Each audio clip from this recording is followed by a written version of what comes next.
Somebody wants to move on towards a totally new adventure, a new opportunity, learning about something new, moving towards something new. Somebody else feels like that's a rash, impulsive decision.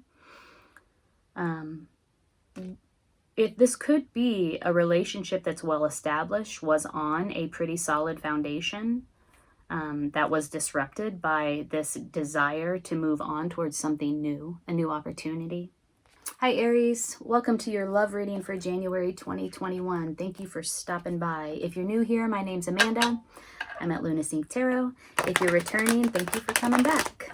So to celebrate the fact that the channel has reached 2,000 subscribers, which is awesome, I am giving away 2 free 30-minute tarot readings. If you are interested in participating in that drawing, leave a comment below.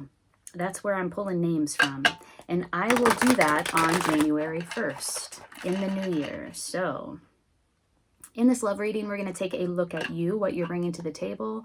We'll take a look at your partner, your connection, whoever you're thinking about, what they're bringing to the table.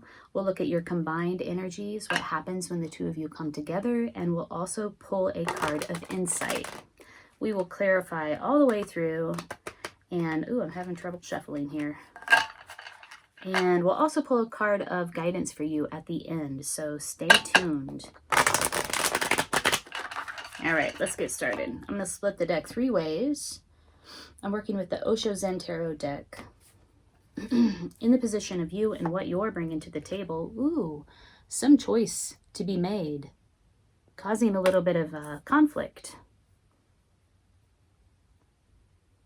Hesitancy to let go. In the position of your connection and what they're bringing to the table is completion in reverse. Something is not over. They feel like something is not over. Something's not quite complete. Feeling like almost complete, but not quite complete. It's not over. In the position of the combined energy, we have the Master. Wow. So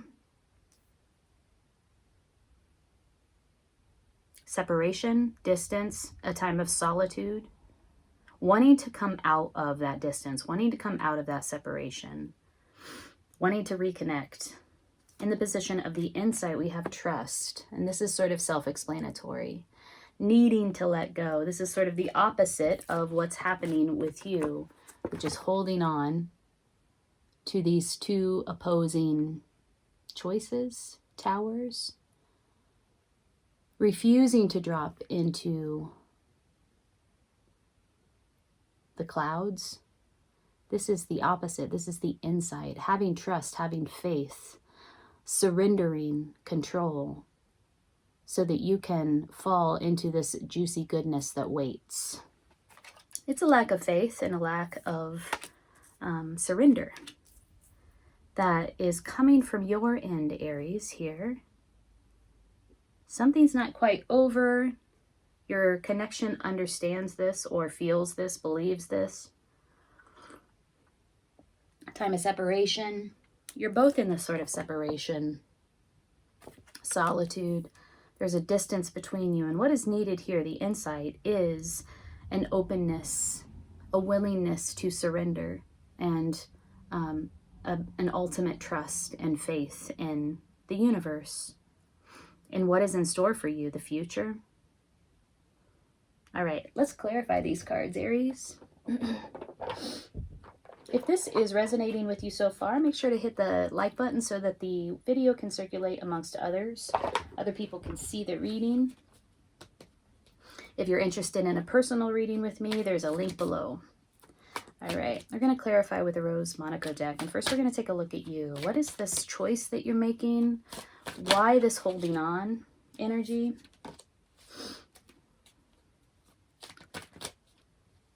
In the traditional Ryder Waite deck, the 2 of clouds, or the 2 of swords, is a block. It shows a woman who's holding 2 swords up, crossed, like this, over her chest, and she has a blindfold on.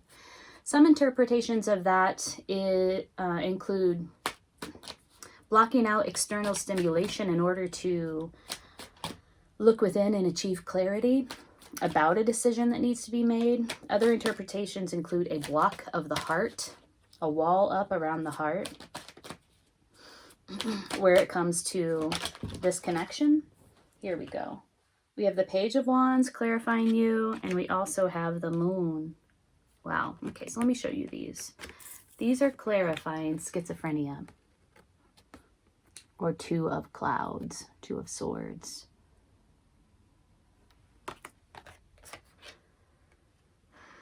You're really thinking about moving on. There's a new adventure in store for you, a new sort of path available to you at this time.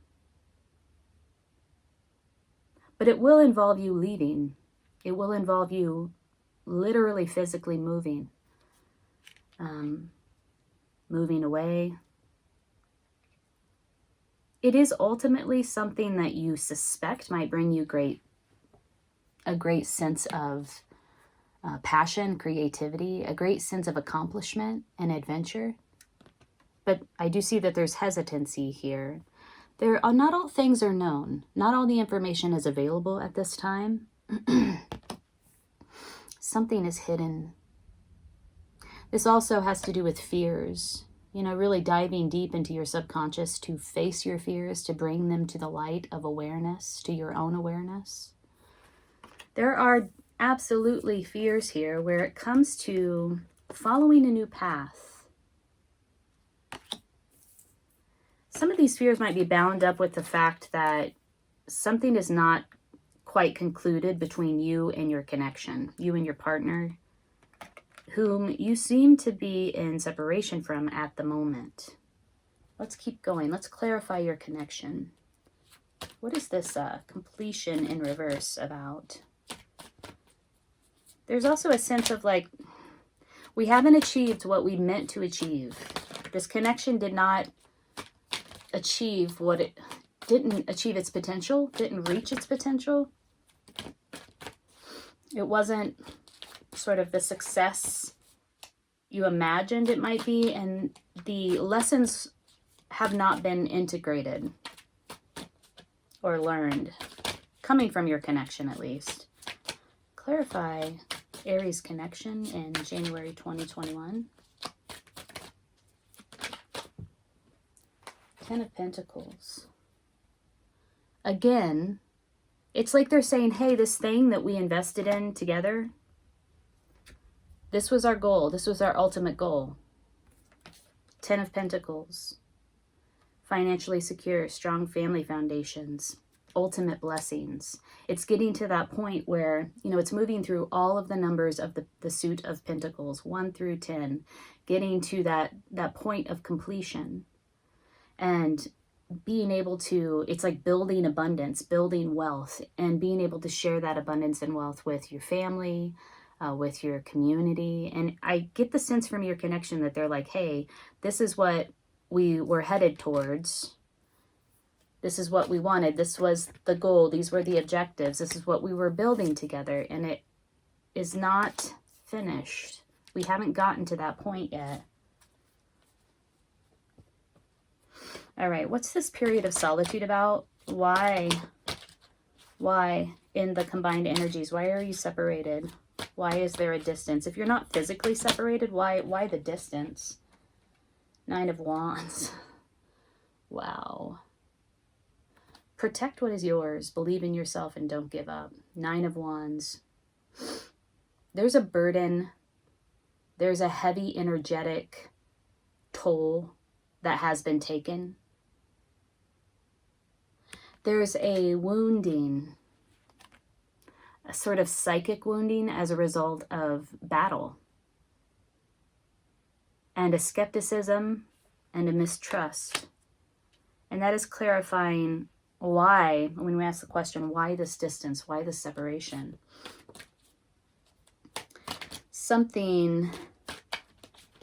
There was a conflict, obviously, that made you feel like mistrustful, distrustful, skeptical of this connection, or made somebody, maybe even both parties, both people in this reading, you and your connection might be feeling that way. Tell us more about the separation and about this conflict between Aries and their connection. The Chariot and the Ace of Pentacles. Somebody wants to move on towards a new beginning. Could be that somebody actually moved out of the home, moved away toward an opportunity, a new career, a new possibility, a new goal. Set a new goal. I feel like your connection is like, hey, what are you doing? We had this goal that we were working towards, and now you're moving towards a totally new goal that doesn't even involve me. We're not complete here. We didn't finish our purpose together, is sort of the feeling I'm getting. Oh, Knight of Swords.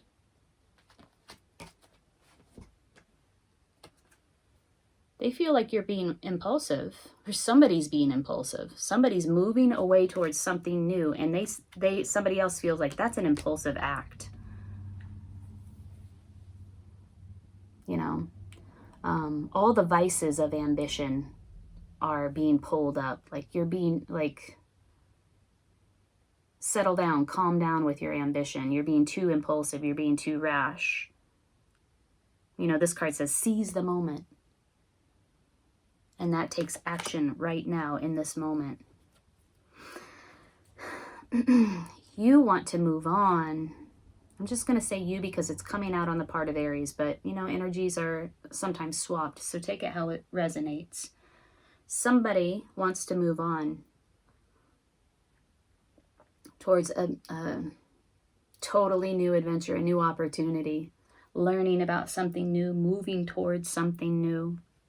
Somebody else feels like that's a rash, impulsive decision. This could be a relationship that's well established, was on a pretty solid foundation, that was disrupted by this desire to move on towards something new, a new opportunity.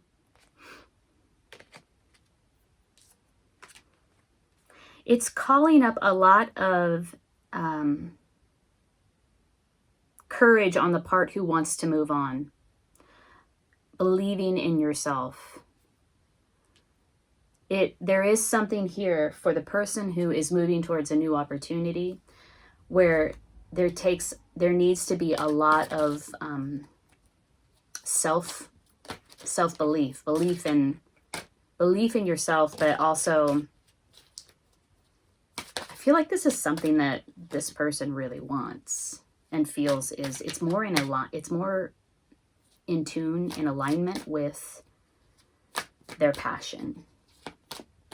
Okay, so somebody's letting go or hung between two worlds.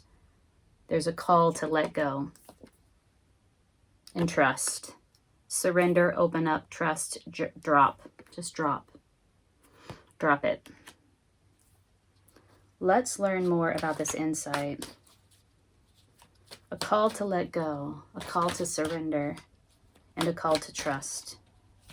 And to have faith that what is waiting for you is in alignment with your purpose, with your passion.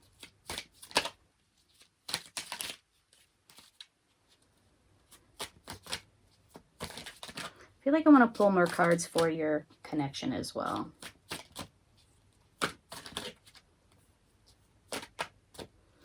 This relationship connection could have involved could have been multi-generational, could have involved children, could have involved parents. Again, strong foundation here in this relationship, at least coming from the side of your connection. They're wanting to stay solid so that they can build abundance and wealth for generations to come. For the children, also to be able to take care of the parents as they age.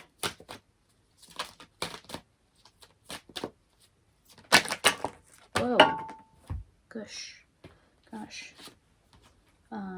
Okay, the Sun. Wow, I've not seen this card yet. Let's take a look at it. This is clarifying letting go, trusting, having faith, opening up, surrendering. Something really positive and expansive is waiting for you. You're getting this message twice here. If you open up, if you let go, there is something beautiful in store for you. And, you know, the sun brings clarity. It brings vitality. It is what makes it possible for things to grow and develop and to thrive.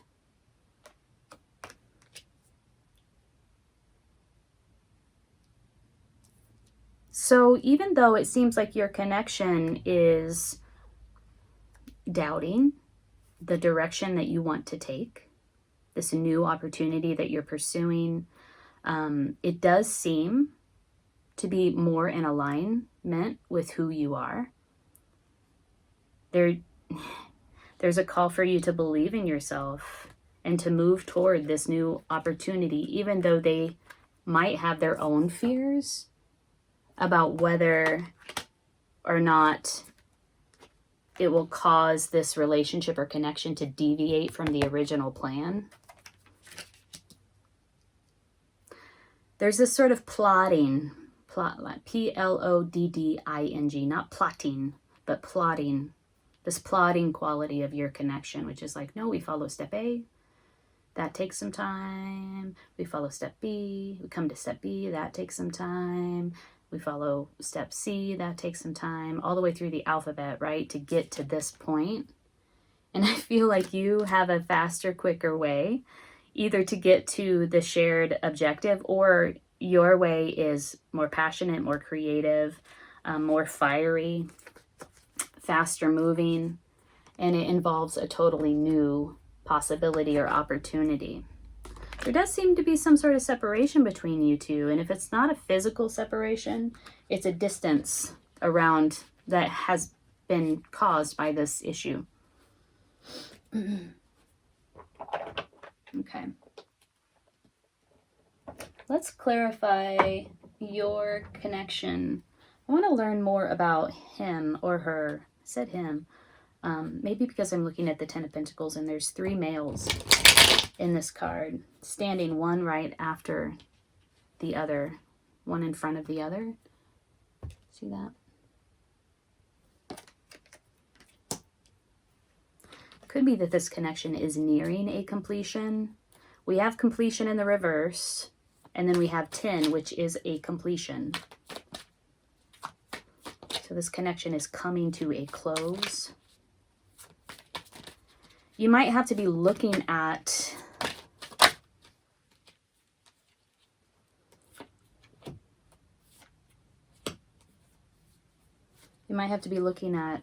letting go of some of the stability and security that this connection brought you. Okay, we have Page of Cups in reverse.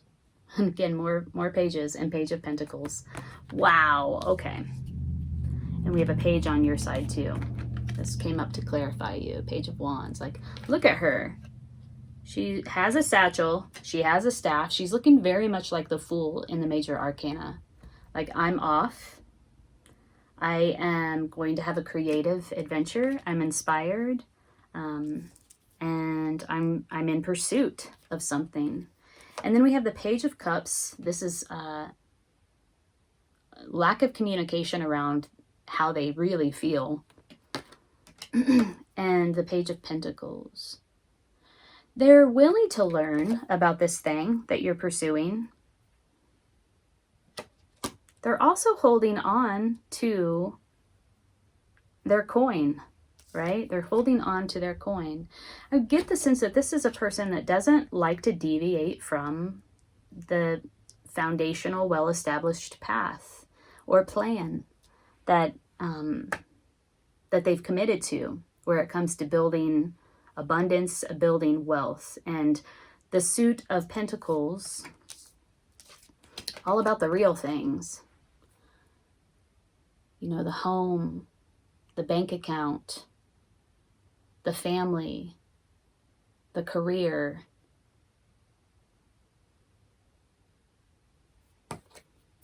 Yeah, this is a person that doesn't quite like to deviate from the original plan.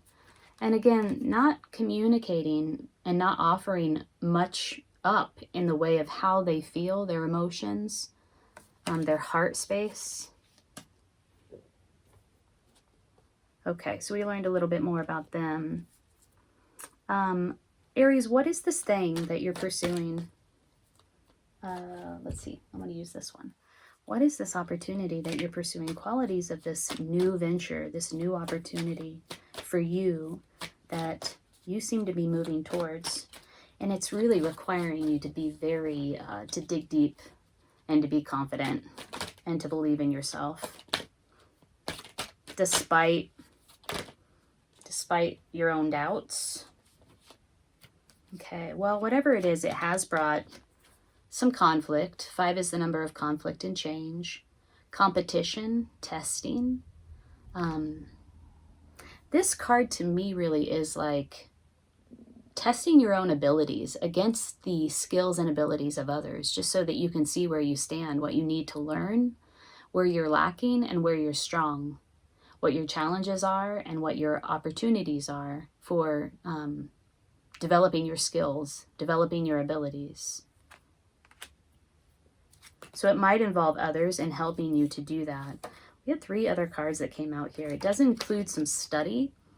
Could involve the academics of some sort, a university. It's learning about something, burning the candle at both ends in order to really learn about something.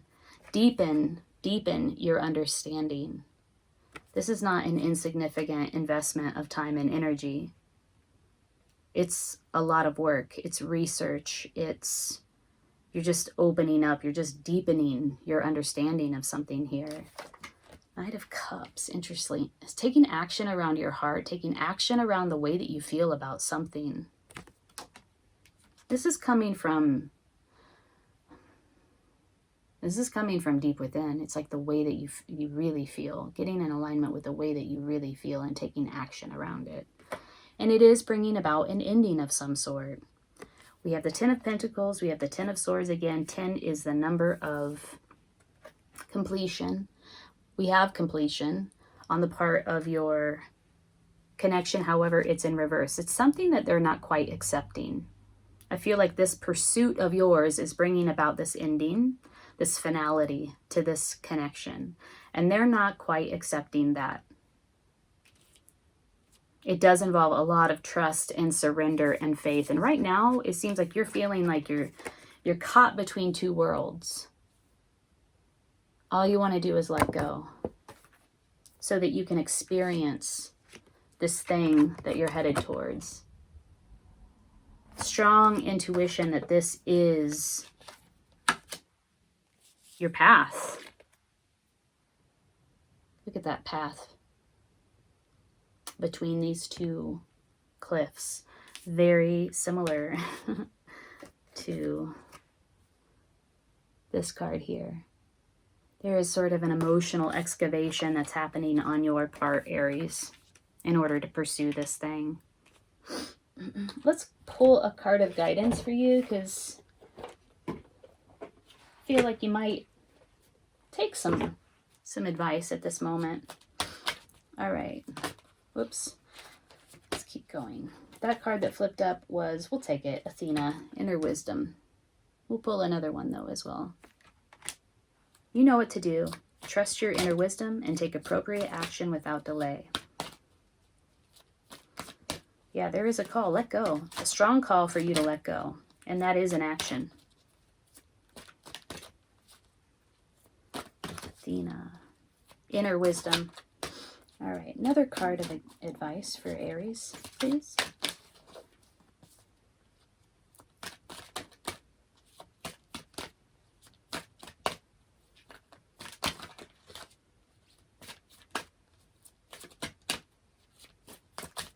Maybe the cards are like, hey, that was the card. That was the card. You know, the one that you almost rejected? Okay, fine.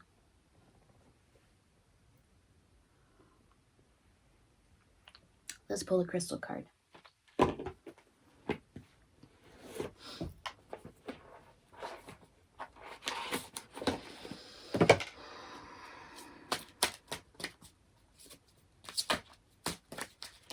I love that the sun came out to clarify trust.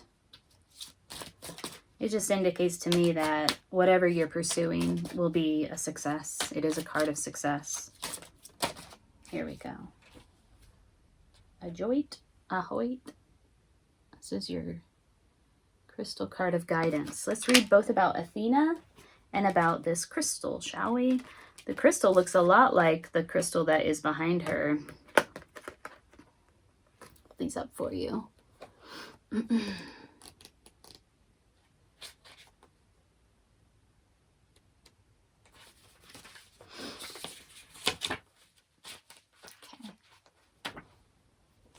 All right. Message from Athena. I'm happy to assist you. However, you'll be most thrilled when you first consult your own inner bank of knowledge, for I assure you that this situation is already resolved and that you have access to all of the wisdom that the universe supplies.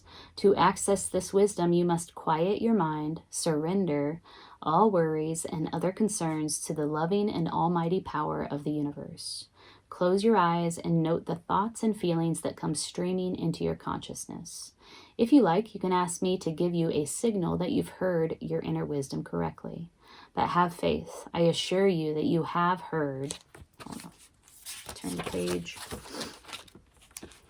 And that the guidance brings you and your loved ones very good news indeed.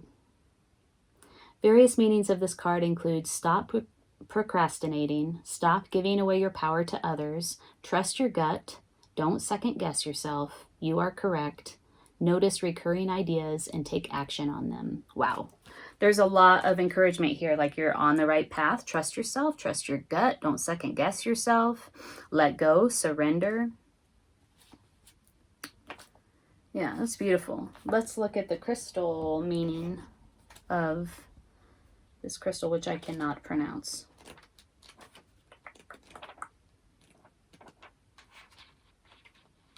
Maybe it'll give me the pronunciation here.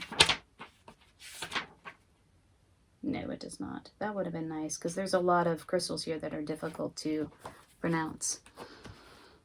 Here we go. I'm going to say Ajoit brings about a profound spiritual revelation, drawing out karmic wounds. This crystal reframes cellular memory and past contracts. Self-understanding. You are a being of infinite love and compassion. Find your core of ultimate peace and universal love. Release your toxic emotions, replacing them with forgiveness, compassion, and serenity.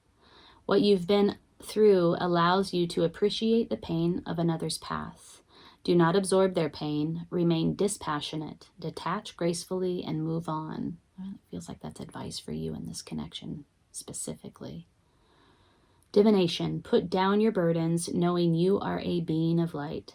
Resolve conflicts and forgive those who wounded you. 9 of Wands. Give someone a second chance. Honor your promises. Find the best solution for everyone. Let your dispassionate compassion encompass all. That's just basically having healthy boundaries and also being compassionate at the same time. Charity or volunteer work is indicated. The healing insight is immersing yourself in the love of the divine automatically leads to health and happiness. The frequency is exceptionally high. The chakra is third eye, crown, heart, throat, and soul star. The timing is Virgo and Aquarius, and the soul path is keeping an open, compassionate heart. Those are your cards of guidance, Aries. If this reading resonated with you, please hit the like button. Consider subscribing to my channel. I'd love to have you here. And if you're interested in going deeper at this time, look at the link below or click the link below for a personal reading. I'd love to read for you. I hope you have a beautiful January. Take good care. An ending of some sort of important relationship. There's a call for you to continue to release the old, to shed the old so that you can step into this new transformational energy.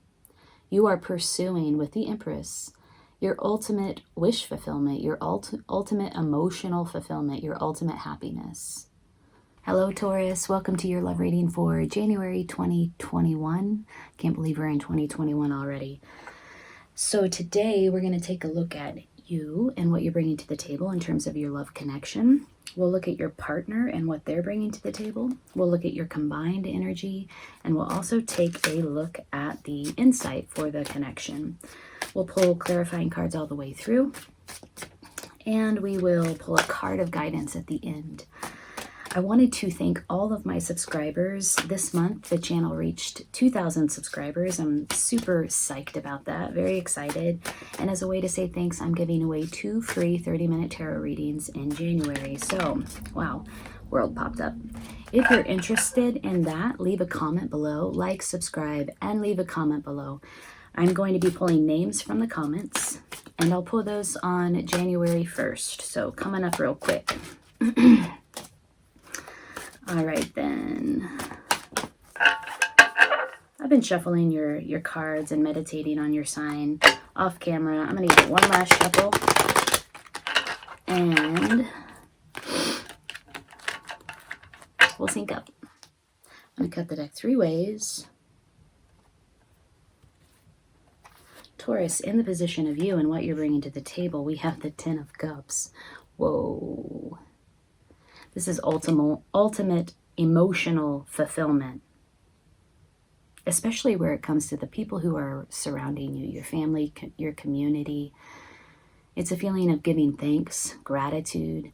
In one deck, it shows a group of people, a community, giving thanks for a great harvest. So yeah, it's feelings of joy and happiness, and like, you know, I have it all.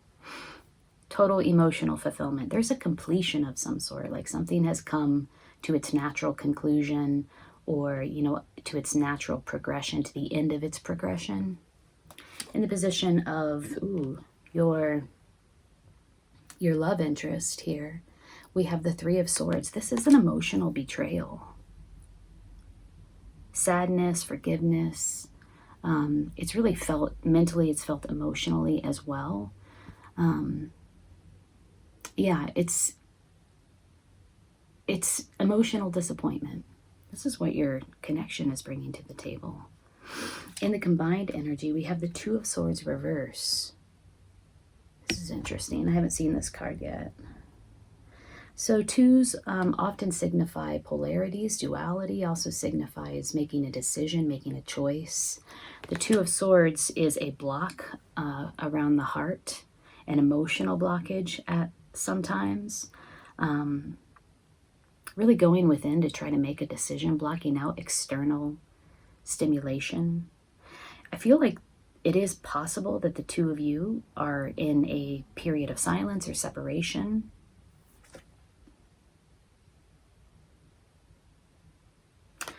Some decision was made that brought an emotional disappointment, especially to your partner, felt by your partner, felt by your connection here.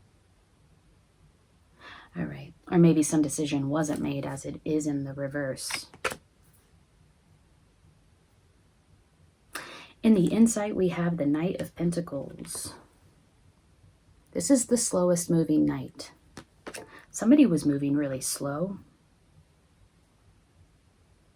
Like they weren't making the decision that they needed to make. And there's like a stalemate here happening between the 2 of you. You have the 10 of Cups. You have the 10 of Cups.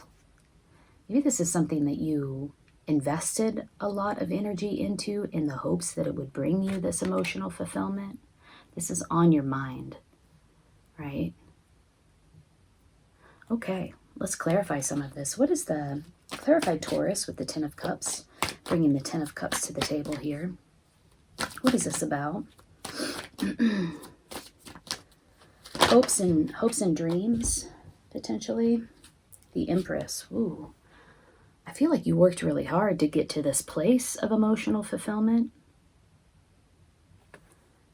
The Empress is about abundance, especially where the natural world is concerned. She has the ability to bring into reality a great deal of abundance. So surrounded by abundance, really steeped in that energy of abundance. You're bringing like some really beautiful positive vibes here. But there's this emotional disappointment felt on the part of your connection, and there's a stalemate or a block around the heart or a decision that wasn't made that's bringing some emotional disappointment. Maybe a decision that wasn't made in the favor of your partner. And it had to do with somebody just moving too slowly. How about your connection? Clarify the Three of Swords, please, for your connection. Connection of Taurus. Person you're thinking about. Doesn't have to be a love interest. Could be a family member. Could be a co-worker. Oh boy, I mean, that's a lot of cards. That's a shit ton of cards, but I guess we'll read them. Let's try reading them. Seven of Wands. Feeling defensive. Having to stand up for what you believe in. And doing so with competency. Doing so competently. But yeah, there's a feeling of defense on the part of your connection. Feeling like they have to defend themselves. There's a lot of negative, adverse energies surrounding them. Three of Cups. You know, they wanted this emotional reunion. They wanted this emotional celebration that did not happen. There was not a reconciliation. There was not a reunion where love was concerned. Six of Pentacles in reverse. This is a lack of reciprocity. There's a lack of equilibrium in this connection. A lack of give and take. There's a lack of equality. A lack of reciprocity. Six of Swords. Two sixes showed up here. Okay. Six of Swords in reverse. So not able to move on. Really feeling stuck. King of Pentacles. Whoever was moving slow, I feel it is the part of your connection. Remember, the Knight of Pentacles was in the insight, the slowest moving knight. And I'm reading this as somebody who's taking too long to make a decision, because this is in the combined energies. There was some decision that was made that didn't turn out in the favor of your connection. And I'm saying that because it seems like you are feeling okay. You're feeling yourself. You're feeling happy. King of Pentacles. Yeah, so again, the King of Pentacles in the vice. His vices are stubbornness, rigidity, a lack of generosity. And we have the Queen of Swords. Yeah, somebody brought the truth to the situation and did so in a non-negotiable way. Like, here's the truth. You know, do with it what you will. But I'm sticking to the truth. I'm bringing the truth and I'm sticking to the truth. And the truth is my organizing principle. So somebody brought the truth to the situation, or wants the truth and demands the truth here.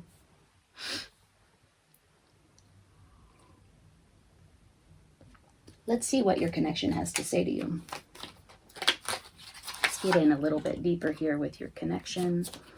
What they have to, what messages they might have to bring forward to you, Taurus.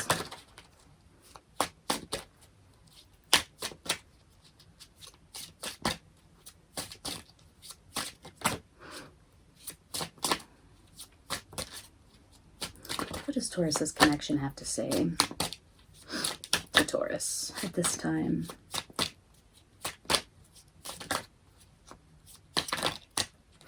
Something flipped up here. I am becoming a better person. So they're really trying hard to elevate. They have a lot of adversity surrounding them, though, psychologically.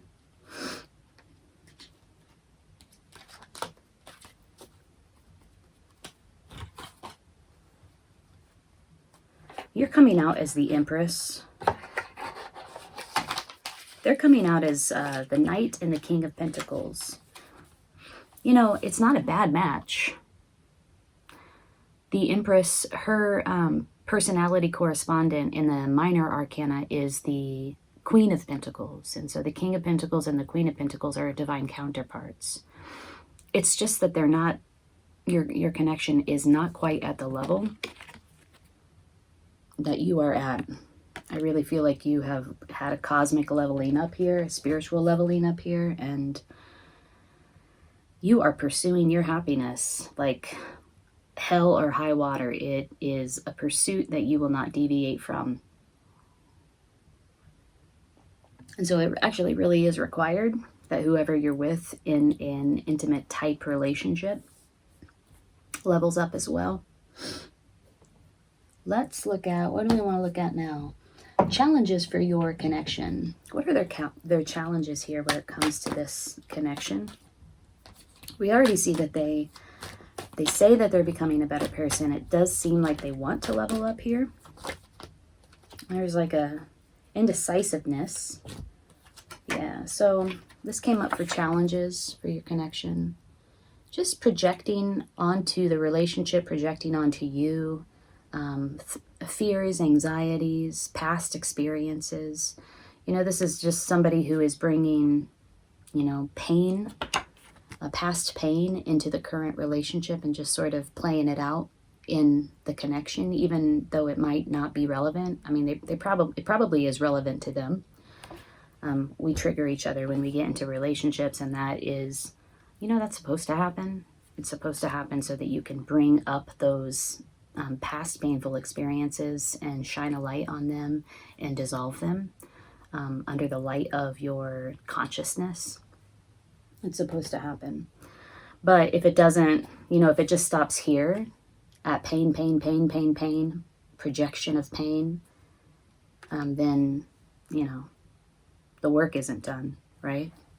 And I don't know, and I don't know if they're following that healing path or not. What are some of the challenges here for the connection on the part of Taurus, for Taurus's connection? We got it, seven of water in this deck.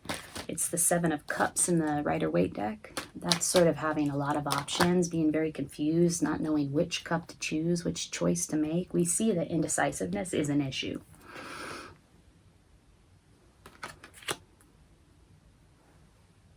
Intensity.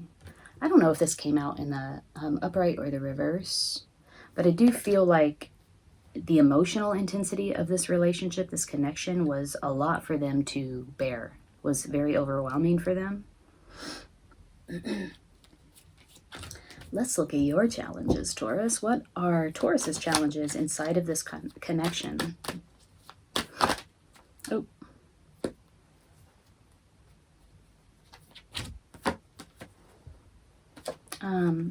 We have turning in and we have consciousness.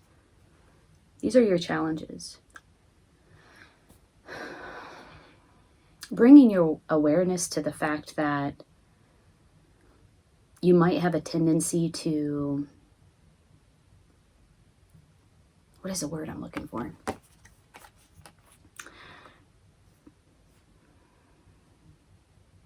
You might have a tendency to separate from your connection.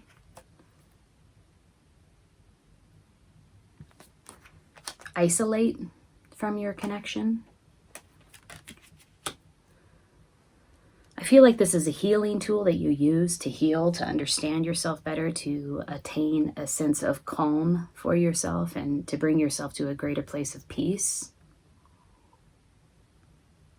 to get the clarity that you need. However, it might be that your partner is interpreting this as you turning them away, separating from them, isolating from them. Alrighty, let's look at the Two of Swords. Let's clarify the Two of Swords. This is in the combined energy. Two of Swords reverse. So a stalemate, unable to make a decision. Wow, gosh, guys. I mean, as soon as I pick up the deck, it flips over. So let's keep going. I want to shuffle a little bit. Yeah, at a crossroads, not able to decide, not able to... You know, we have the Knight of Pentacles, and they take their time with making decisions. They want to develop a whole goddamn plan. you know, to go to the grocery store. I don't know, I might be exaggerating a little bit here, but it can be, sometimes it's an energy of like nothing ever really, it seems like nothing ever really happens because there's so much meticulousness, thoroughness, detailed, and diligent action behind the simplest of things. It might seem like when it, like, you're not capable of making a decision, and that's really what this is about. This isn't about wanting to have a good solid plan. This is about you stalling around a decision. There might be an energy of that happening. So what is this Two of Swords about? Tell us more about this in the combined energy. Could also be that there was a decision that was made that wasn't in the favor of your connection. Here we go. How many cards? We got 3. The Wheel of Fortune. So this was meant to happen. The wheel is turning. A change is happening. 10 of Swords. It has to do with an ending, a completion of some sort. And it might have been a painful ending. Whoa. 10 of Swords often represents a painful ending. Obviously, look at all the swords in his back. And then we have the 6 of Pentacles. It really had to do with an unequal distribution is what I'm hearing, which sounds really weird when I say it. But there was an inequality inside of the relationship. Somebody was giving more than the other person. Somebody was taking advantage of the generosity of the of one of the parties in the connection. This is a lack of reciprocity. It's a unequal give and take. That's the combined energy. All came out in the combined energy. Your connection felt it as a betrayal. You felt it as an opportunity to pursue your ultimate happiness.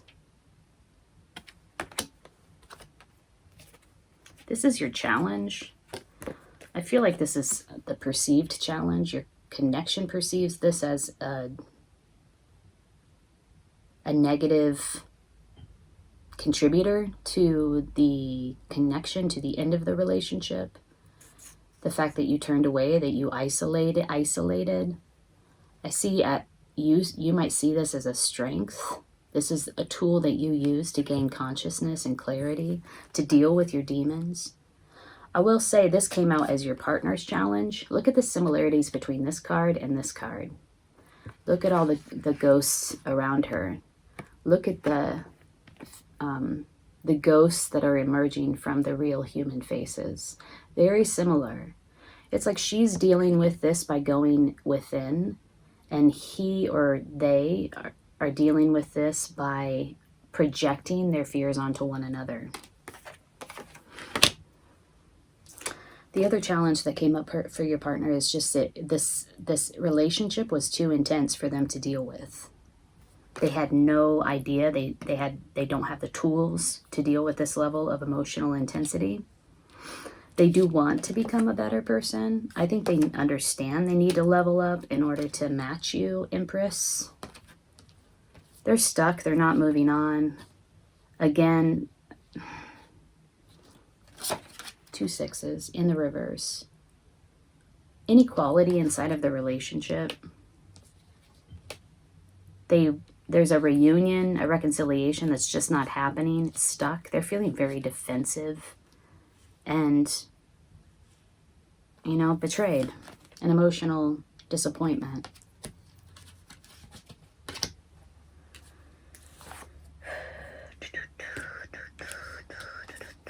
Okay.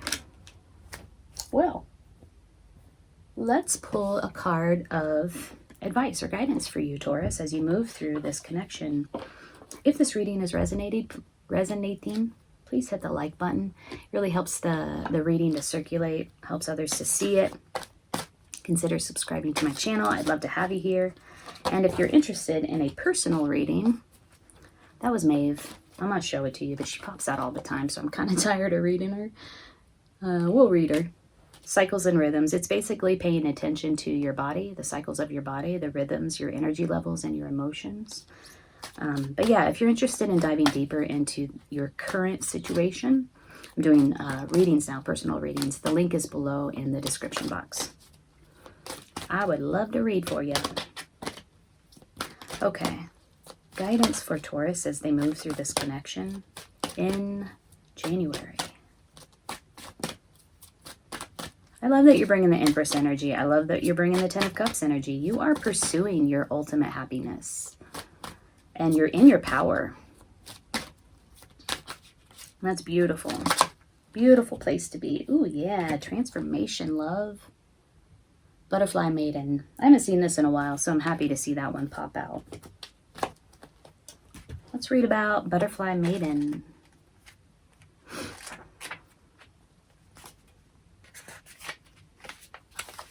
I'll hold this up for you.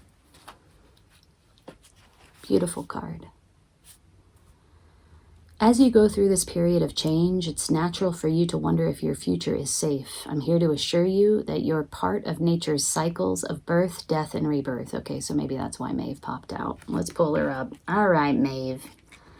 You just want to get in on all these readings this month. To bring in your desired newness, that's Ten of Cups energy.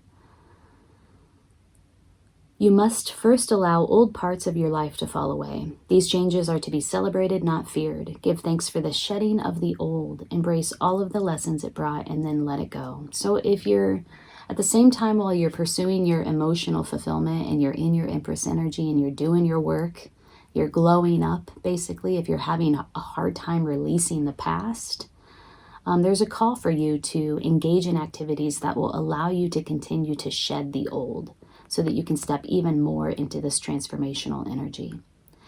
Give thanks for this shedding of the old. Embrace all of the lessons it brought and then let it go. Be giddy with excitement at the newness of the gifts that are now being bestowed upon you and let their magic surprise and delight you.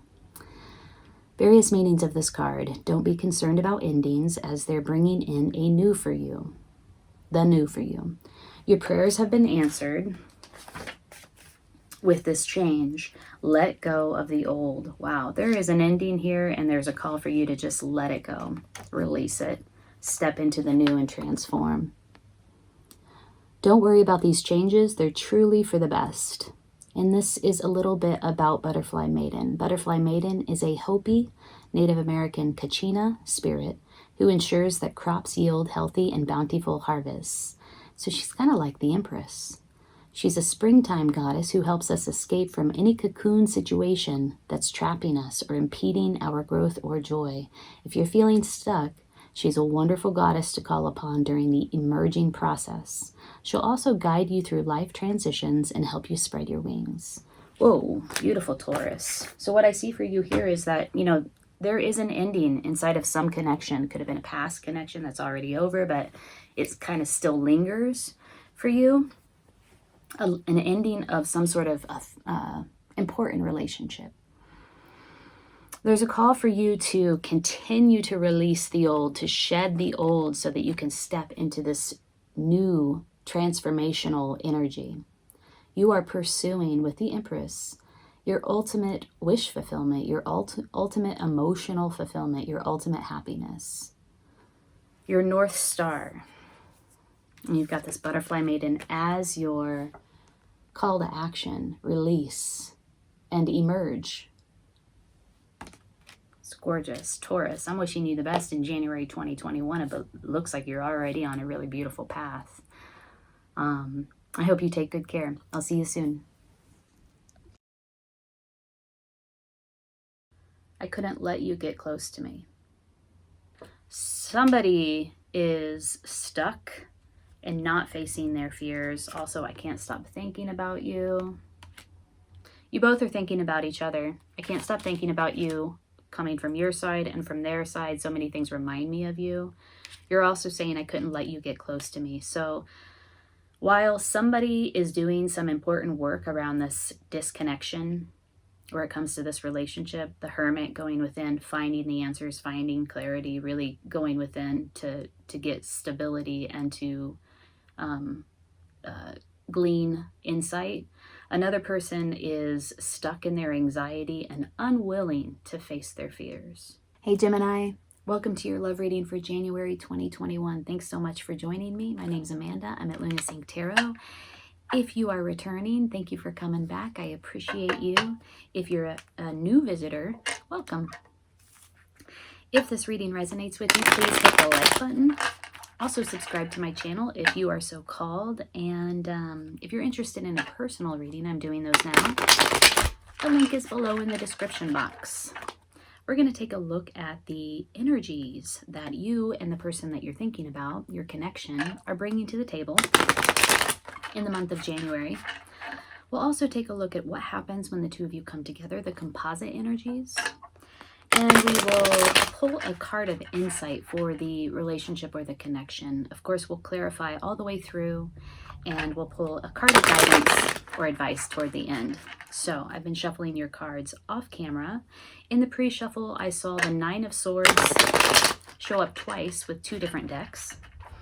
Also saw the Four of Pentacles. And so this suggests to me that there's an energy of anxiety, concern, worry, sleepless nights, insomnia, and also one of holding on, guardedness, protecting what is yours.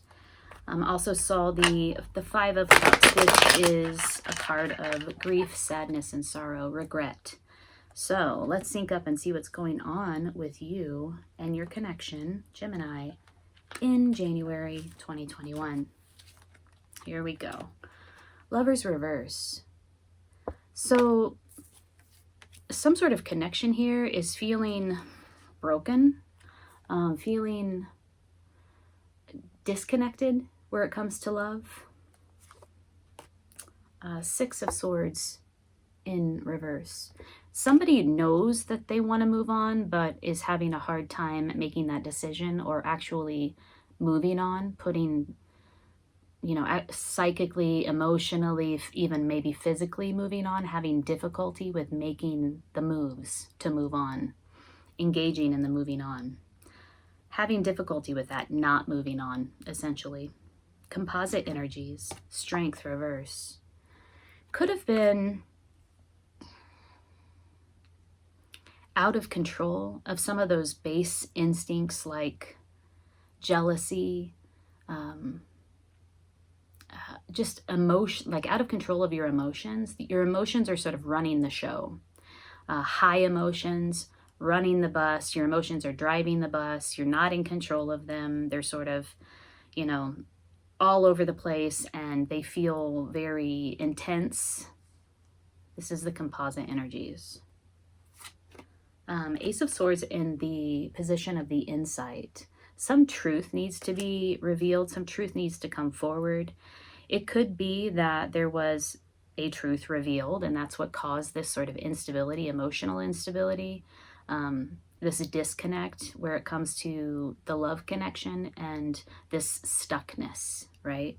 Could be that some truth came forward, might have been a harsh truth because it is the suit of the swords. It could be that there needs to be communication and clarity. There needs to be transparency and truth in order to right this situation that you have going on with you and your connection here in January. But let's pull a few cards of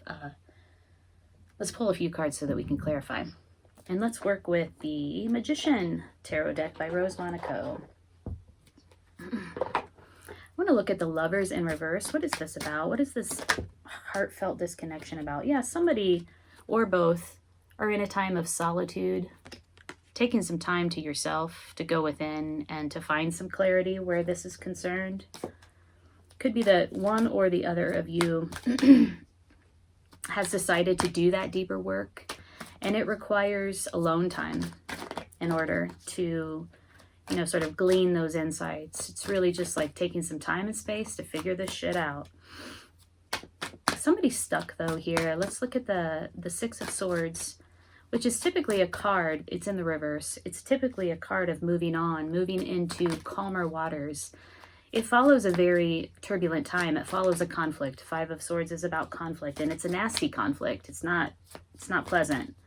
Sometimes you can have conflict and, work through it, talk through it. And, it's okay to have conflict.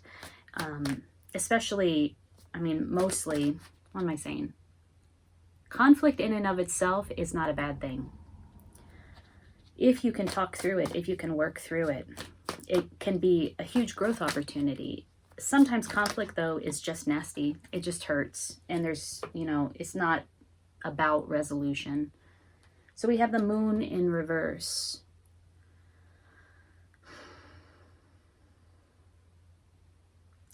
Something is hidden. Somebody is keeping a lot to themselves. Something is about to be revealed.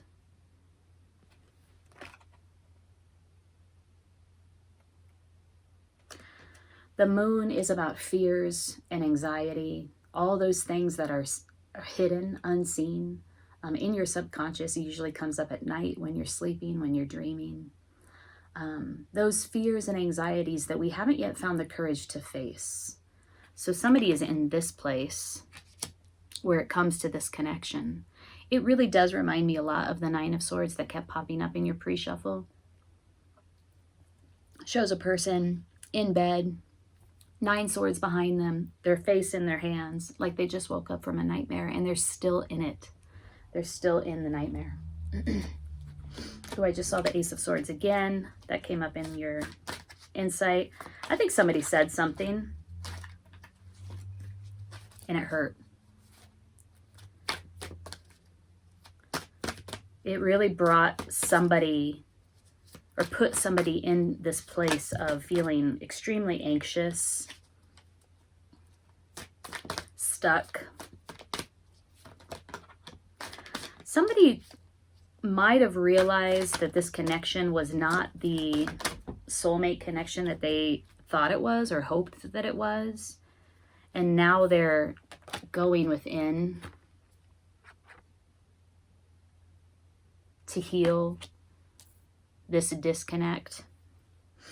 Let's ask a question before we pull cards here. Strength card in reverse. Out of control with your base emotions, your base instincts. These are all the like sort of negative aspects of your emotions. Greed, lust, jealousy. You know, when you get into a conflict and you say things that just to hurt the other person because you're hurt. That's what that is. Strength in reverse. 4 of Wands in reverse, to clarify strength in reverse. Yeah, this is sort of a commitment that is no longer.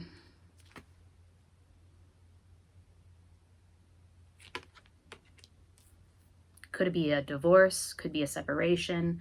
Knight of Cups. Somebody came forward with an offer of love, a heartfelt offer. It's taking action around your feelings, taking action around your emotions. This is to clarify strength in reverse, and the 4 of Wands in reverse came out and the Knight of Cups came out to clarify that. We'll have to clarify the Knight of Cups because that's interesting. Somebody,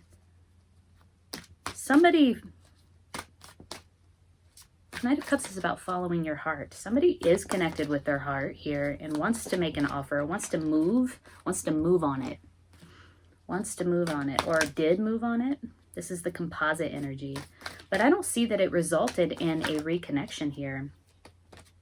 Some of these cards are flipped up, so let me flip them over. I see that there is hardcore anxiety. Somebody's experiencing hardcore anxiety. Somebody's stuck. Somebody's going within for the answer. Yeah. Hanged Man, perspective. There's a waiting. A temporary pause for reflection. This is in the composite energy. It's sort of also clarifying that stuck energy, the 6 of Swords in reverse. Feeling like you're not able to move on. You know, suspension. This connection is in suspension. Somebody feels suspended. Okay. And let's pull some cards to clarify the Ace of Swords in the insight. This card popped up twice. Either a harsh truth was spoken, causing pain, anxiety, concern, and worry, or there needs to be truth, and it could be both. There needs to be truth and transparency. Communication. Swords are also about communication. Here we go. Oh, interesting. 8 of Wands in reverse, which is about communication, and the Queen of Pentacles in reverse to clarify the Ace of Swords. Huh.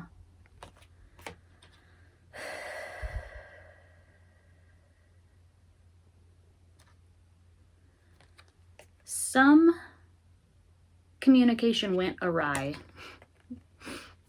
This could be lack of communication. It could be communication that came in sort of backwards or went awry in some way. There was a Queen of Pentacles personality not expressing themselves correctly, not coming correct.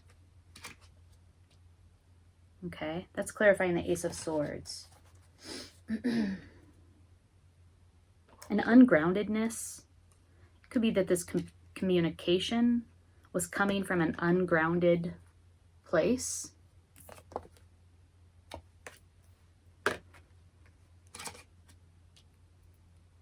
Okay, let's find out how your connection feels about you at this time. How do they perceive the connection? How do they perceive you?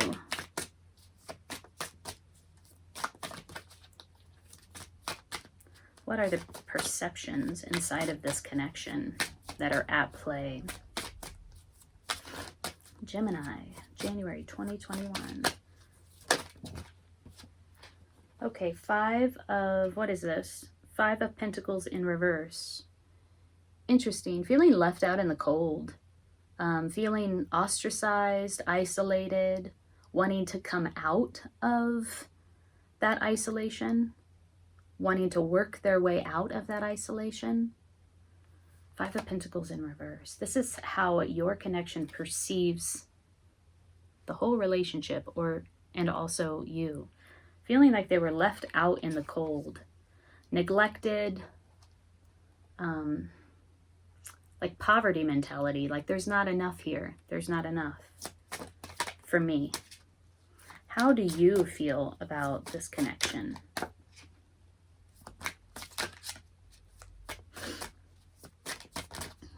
How do you feel, Gemini, where it comes to this person that you're thinking about in January 2021?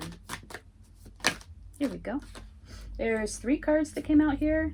1 upright, 2 in reverse. 7 of Wands, very guarded, feeling very guarded where it comes to this connection.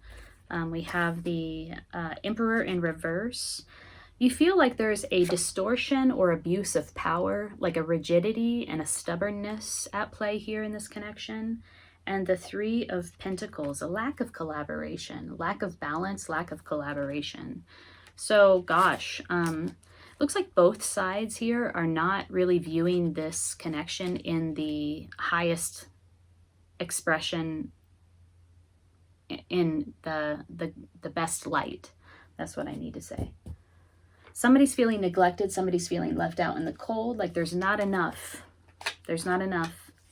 Somebody's feeling high anxiety, stuck, guarded, feels like this connection is rigid, abusive power, non-collaborative, imbalanced.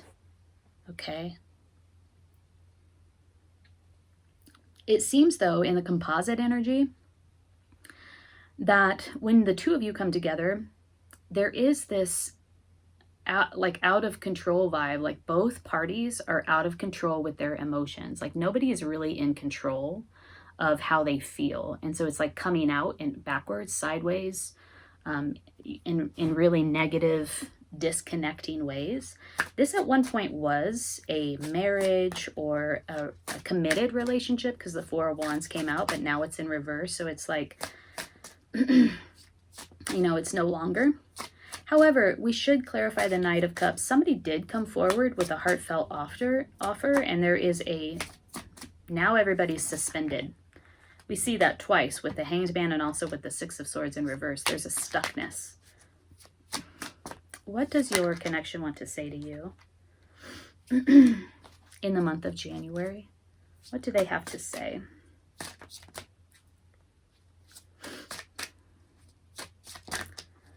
There was communication here, but it was just, it was backwards. It was distorted. It wasn't grounded communication.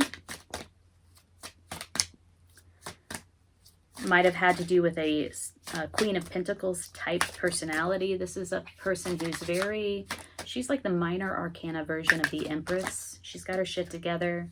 She knows how to manifest in the material world.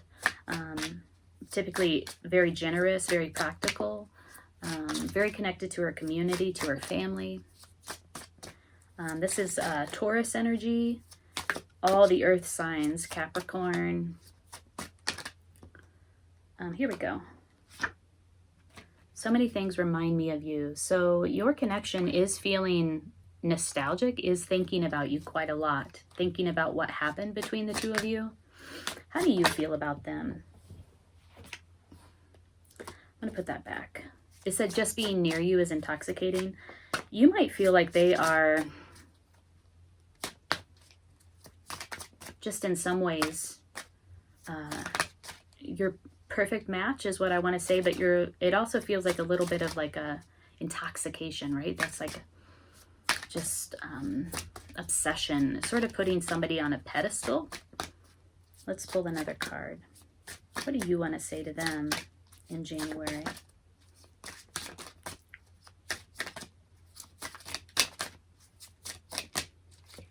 Somebody needs to face their fears. Somebody is facing their fears. Somebody is, it's the Hermit upright. Somebody is spending time alone, really digging deep, doing the work to find clarity. Somebody else is not. We have the Six of Swords in reverse. This is what you wanted to say to them, Gemini.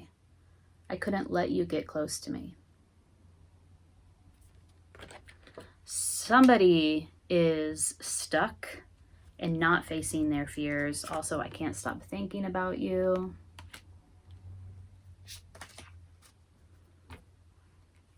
You both are thinking about each other. I can't stop thinking about you coming from your side and from their side. So many things remind me of you.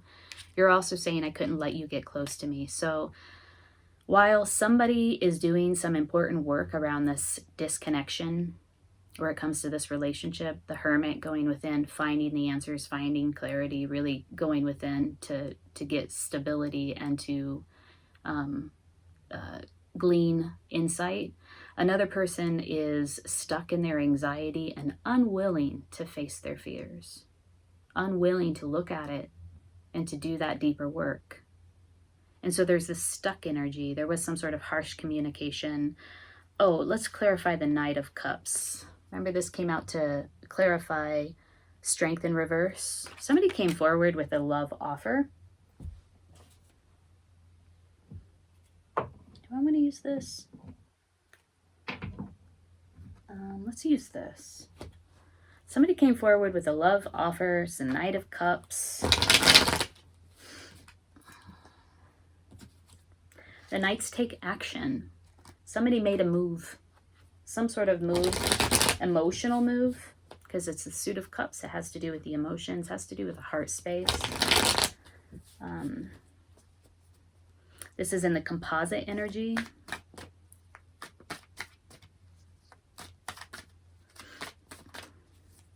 Clarify the Knight of Cups. What was this action, heartfelt action about? Oh, Six of Cups. Six of Cups in reverse. A lot of reversals here in this reading. Past life connection, past love connection, relationship from the past, revisiting a relationship from the past, feeling nostalgic. It could be that this person, when they came forward with this heartfelt offer, because the Knights do make offers, and they're holding a cup, they're coming forward with the cup, they're making an offer. Somebody came forward with this heartfelt offer.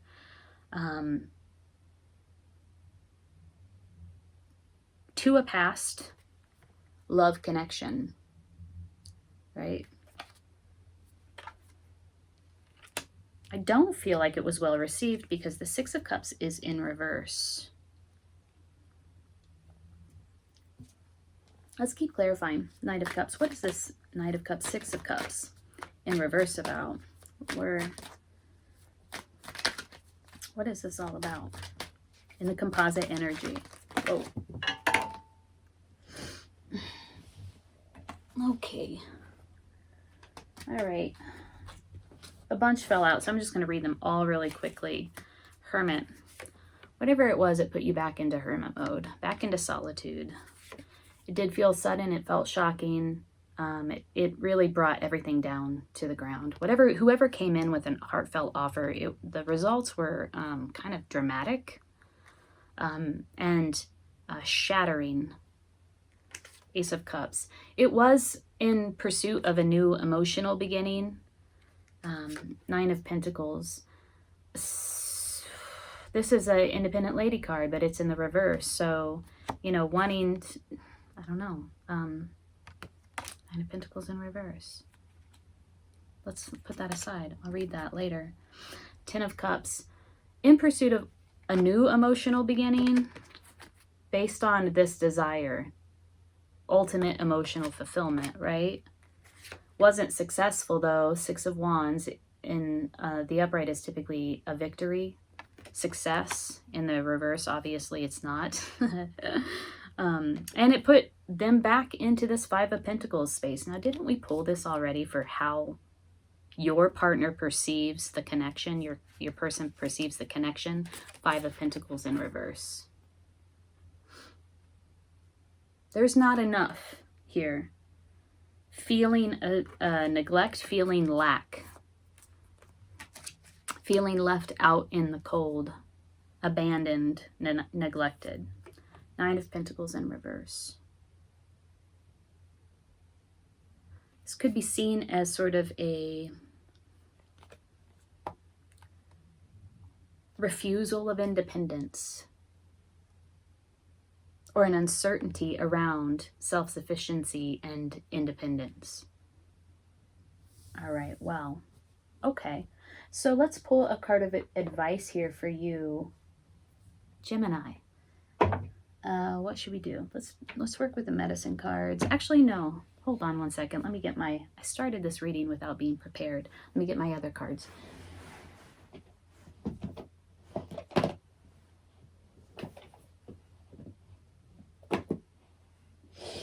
Luckily, they're all shoved under the couch here where I can reach them.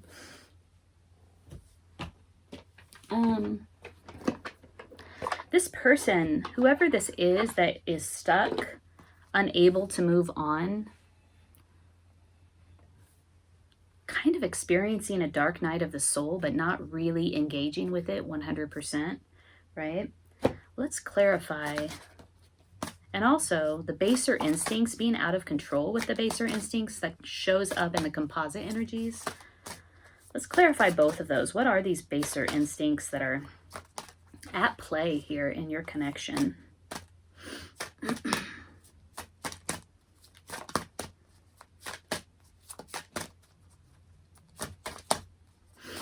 What are these baser instincts that are at play? Oh, revenge. Yeah. Somebody feels really, what is the word? They feel really, they want revenge. Somebody feels hurt. Somebody feels like there was injustice inside of this connection. It wasn't fair. They feel hurt. The baser instinct, whatever emotion got out of control, was motivated by this revenge energy. Like, you hurt me and I'm going to hurt you back. You're going to feel how I felt. Right? So, very interesting.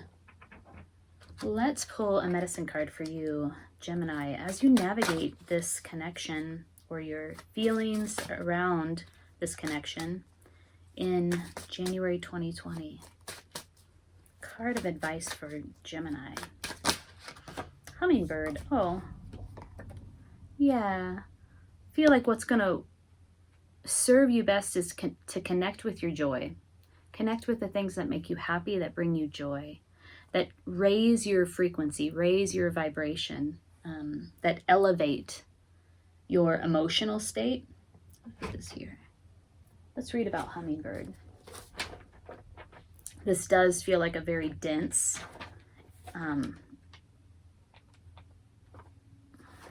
reading. dense with negative emotions. So let's see. If hummingbird is your personal medicine, you love life and its joys. Your presence brings joy to others. You join people together in relationships which bring out the best in them. You know instinctively where beauty abides, and near or far, you journey to your ideal. You move comfortably within a beautiful environment and help others taste the succulent nectar of life. If hummingbird has flown into your cards, get ready to laugh musically and enjoy. Pull that back. Creator's many gifts. Drop your judgmental attitude and relax. Hummingbird will no doubt give you a flash of the spirit darting here, there, and everywhere. Get ready for a strange new burst of energy which may send your senses reeling. Never be coarse in front of hummingbird, for this is a fragile medicine which may have no understanding of worldly affairs. Beauty is the target, and hummingbird's mission is to spread joy or be destroyed. Hummingbird quickly dies if caged, caught, or imprisoned. Awesome. So I feel like the way to navigate whatever's happening here in this connection for you is to really connect with that part of yourself that is joyful, that loves to be around other people, that loves to laugh, that really focus on those energies that bring you up, that take you up, that take your energy up. That I feel like that is going to be a way of cleansing for you of this connection. All right, Gemini. If this reading resonated with you, hit the like button, leave a comment below. Also, consider subscribing to my channel. And if you're interested in a personal reading, I'm doing those now. There's a link below in the description box. All right? Take good care. Shit or get off the pot kind of energy. God, I never say that. It's a weird thing to say, for me to say, but where'd that go? That's funny. Shit or get off the pot. And then we got slowing down. This is your advice. So there could be a need for you to take your time. You know, if you're feeling a sense of urgency, like I made my decision, it's time to move this thing forward, show me your action. Be a little bit more patient. This is the advice. You know, this thing that your connection is bringing forward, the fact that the Page of Pentacles and the Knight of Pentacles showed up on their side, it's real, it's solid, it's long lasting, and it is slow moving. It's earth energy, and so is this turtle here, slowing down. So patience, activating patience, taking your time is a card of advice for you. Hey Cancer, welcome to your love reading for January 2021. If you're new here, thank you for coming by. My name's Amanda. I'm at Luna Zinc Tarot. If you are returning, thank you for coming back. So I am giving away two free readings in January because I've reached 2,000 subscribers. So it's a way for me to say thanks. If you're interested in entering into that drawing, subscribe and leave a comment below. And I'll draw winners on January 1st. All right, let's see. So we're looking at your love life here in January 2021. We're going to take a look at you and what you're bringing to the table, them, your connection, whoever you're thinking about, and what they're bringing to the table. Combined energies, what happens when the two of you come together, and then also the insight. We'll pull some clarifying cards all the way through and a card or two of guidance for you, Cancer. If this reading resonates, as always, hit the like button. It really helps the video to circulate, supports my channel, and if you're interested in diving a little bit deeper into your personal situation, I'm doing readings now. The link is below in the description box. All right, let's get started. Let's sync up. I'm going to split the deck 3 ways. Cancer, love, January 2021. What you're bringing to the table, 6 of Cups. Definitely a past life connection. Feelings of nostalgia as well. But they're happy feelings. What they're bringing to the table, Page of Wands. Interesting. Some sort of passionate communication, passionate learning about a passion, learning about a creativity, bringing something forward that has to do with their passion. Coming back in with a passionate offer of some sort. And it's somebody from the past. Somebody that you know in this life, somebody that you've known in former lives, somebody from your childhood, or just, you know, somebody from the past. Bringing about feelings of emotional contentment, wonderment, innocence, nostalgia. Combined energies. Ooh, gosh, 2 of Cups. So yeah, this is definitely a witnessing, meeting eye to eye, coming together, unifying around an emotional state of being. This is the Lovers card. They're coming together. They're they're meeting each other. Really seeing each other. So yeah, there's a meeting of the minds, and it's like a witnessing. I will say what I notice here is that there is a more mature energy and a less mature energy. So there's kind of a imbalance where it comes to the maturity levels. The woman looks a lot more mature than the boy does. She's a woman, he's a boy. And then we have the Page of Wands. So the page is has a childlike energy about them. And that is your partner. That's your connection. Now, we see children here. There could be that children are factoring huge into your connection in January, because there is a lot of this sort of young masculine boy energy. And then, you know, here, this even younger boy kind of holding this toad. It's almost like he's like, hey, look, I have something to offer you. And the Page of Wands is also saying, hey, look, here's my offer. So somebody's coming forward with this childlike energy that has an offer. It feels very emotional. It also feels very passionate.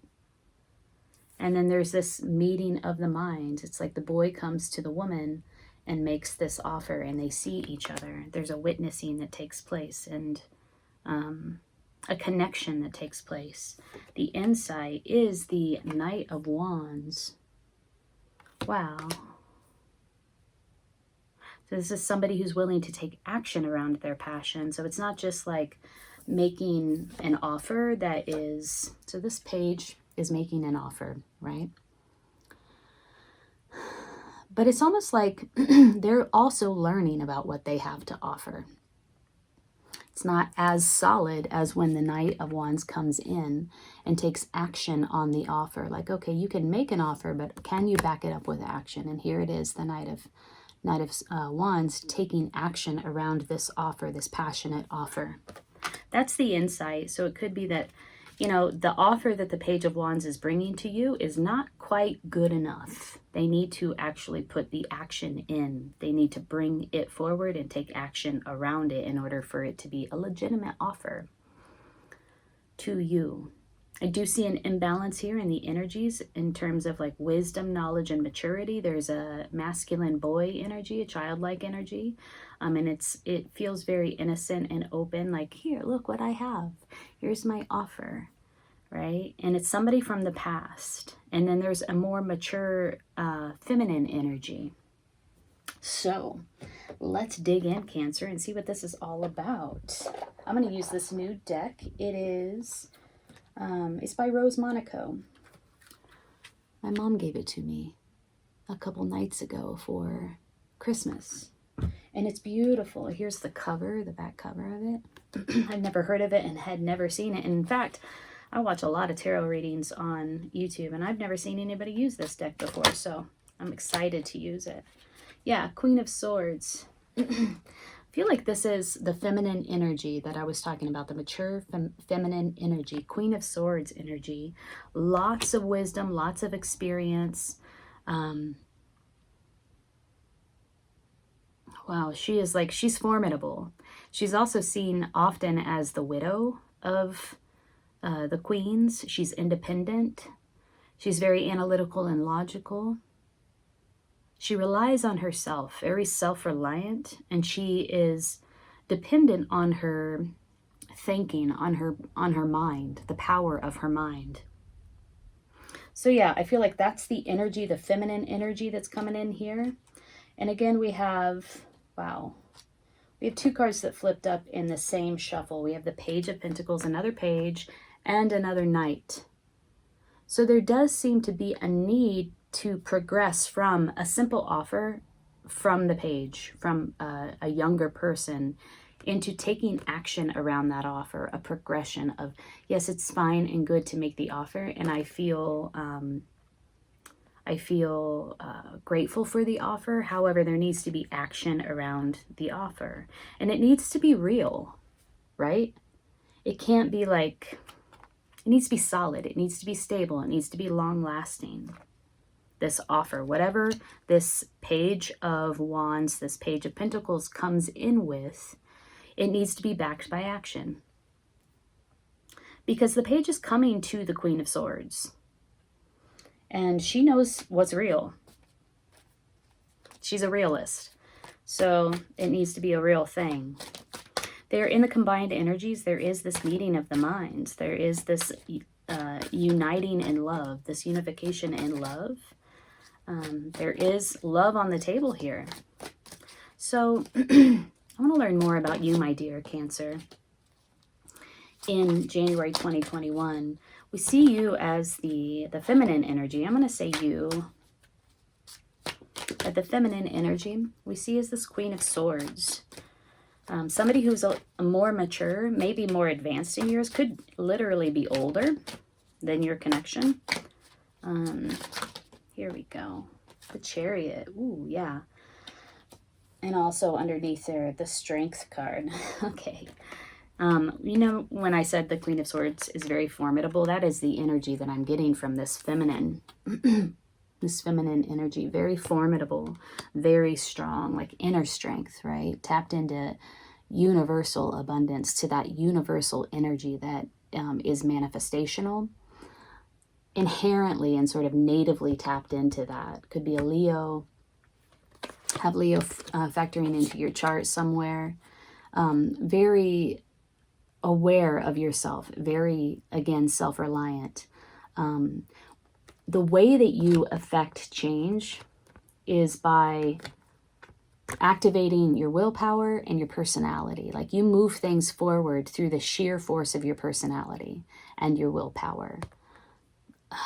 Two major arcanas coming out to clarify the feminine energy. So we're talking about your partner, your connection, taking action. Two Knights came out backing two Pentacles, like really having the ability to take action around whatever offer is on the table in terms of love for the two of you. The Chariot is a higher level of that action, right? So like moving it forward through the sheer force of your personality, through your willpower. You have what it takes. The feminine energy has what it takes to make it progress. And so you're coming forward as, you know, Chariot energy, and they're coming forward as Knight energy. It's like you have the more advanced or more developed ability to manifest and to progress, whatever it is. And they feel like they're kind of in this learning stage, this learning stage of development where they're kind of learning how to do that, learning how to take action. It could be like a teacher-student vibe or a mother-son vibe. I know that's never the vibe that you probably want in a love connection, but there is this element of like, I have something to teach you.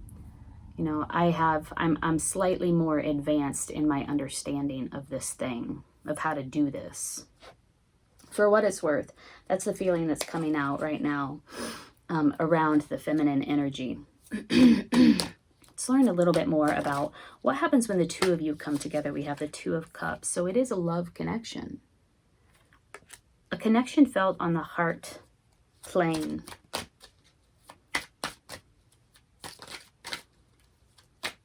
What happens when the two of you come together? More details about that, please. Oh, interesting. Balance, self-control, patience, compromise.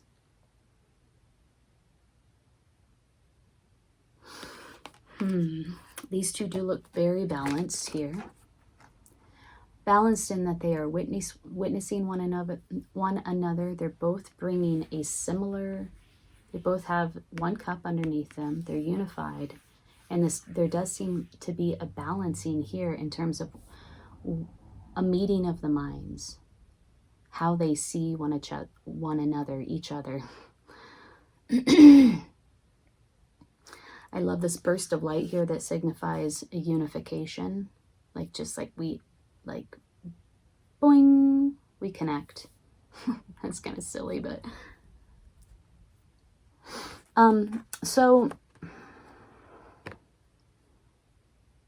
it's funny because I see, I'm not going to say an imbalance. I see, and I'll repeat myself here, there is somebody who is on a different level. That's what I see. On a different, two people on different levels in terms of development. That's what I see. So you could see that as an imbalance in terms of where each party, where each person is at. And then there's this call for balance, for a meeting of the minds here, to see one another, to see each other, to witness one another, to see where you're at, to recognize where you're at.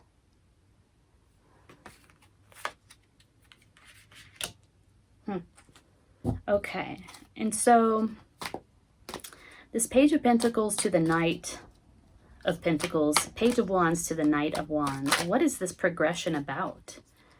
What is this exactly about? What are the characteristics of this progression? And it's coming out on the part of your connection. So, wanting to make a passionate offer, wanting to make a real offer, actually, in fact, making an offer here, and then backing it with some sort of action. These three flipped forward. It's a new way of thinking, a new perspective. Could be a new way of doing things for this person. Like, it's just new. It's new for them. What else do we have here? Ooh, the King of Swords. You got your divine counterpart here, my love. The feminine energy is the Queen of Swords. The masculine energy is the King of Swords. So this is the fact that the two of these cards came up. It does signify that this connection is a divine counterpart connection. I feel like your connection is progressing to this King of Swords energy.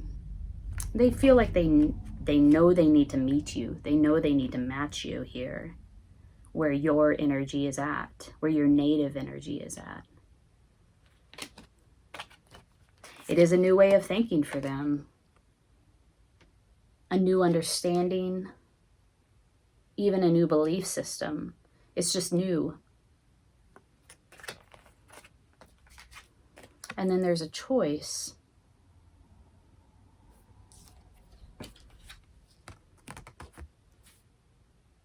You know, it's sort of like this person is like weighing the pros and cons here.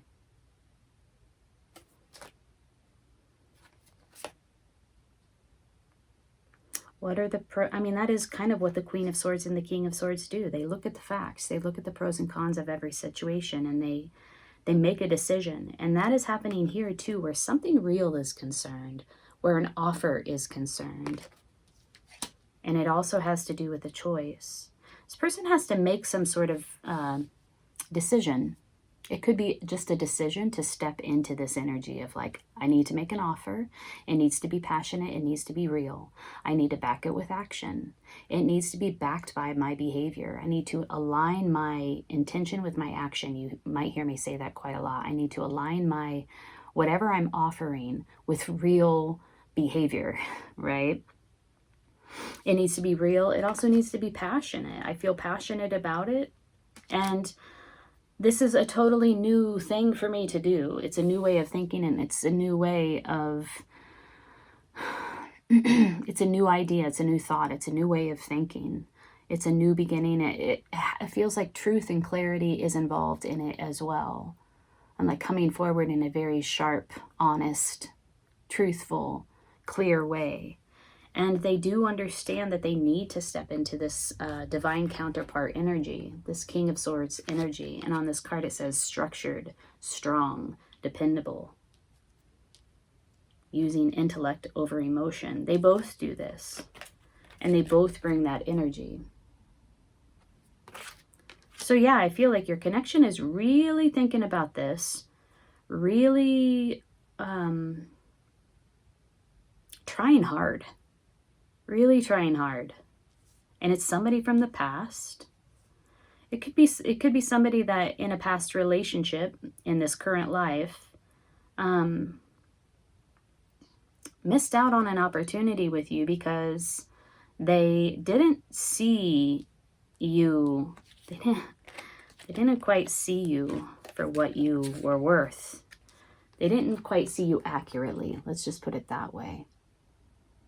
You have all of this deep, beautiful wisdom, knowledge, energy, strength, willpower that is inherent to you. You are quite capable of depending on yourself and being self-reliant. You need to be matched. If it is a past love connection, and it does indicate that there is some nostalgia or past vibes going on here. It could be that this person was like, they sort of maybe didn't see you accurately the first time. And now this time they're like, well, you know, if this is going to happen, then I need to come in with something real. I need to make an offer. I need to back it with my action. I need to do this new thing. I need to come at it in a new way, with a new way of thinking. In order for there to be like reciprocal vibes. They do have a decision to make. There is some sort of weighing of the pros and cons. Because I do feel like this is a totally new way for them to be. All right. Let's pull some cards of advice for you. Advice for Cancer as they move through this connection in January 2020. Advice for Cancer. We'll use the Osho Zen deck here. I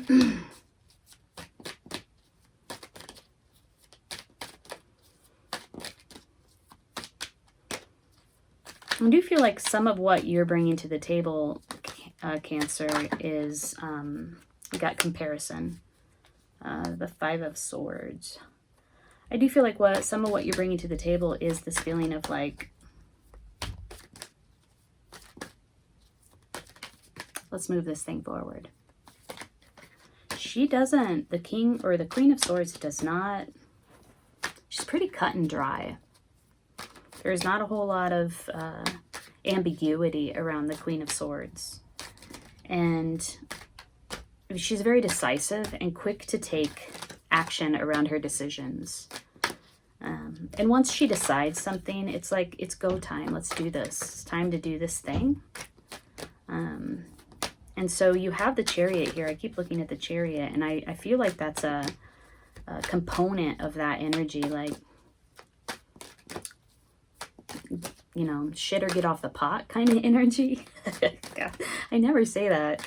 It's a weird thing to say, for me to say, but where'd that go? Oh, that's funny. Shit or get off the pot. And then we got slowing down. This is your advice.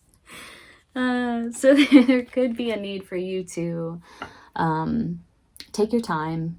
You know, if you're feeling this sense of urgency, like I made my decision, it's time to move this thing forward, show me your action. Be a little bit more patient. This is the advice. You know, this thing that your connection is bringing forward, the fact that the Page of Pentacles and the Knight of Pentacles showed up on their side, it's real, it's solid, it's long lasting, and it is slow moving. It's earth energy. And so is this turtle here, slowing down. So patience, activating patience, taking your time is a card of advice for you. And then there's this comparison card. The two of you are quite different. Like I've said throughout this entire reading, there's a difference in the levels, in the status, in the maturity, and even maybe in the age. A difference in knowledge and wisdom. There are differences here, significant differences. And so this comparison card came up to say, even though there are differences, or maybe because there are differences, don't use those differences as a way to divide. Use those differences as a way to unify and understand that everybody has their own strengths. This person may be younger than you. They might not be as advanced as you, but they do have their own strengths. And so understanding his or her unique strengths and how they might complement your own. There's this oak tree and this bamboo reed. They're very different, but they have their own strengths. Yeah. So let's see, let's pull one more card of advice for you. What should we use? What should we use here? Let's use the medicine cards. Cancer, if this reading is resonating with you, hit the like button and consider subscribing to my channel if you're not already. I'd love to have you here. All right, let's look into this a little bit deeper. These cards are funky to shuffle because they're so long. I'm going to do this kind of thing. Advice for Cancer in this connection.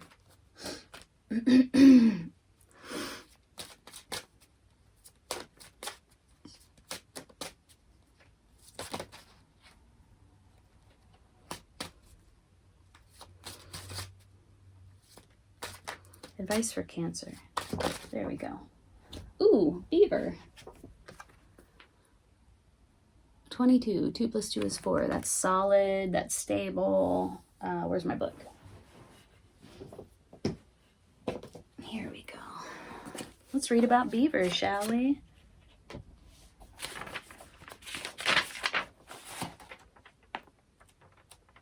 Builder.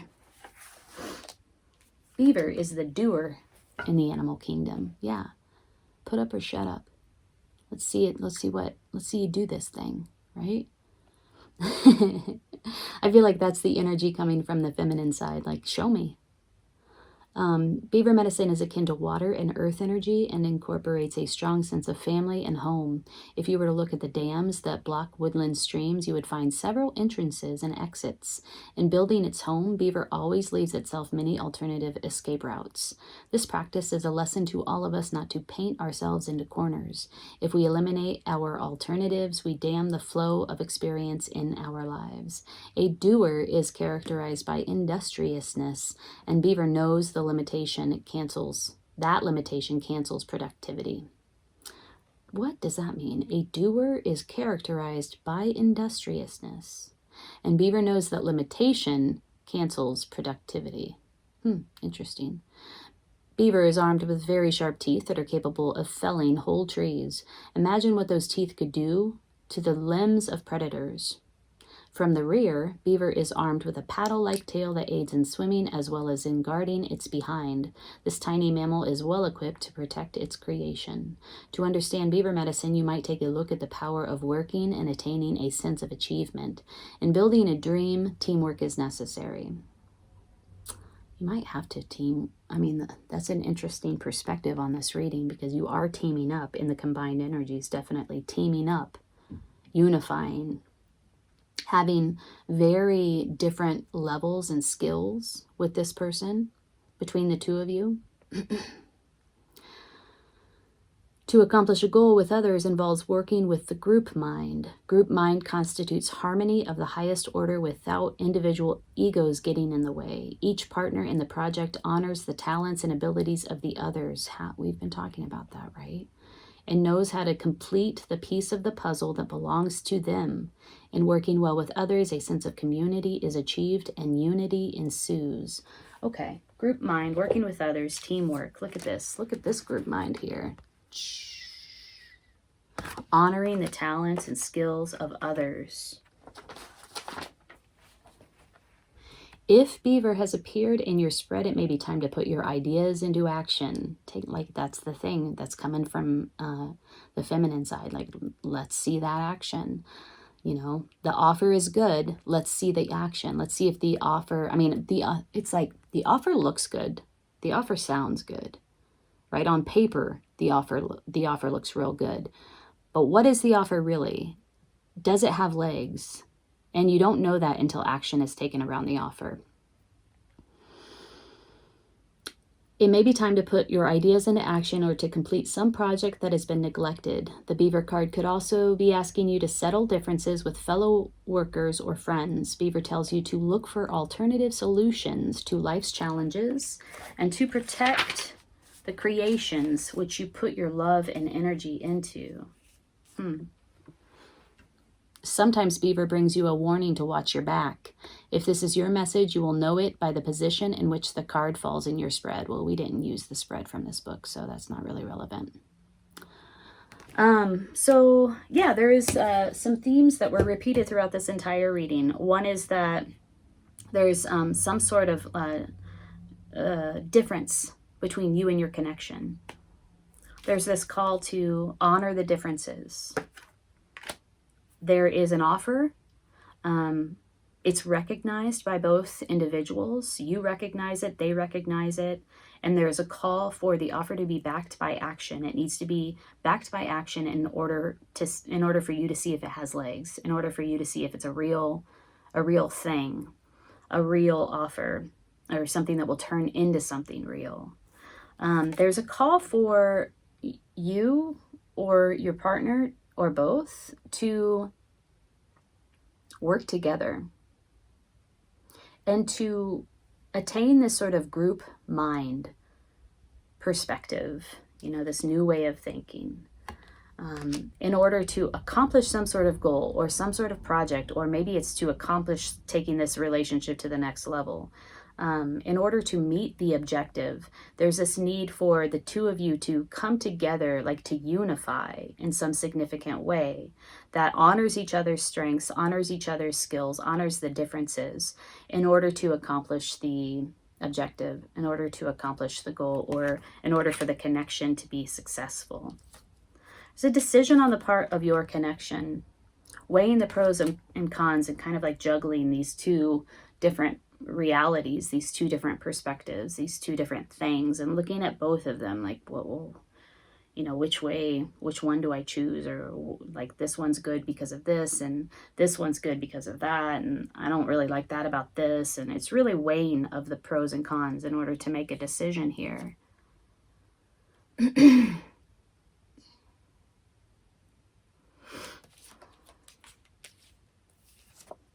Yeah.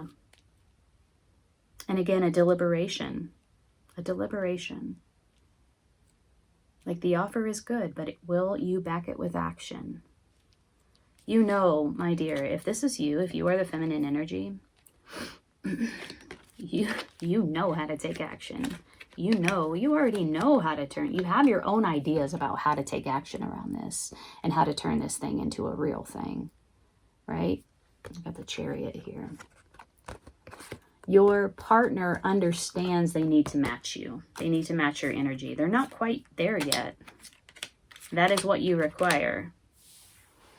All right, Cancer.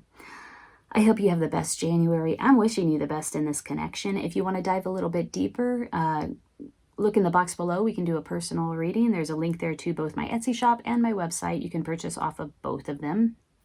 I'm wishing you the best holidays, and I hope you take really good care. Seven of Pentacles. You know that it's a pattern that keeps repeating over and over again, and this one isn't complete, but you are disinvesting. A totally new approach. Like, this is a new belief system, a new idea. You want the truth. There's a choice that needs to be made. Somebody is all about control, and it's coming out very distorted. Hey Leo, welcome to your love reading for January 2021. Thank you so much for joining me. My name's Amanda. I'm at Lunacy Tarot. If this is your first time here, thanks for coming around. If this reading resonates with you, please hit the like button so that it can circulate amongst others, and consider subscribing to my channel. I would love to have you here. If you are returning, welcome back. Thanks for coming back, and thanks for supporting my channel. All right, so I've been shuffling your cards off camera. I'm going to give it a few last shuffles, and then we'll split the deck 3 ways and sync up. We're going to look at you, what you're bringing to the table. We'll look at your connection, the person you're thinking about in January, and what they're bringing to the table. We'll look at the composite energies, what happens when the two of you come together, and then we'll pull a card of insight. We'll clarify all the way through, and we'll also pull a card of guidance towards the end for you. So stay tuned for that. All right. If you're interested in a personal reading, there is a link below in the description box. All right. Splitting the deck 3 ways. Let's get into this. You. Ooh, 6 of Pentacles in the reverse. Definitely feeling like something's not balanced. Something's out of balance. Something's not fair. There's not equal give and take here. Your connection, the Hierophant. Ooh, non-committal, rigid, untraditional, non-conforming. In the composite energy, the King of Wands. Ooh, okay, interesting.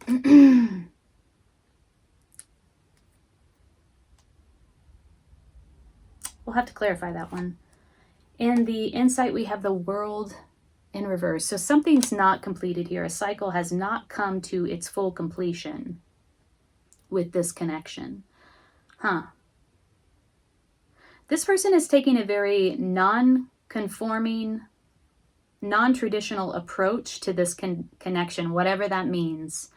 You feel like that is causing there to be imbalance inside of this connection. Like it doesn't feel like there's an equal give and take here. They might be breadcrumbing you, and they're saying like, oh, you know, like I don't like labels, or like, you know, I think we should do this a little bit differently. But the way that they're suggesting that you connect is, while it might be non-traditional or non-conforming, it really is in the ultimate service of them. You know, it's not really taking into consideration your needs. That's what I'm getting. King of Wands. The King of Wands and the composite energy. This could be a very physically oriented connection. Like it could be very sexy. It could be very like high libido, like sexually charged connection. Let's clarify the King of Wands though. And I do feel like there's something that's not complete here with the World in reverse and the insight. Like this is an ongoing cycle that has not been disrupted. It continues. It's like a pattern that continues over and over again, or emerges over and over again, either inside of this connection or inside of your love connections. Let's clarify. What should we use? Oh, let's use the Tarot of Sexual Magic. I want to see how you're perceiving them, how you understand them, and how you understand the connection. How is Leo understanding their connection at this time? Oh, the World in reverse. Again, we have 2 worlds in reverse. Interesting. Yeah, you feel like it's not over. I think you're aware that this is something that happens again and again and again. This is a pattern that is not complete. Tell me more. Okay. Okay, there are a lot of cards that came out. I'll read all of them very quickly for you. 7 of Pentacles. You know that it's a pattern that keeps repeating over and over again, and this one isn't complete, but you are disinvesting. You want a totally new approach. Like this is a new belief system, a new idea. You want the truth. There's a choice that needs to be made that has to do with like, it's a tangible, it has to do with tangible reality. It's like a choice between moving in together or living alone. It's like it will affect your 3D reality, this choice. And then we have the Emperor in reverse. Somebody is all about control, and it's coming out very distorted. Like there's a distortion of power, a distortion of control. There's a grab at power here. That's how you perceive them, how you perceive this connection. Whoa. Okay, how do they perceive you? The Hierophant in reverse.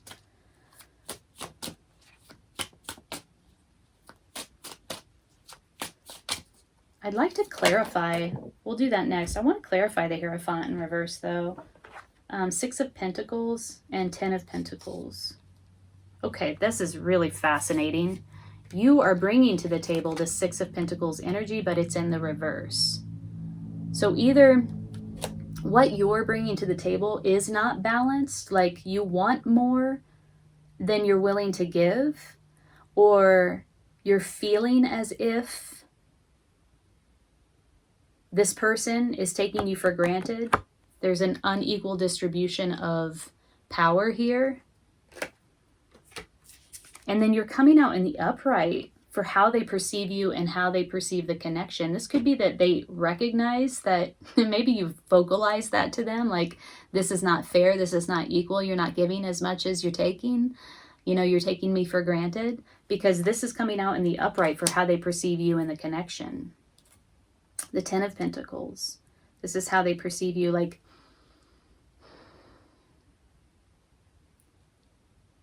I think they feel like you want a partnership or a connection that is going to bring you the 10 Pentacles. The 10 of Pentacles is getting to the end of, like, nurturing this thing to its fullest potential and getting to the end, and you're just surrounded by its fullest expression, which is abundance and wealth, and you have enough to share.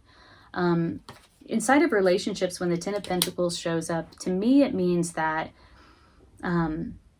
it's somebody who, or a partnership that, you know, plants the seed and then nurtures the seed and nurtures it all the way from 2 to 9, you know, to the point where it's ready to be harvested. And the 10 of Pentacles is the full expression of that harvest, of the fruits of your labor, this thing that you've committed to doing, right? So it's like generational wealth. It's commitment and follow through.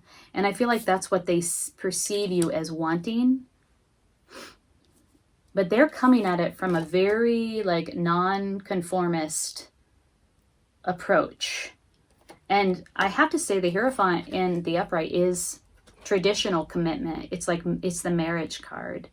I don't feel like they want to be married. I don't feel like they want that commitment with you.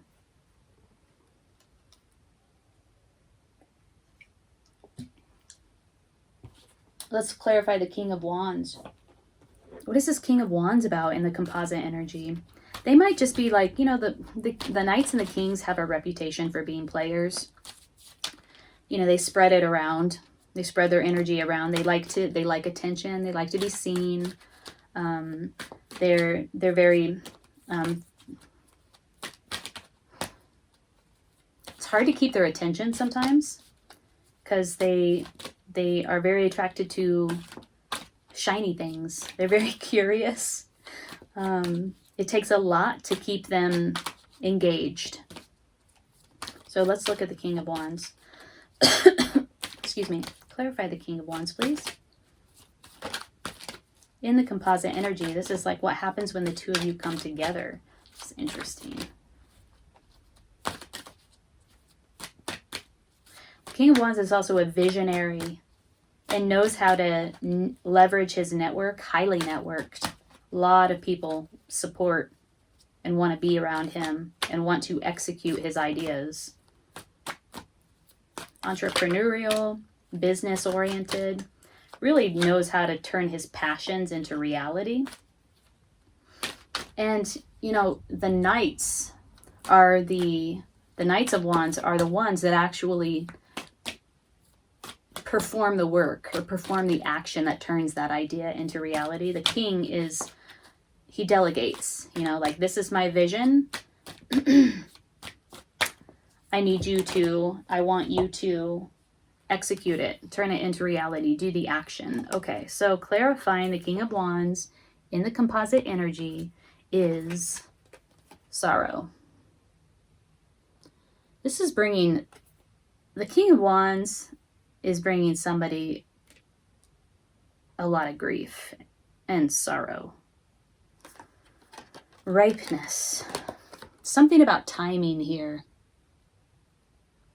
Like this was like something about this connection was forced before its time. And then transformation.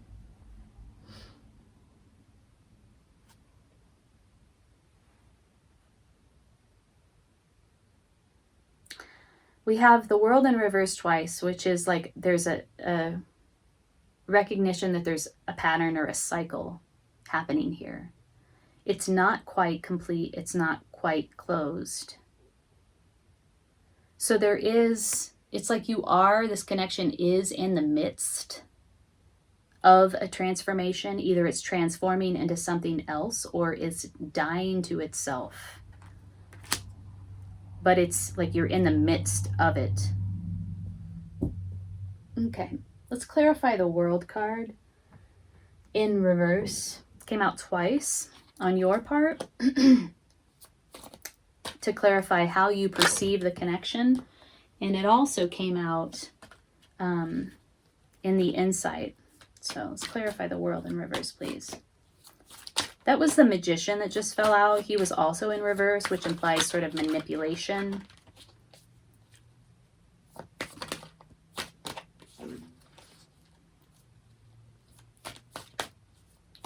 Clarify the World card, please, in reverse. I feel like you're aware of this. You're aware that this connection signifies a sort of repetitious pattern. Maybe it's something that you see happening in your relationships, in your life over and over again. And it's like, oh, fuck, here it is again, right? Like, I thought it was something different, but it always turns into this thing. I know the feeling of that. Sorry if I'm projecting. I feel like you need to disinvest from this pattern. This came up twice too. Wait, am I right? Did this come up twice? Yes. Okay. Wow, interesting. The World and the Seven of Pentacles came up twice, each time in reverse. Sorry, I'm getting a little excited. This came up to clarify how you see them, how you see the connection. This came up to clarify the insight. Ooh, there is something about this that you need to become fully aware of and embrace. This is a disinvestment. Remember when I said you're disinvested from this? Disinvest. Disinvest from this pattern. There's some work that needs to be done here to break this pattern, to bring this cycle to a close. That's the insight for this connection. I want to know more. Remember I said I wanted to clarify the Hierophant in reverse, which is what your connection is bringing to the table. Please show me the qualities of this person. Show me more about the Hierophant in reverse. I'm going to use the dark mirror.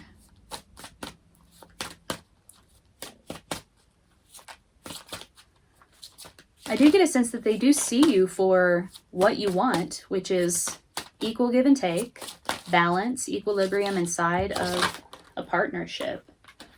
And somebody who wants the Ten of Pentacles. It's like you want a partner that you can build with. You want a partner not only that you can grow with, but build with over time. Masquerade, gilded regret. Okay. Whatever line of bullshit they're feeding you, it's a masquerade, right? It's just bullshit.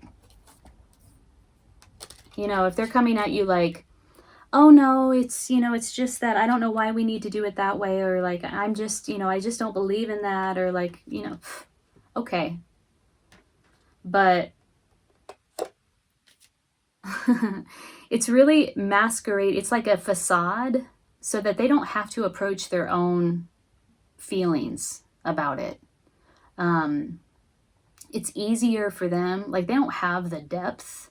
It's easier for them to put on a mask and act as if. And I also feel like they're kind of acting as if they can give you what it is that you want. If you've been very straightforward with them, which is like, I want equal give and take inside of this relationship. I want a partnership where I can build over time. They're sort of, at the same time that they are saying, oh, well, you know, like my approach is a little bit different. I don't know why we have to do it in the traditional way. At the same time that they're saying this, they're also putting on a mask and acting as if they can give you that. Does that make any sense? It's very like dissonant. Gilded regret.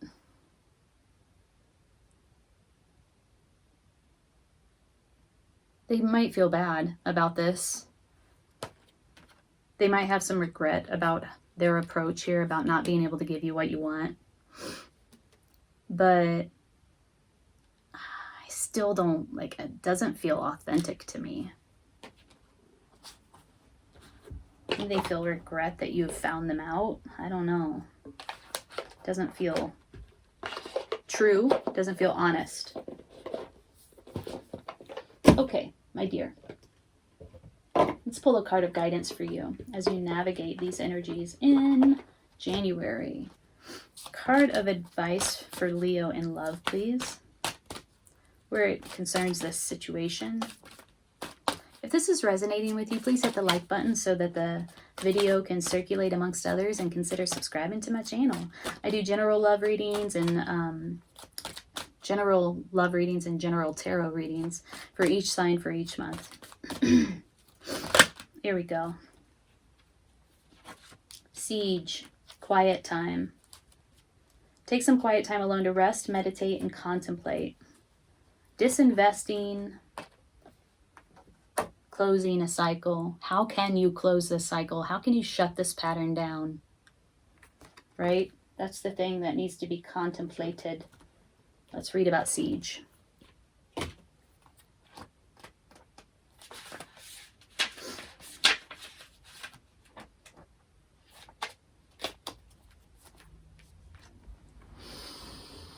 Quiet your mind. Breathe and let go of words, worry, and plans. Go into that space of silence deep within you, that vortex of peace where the world doesn't enter. Now is the time to retreat in silence and spend time alone. I'll lovingly help you rejuvenate and recenter yourself. Don't try to make any decisions now. Just allow your mind to be at rest. You'll soon know enough when it's time to take action. But for now, be quiet and rest. Okay. Wow. Yeah. So I feel like this has taken a toll on you, Leo. The one message that is just coming through very strongly is this reverse Seven of Pentacles and reverse World that came up twice. This call to disinvest from this connection and to become fully aware of this pattern or this cycle, so that you can begin the work to also disinvest from the pattern and disinvest from the cycle, to shut it down. All right? Leo, I'm wishing you the best in January. Take good care. But I do see that the energy here coming from your connection is quite positive. They understand that, you know, this is going to be some work. And they're willing to do the work, and they're willing to wait, and they're willing to be patient. They have a sort of practical faith in the growth of something. You know, like, hey man, we put the work in. We're going to see the rewards. We're going to reap the harvest. There's no doubt. We just need to put the work in, and we need to wait. Hi, Virgo. Welcome to your love reading for January 2021. If you are new here, my name's Amanda. I'm at Lunasync Tarot. Thank you for stopping by. Thank you for joining. If you're returning, thank you for coming back. I really appreciate you tuning in. So this month, Lunasync Tarot, the channel, reached 2,000 subscribers, which I'm really excited about, and just very grateful and thankful to all of you who have subscribed and continue to support the channel. So I'm doing a giveaway. I'm giving away 2 free 30-minute tarot readings. If you are interested in that, make sure you're subscribed to the channel and leave a comment below. And I will put all the names, all the people who leave comments into a hat, and I will draw 2 winners on January 1st, 2 winners in the new year, and we'll do your readings. All right, so in this love reading, we're going to take a look at your energy, what you're bringing to the table. We'll take a look at your connection, what they're bringing to the table. This is anybody that you're thinking about right now in January. We'll look at the combined energies, and we'll pull a card of insight. We'll also pull a few cards of guidance for you, and of course, we'll clarify the whole way through. So, let's sync up. I'm going to split the deck 3 ways here. I'm working with the Osho Zen deck as the foundational deck for this reading. In the position of you, we have the Hermit, aloneness. So there may be some separation between you and your connection. You're taking some time out, going off on your own, surrounding yourself with solitude in order to find an answer. In the position of your connection, what they're bringing to the table is going with the flow. I feel like they're like, okay, I'm going to go with the flow here. You need some time out? All right. I'm open to that. I'm receptive to that. And I am going to see how this plays out. So your connection seems to be receptive to this distance or separation that is occurring between the 2 of you at this time. In the position of the combined energies, we have we are the world. Wow, okay. So there is some sort of feeling of like the dream that we had together. And it's more than a dream. It really feels like a plan that had, you know, like a well-laid plan that had objectives and action steps and, you know, strategy behind it. Like, we're agreeing on this plan. We're going to do this. We're going to build this. It feels like you agreed to build something greater than the 2 of you alone. That is stalled at this moment. There's some sort of hiccup there where the plan is concerned in terms of building this wealth or abundance or this thing that is bigger than your connection. Right? That's the combined energy. And then the insight is the burden. Wow, this is the 6 of Swords in the traditional deck. Now in the traditional deck, the meaning of the 6 of Swords is not walking away. It's like leaving a turbulent situation and, you know, kind of like making that decision of like, I got, you know, it's time for me to move on. I'm going to take everything with me that will serve me, and I'm going to leave everything else behind. And I'm going to move on into calmer waters and a period of, I'm just going to move on to what's better for me, what will serve me better. Now, this is in the reverse. It came out in the reverse. So it could be that there is a need to move on that is blocked. Like there may be fears or insecurities or anxieties around making that decision. Now, I'm going to read this interpretation as well. Read this card from this deck as well. In this particular deck, the 6 of Clouds is what this is, the burden. This is when your ego is running the show and you're not listening to signs from your body. You're not paying attention to your physical needs. Your ego really is just like, you need to make this happen and I don't care what it takes, make it happen. And it could be that you're coming out of a period of engaging with that type of energy. You might have been driving yourself really hard. And this aloneness is sort of the result of that behavior. Just like you have to separate, you have to step away, you have to go, you need to cut out all external stimulation in order to heal, because it looks like you're coming out of a time of just driving yourself really hard without paying attention to with paying attention to a singular need and not paying attention to anything else. It's not very holistic, right? It's very focused, it's very driven, and it sounds like there were like physical compromises that were made. Physical sacrifices or compromises that were made here. That's the insight.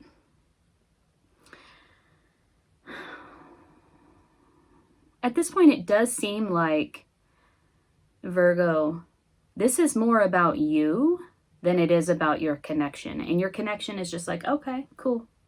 You know, like whatever you need. I'm going to go with the flow here. Because it does seem like this is more of a dilemma, a psychological dilemma, on the part of yourself. Let's clarify. I'm going to use this new deck. It's the Rose Monaco Tarot. I love it. The imagery is really quite beautiful. So, first let's clarify you with the Hermit. Aloneness. What are you taking a break from? Why are you taking a break? What are the characteristics of this? There could be distance between you and your love connection right now. And it could be because there was an imbalance in one or the other. Two of Cups, the Hermit. Okay, the Hermit came out to clarify the Hermit. Yeah, taking a break from love. I feel like you need to find some sort of answer here. Where it comes to love, where it comes to this connection. You need clarity here. What about your connection? Going with the flow. In the upright, it's a very positive card. It's a card of receptivity, openness, not pushing the river. I really feel like the insight here, somebody was pushing the river, just pushing hard, driving hard. And it was coming from this mental space, like this has got to happen. We have to do this. I don't care what compromises you need to make. I'm not listening to anything else except for my singular goal of achieving this thing. And the result was illness, physical, emotional, mental illness. But let's look at your connection, going with the flow. Can you tell us about going with the flow here?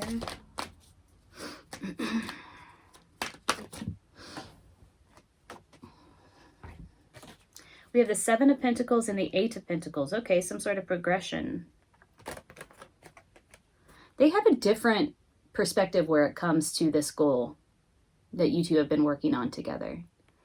It's much more practical. It's much more down to earth. It's much more tangible. The Seven of Pentacles, they're like, we've done the work, you know, and now we wait for our harvest. And there's no, it's a card of patience. It's a card of waiting. And there's no pushing. It's like, okay, well, we sowed the seed.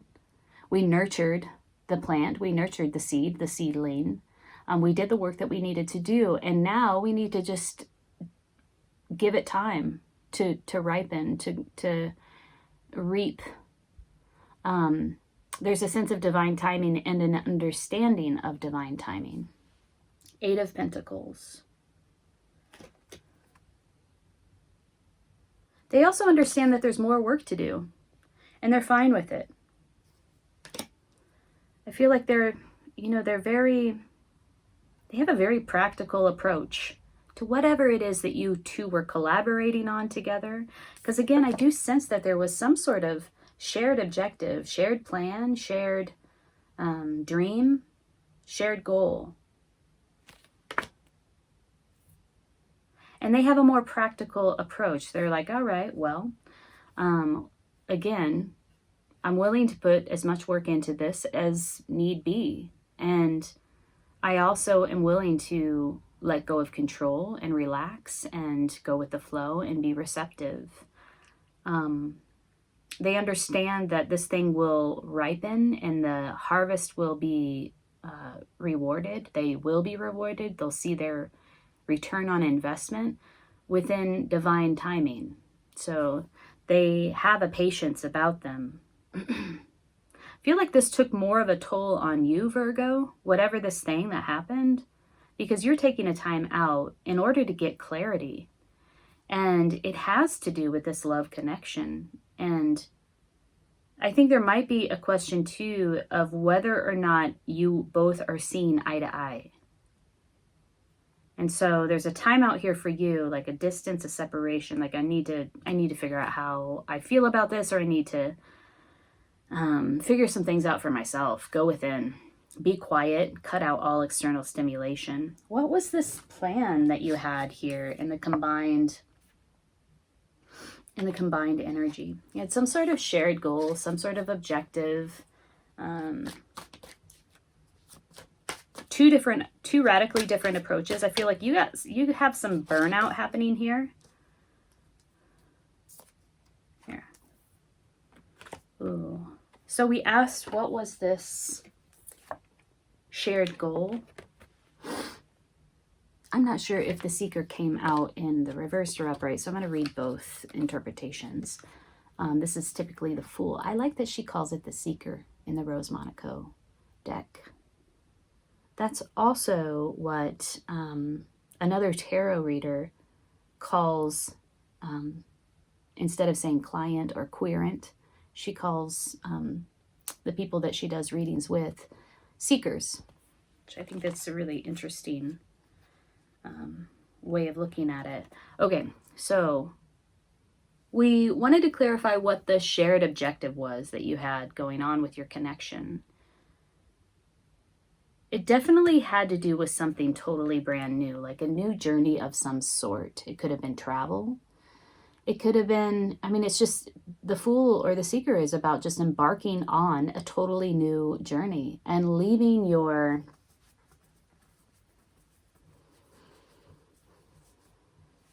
baggage behind, because the Seeker travels very light and takes with them hardly anything at all. It's a tabula rasa of sorts.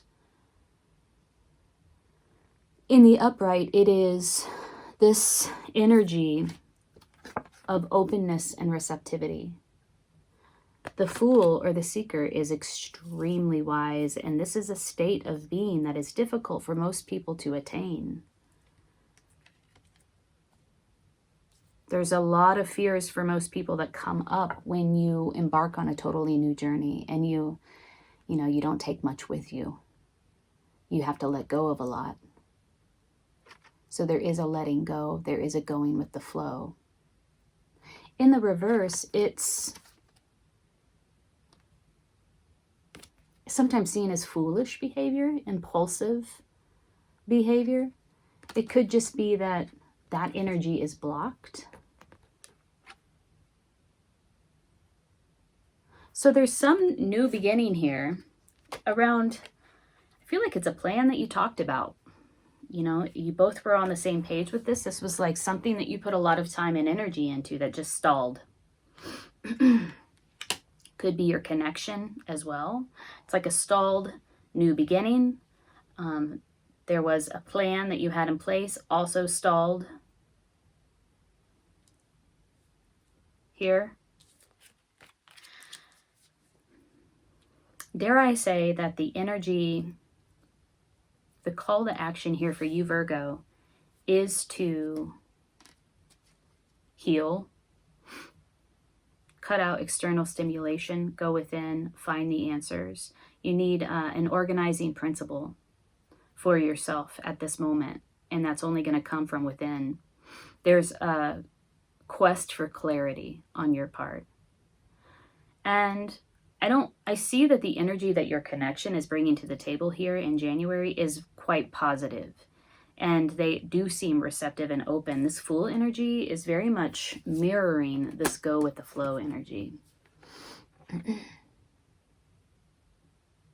You know, Virgos have a tendency to like a lot of structure and like a lot of organization, and that lends itself to a certain amount of desire for control. And so this might be bringing up some deep-seated fears or anxieties, you know, around that, like it really challenging you at your basic core level, your basic nature. But I do see that the energy here coming from your connection is quite positive.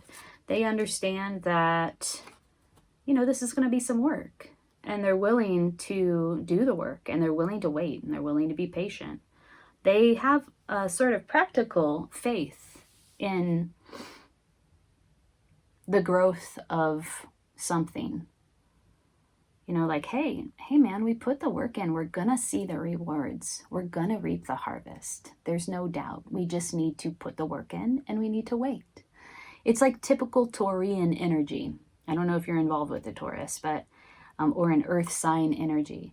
It's like we think that we can, I'm a Taurus, so I'm speaking from my own perspective now, but we think, Taurians really think that they can accomplish anything through just hard work, you know, and sometimes it baffles us if we put our work into it and we don't see the rewards. It doesn't happen very frequently, because I think a lot of things do happen as a result of hard work. Of course, I do. I'm a Taurus.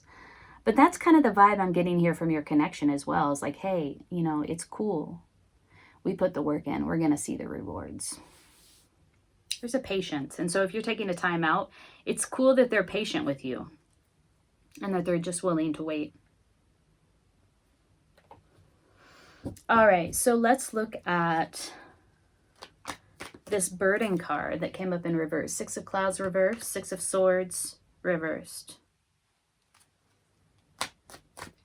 There was a moving on, or a need to move on.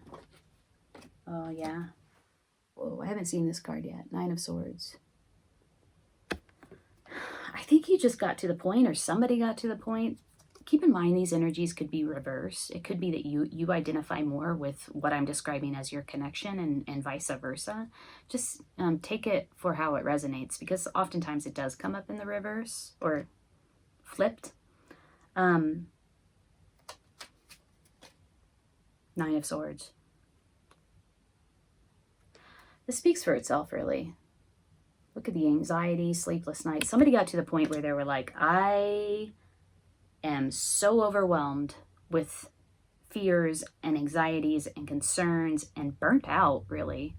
Getting to the point of burnout, emotionally, physically, mentally. Like I mentioned before, like illness felt on those levels, to the point where you have to take a break. You literally have to separate and go into like a dark room and for a period of time, and allow your nervous system to decalibrate, is what I'm hearing, or to heal. Like no stimulation, no stimulation. Dark room.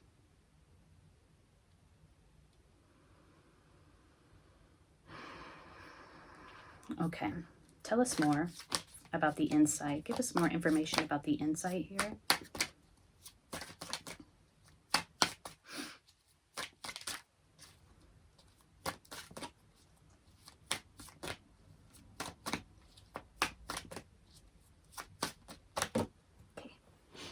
This is a past love, a past connection. It had to do with a love connection.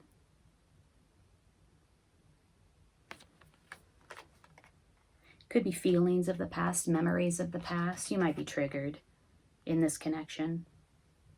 It's bringing up some old stuff. I'm going to hold these three up. These all came out in the insight. Past love connection, past life connection, past memories. Bringing anxiety, concern, fear, and worry.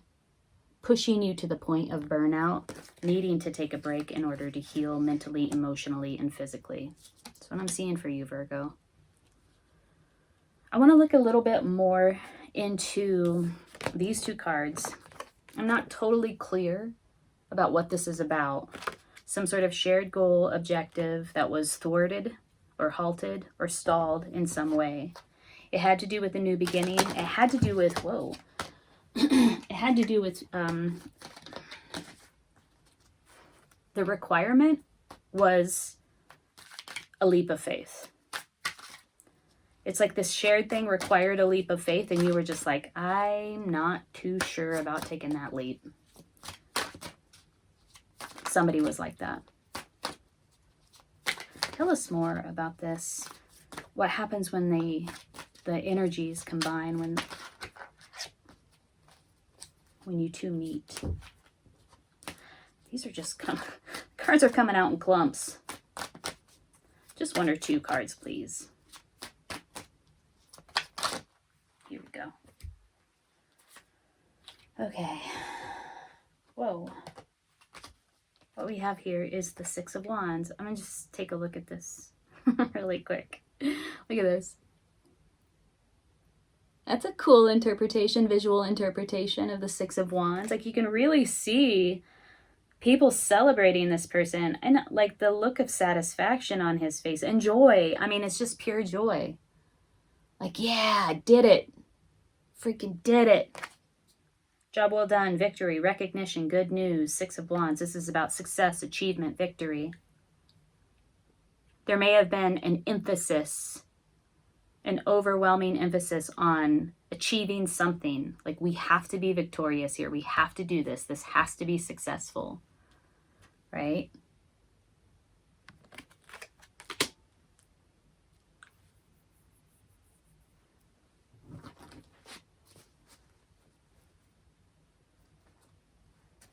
Combined energies. Yeah, maybe too much of a focus on the thing that was connecting the two of you, the shared goal, the shared objective. Let it go is what I'm hearing. It's like you had the shared goal, the shared objective. Somebody became hyper focused on it and felt a real need for it to be successful. And that became the sole focus, right? Like, that's the only thing I care about, is that this thing is successful. And what was really needed was like, let it go, leap of faith, trust, you know, with this Seeker card. There was a lack of trust, and that's why there was a hyper focus on like a gripping onto this, like it's got to be successful. Knight of Wands. Ooh.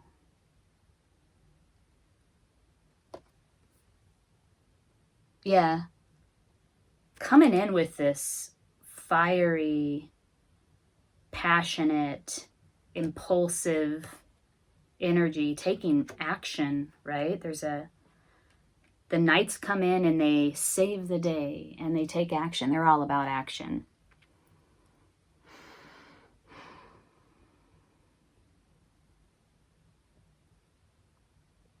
I feel like that energy was driving the show, or driving the bus. That energy was driving the bus here. And it really started to kind of just get in the way. Again, a message of divine timing.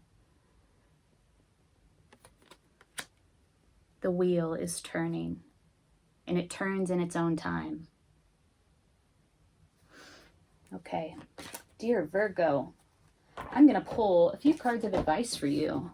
Let's do that. Looks like you are in a time of solitude, in a period of solitude.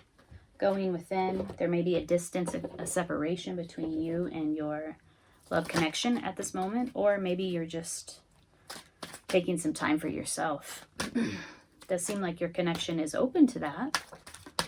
I'm confident that if the work is put in, that the return on investment will be seen, will be known, will be experienced. They have a very practical approach, grounded and practical approach. Just a card of guidance for Virgo, please. The call to action here is a need for patience, an understanding that there is divine timing at play here for you in this connection and whatever it is that you're working on with this person. Let go of control and approach it with a spirit of openness, receptivity, and trust. You will need to be able to take that leap of faith, and you can't control the outcome. You may be dealing with a certain amount of emotions, triggered emotions that you have to work through, sort through. And this hermit mode that you're in, twice the hermit came up for you, is a good place to do that work. I do feel like you got to a point of emotional, physical, mental burnout, fatigue, experiencing some illness, especially where your nervous system is concerned. Ah, yes, I love this. We got two cards that flew out here for you, Virgo. We have Maeve, cycles and rhythms, and this is paying attention to your body, to the cycles of your body. And then we have Hathor, receptivity. What have we been talking about? Hathor is badass, man. Look how powerful she looks. Allow yourself to receive. This will increase your intuition, energy, and ability to give to others. Okay, let's read. Let's read, shall we? Virgo. Read about Hathor first. You know what? I gotta say, I love these goddess cards, and I feel really sad that Doreen Virtue, the creator of these goddess cards, has renounced them and is claiming now that they are evil. Okay? It's just so weird to me. Hathor, receptivity. You have a maternal side to you that naturally cares for those in need, yet this must be balanced with receptivity or the flow is blocked. Receiving is the essence of feminine energy, and it means allowing yourself to receive with grace and gratitude. If you feel guilty when asking others for help, or if you feel bad about receiving gifts, then you've blocked your feminine energy. Your receptivity is just as natural as your nurturing, giving energy. Receptivity allows you to better hear the voices of the angels. When you receive, you have more resources to give to others. Begin by noticing the hundreds of gifts you receive each day, whether it's seeing beauty in nature, witnessing a touching human moment, or being hugged by a loved one. That hasn't happened for me in a while due to COVID. Simply say thank you for each gift and know that they're filling up your storehouse, keeping the divine flow going strong. Various meanings of this card: be still and listen, release guilt about receiving, ask for help, increase psychic awareness, know that you're in a learning cycle, healing is occurring, be more in your feminine energy, and then child conception, pregnancy, or birth, including adoption or favorable custody arrangements, are issues in your life. For some of you, that could have been the issue. That could have been the goal that you had with your partner here.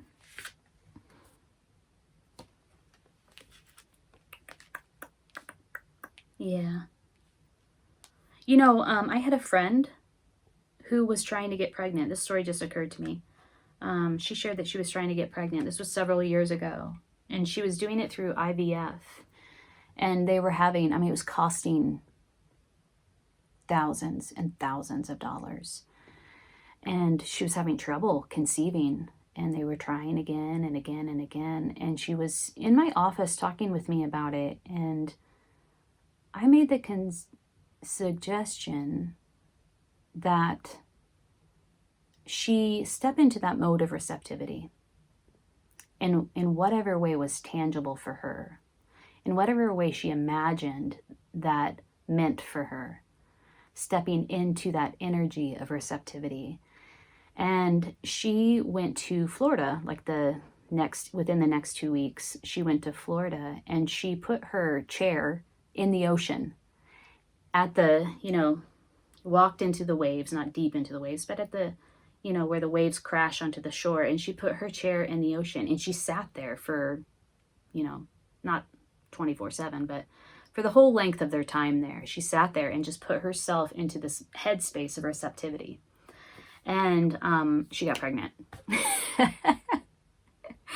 So there's this call for you to put yourself into that energy of receiving, that receptive energy. And it's repeated throughout this entire reading, Virgo.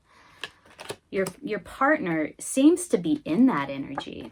And so they can bring that energy to you, share that energy with you, or teach you something about that energy of being receptive, taking that leap of faith, openness, trust. Let's read about Maeve. You know, Hathor also mentions something about healing. She mentions something about cycles, like honor your cycles. That's what Maeve is about as well. And we have this message here in this reading of divine timing. Seven of Pentacles, which came out to clarify your connection, is about divine timing. In the Mother Peace deck, it shows a very pregnant woman sitting amongst watermelon vines and watermelon fruits. And that card speaks of everything happens in divine timing, and you can do nothing but wait, because you can't pick the watermelon before it's ripe, and you can't force a birth, right? It's about waiting. Waiting is so much a part of manifesting something.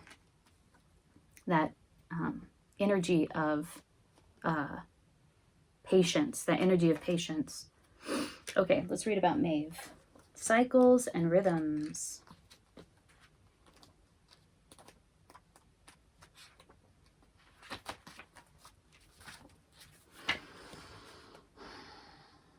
All of life is cyclical. The moon, the stars, and the very universe. Life inhales and then exhales again. So why should you be so surprised or upset that you too have cycles? There are times when you feel energized, awake, and alive. There are other times when you feel isolated and shy. Your body too goes through pronounced cycles and changes. Celebrate these rhythms and embrace them as the essence of the lifeblood that courses through you. Various meanings of this card. Female gynecological changes. Okay, so for some of you, this is a reading about pregnancy, about gestation, about birth, about a want or a desire to be pregnant, to bring another life onto this planet. Because that message was in both of these cards here. Female gynecological changes, starting menses or menopause, for example, are an issue for you. Make time to rest. Initiate steps to alleviate depression or lethargy. Take better care of your body. Seek support for dealing with emotional crises.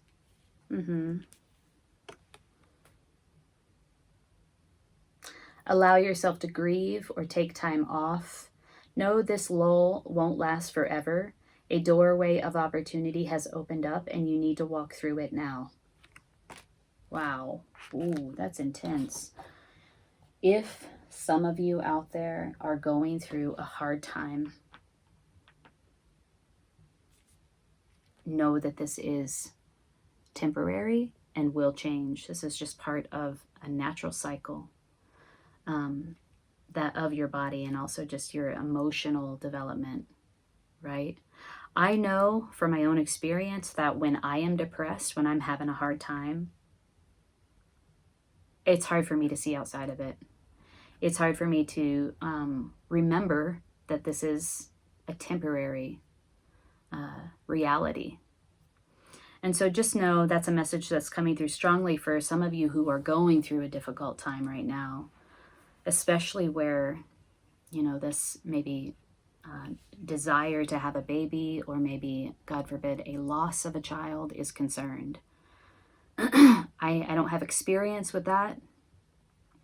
And I am sending you my deepest heartfelt love and compassion. If you are experiencing that, know that there is a light at the end of the tunnel, that this is not your permanent reality.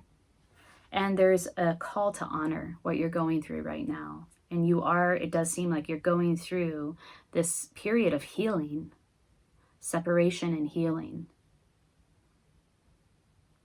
Let's pull one more card for you, Virgo, from the Medicine deck. If this reading is resonating with you, please hit the like button so it can circulate amongst others, and consider subscribing to my channel. If you'd like to go deeper with some of this, I'm doing personal readings. You can find a link below in the description box to my Etsy shop, also to my website. I would love to read for you. Wait, this is the wrong deck. We're not doing this one. We're doing this one. One more card of guidance for Virgo with the Medicine deck.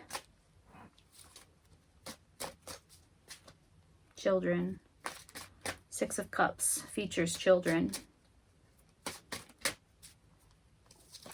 Yeah, there's a very specific message coming through here about a love connection and about a desire for children, or children prominently featured in this relationship. Turkey. This is the giveaway. It also speaks to giving and receiving. 3 and 1 equals 4. That's a number of stability, solidity, structure. Okay, let's read about Turkey.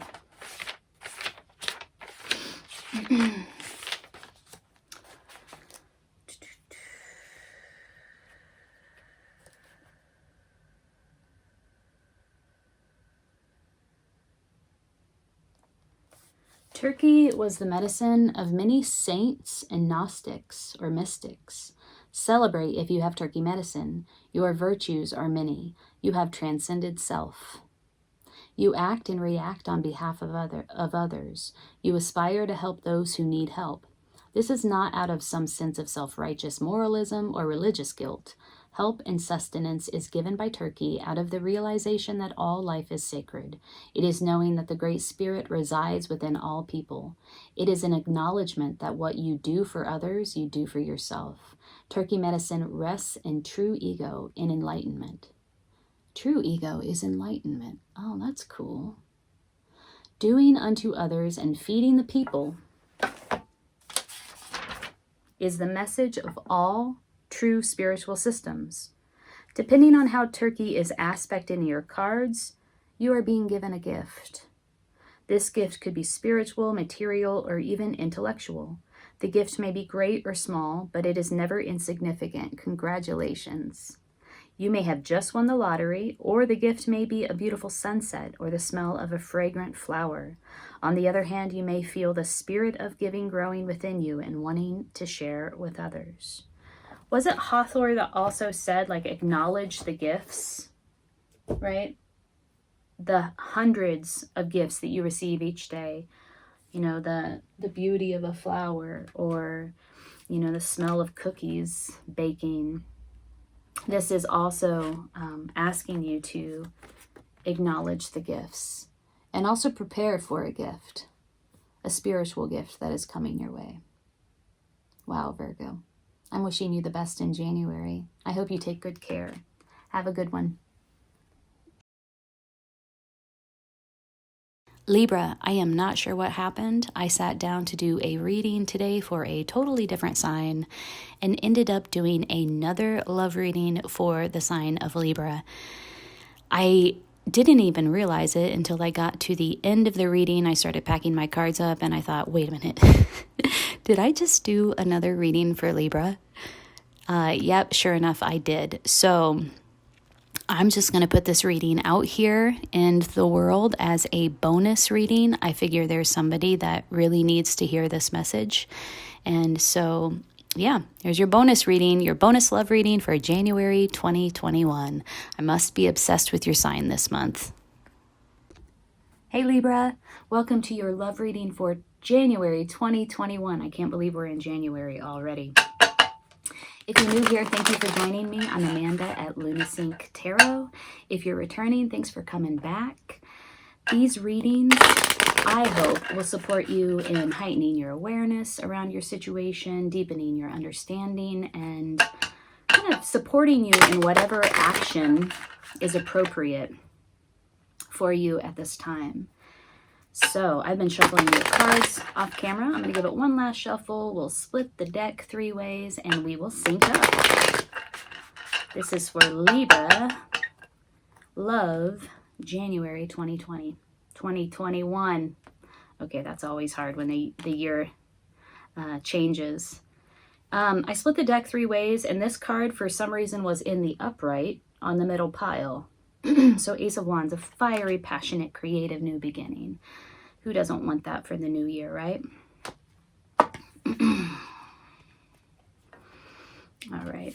So in the position of you and what you're bringing to the table is the 7 of Pentacles. Really looking at the work that you've done so far here where it comes to this connection. I feel like you have put a lot of work in, and now you're wondering, like, am I going to get my return? Am I going to get the return on investment that I'm hoping for? Really studying this, studying what you've done, how hard you've worked. You're sort of looking at your harvest. What is your potential harvest? And wondering, there is that question like, I put a lot of work in here. Am I going to get my due rewards, my just rewards? In the position of your connection, who you're thinking about in January, is the Four of Swords. Some sort of distance, some sort of separation, a period of recuperation and recovery. So this often comes back. This often comes up as a result of some sort of emotional hardship felt on the mental plane and the emotional plane, right? It follows the Three of Swords. You can see 3 swords here pointing directly at the heart. The Three of Swords in this deck shows 3 swords piercing a heart. So this is the Four of Swords. It follows the Three of Swords. There's been some sort of emotional disappointment, hardship, betrayal. This person now is taking the time out to recuperate and recover and sort of process that. I'm going to put this Ace of Wands that popped up over to the side. In the combined energies, we have the Empress. Okay, beautiful. Nurturing something to its fullest potential. So that is what's on the table. When the two of you come together, that is either the question or the opportunity, the possibility or the potential. There is an opportunity or the potential to nurture this connection to a greater potential, to its fullest potential. The insight, 10 of Pentacles, yeah. So what we have here, so this is the 10. It is the final card in the suit. So it's about finality, but it's also about generational wealth. It follows the Ace of Pentacles, which is the seed of something real, the seed that has potential to grow into something truly abundant that not only serves you, but also serves the greater community. So the insight is that I feel when I'm looking at these cards that this connection really has the potential to grow into something that's solid, that's real, that's abundant. It has the potential to provide for you, provide for your connection, provide for the greater community, potentially provide for your family.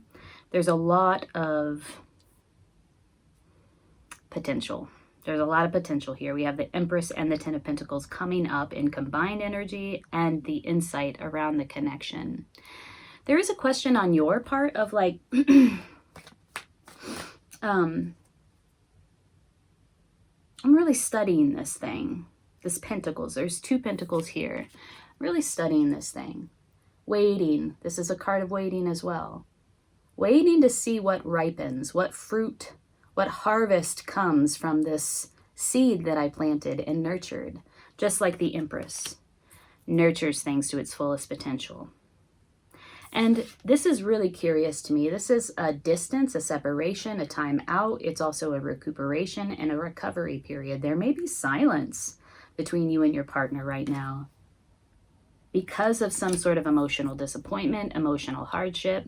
Doesn't necessarily have to be a betrayal, though often people will read it as such because the Three of Swords is a sort of betrayal felt in the heart space. But there is a timeout, a separation of some sort. I'm going to use this new deck that my mother gave me last night. I have not ever even heard of this deck or seen this deck. It's Rose Monaco Tarot. So we're going to clarify with this new deck. It's really quite beautiful. I'll show you. Ooh, Ace of Cups. A new emotional beginning. A new beginning in love.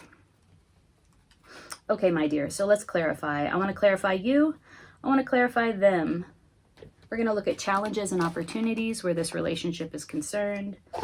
I really am very interested in knowing what is going on with your connection due to the fact that the Four of Swords showed up. They also may be recovering from some sort of illness. It's recuperation, sort of rehab.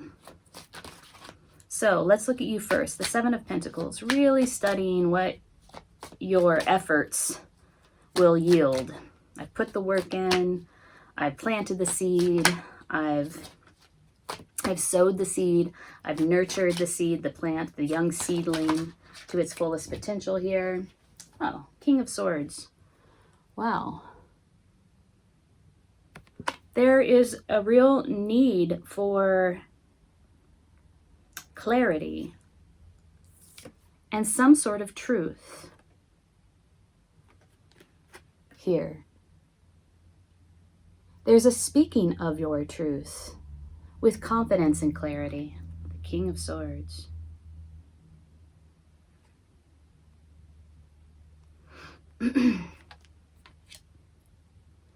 It could be that, okay, so here we have the Four of Swords in the position of your connection.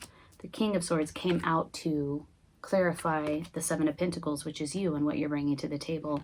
It could be that there was some decision, heart over head decision that was made, or some truth that was spoken, that was verbalized, that was really just about like, this is what I see.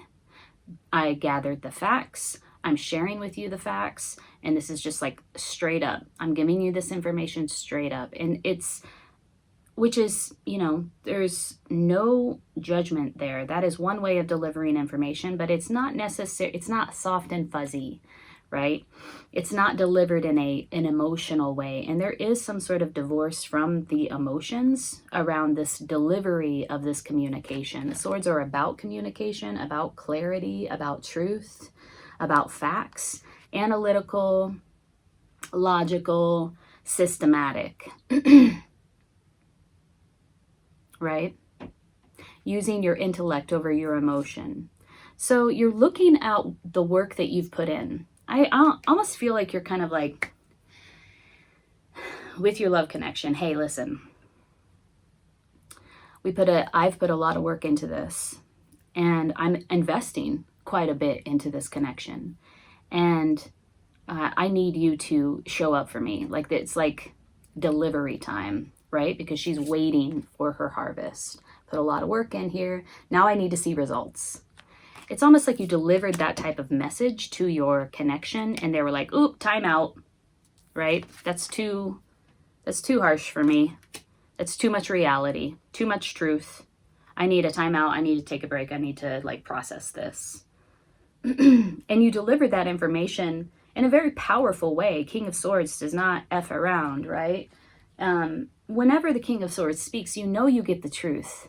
It might not feel awesome to hear, but you know it's the truth. And this person knows it's the truth as well. I feel like the truth kind of like pierced them, right?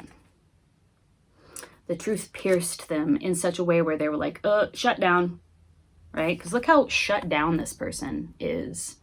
It's almost like a forced separation. Like the system shut down as a result of hearing this truth that you delivered around this issue of like, hey, we put a lot of work into this. I put a lot of work into this, and I need to start seeing results. I need to see you show up. I need to see my return on investment.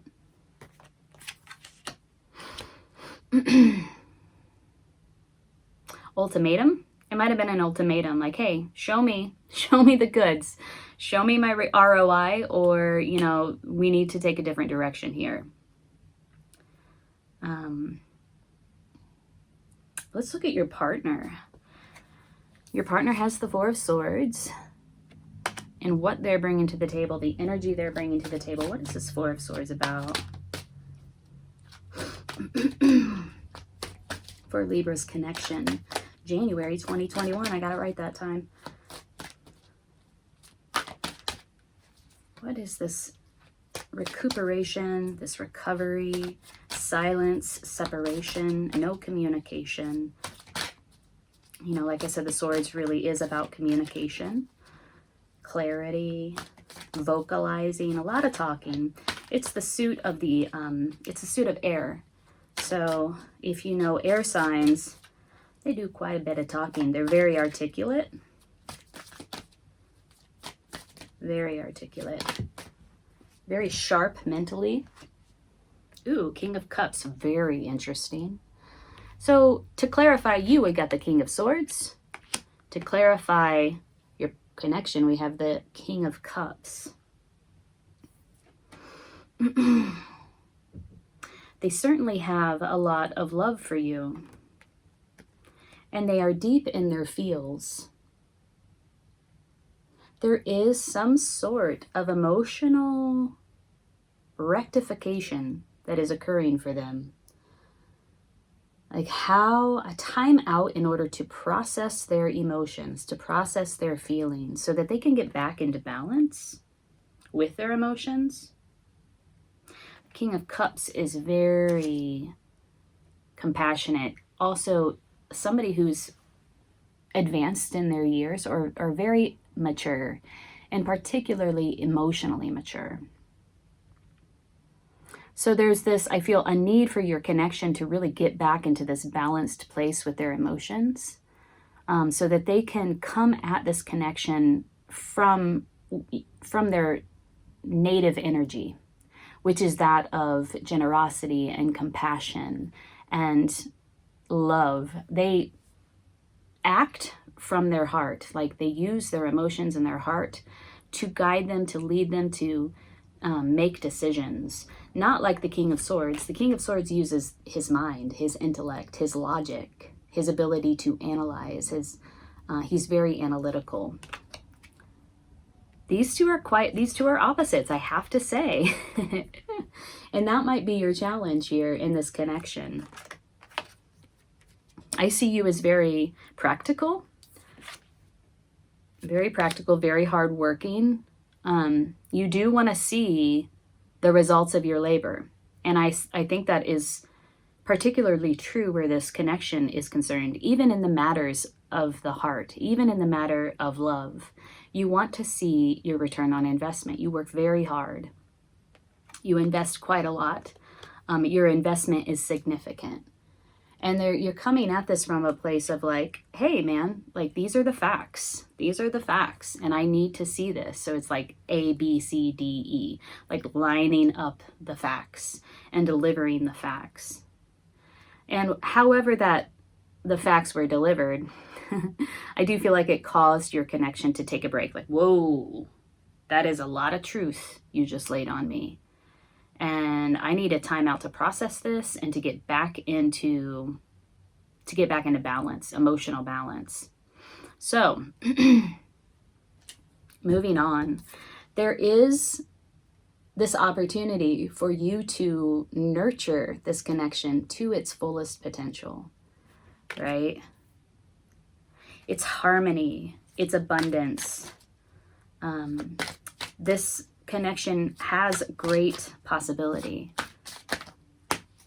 There needs to be some sort of like new beginning between the two of you that comes from a place of unified passion and creativity. It could be two working together on a project, having a singular objective that you two can rally around. And that might be the turning point for the connection, taking it from the Four of Swords energy into a more balanced place, having a shared objective. That's the word I'm trying to find here. Limitations.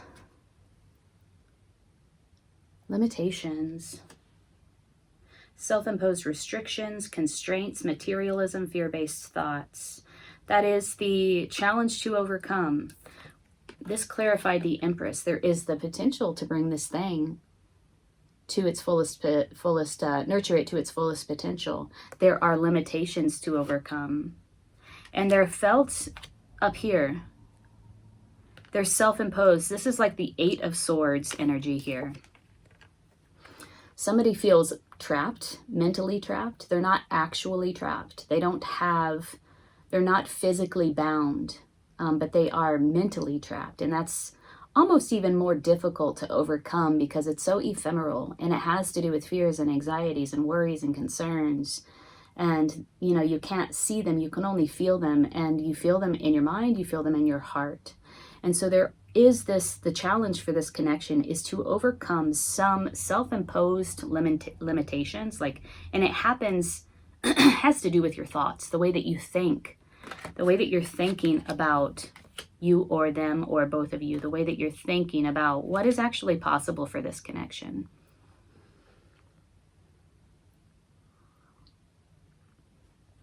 That is not a surprise to see. When you get inside of relationships, it brings up, you know, it's the most intimate a relationship that you can have in your life.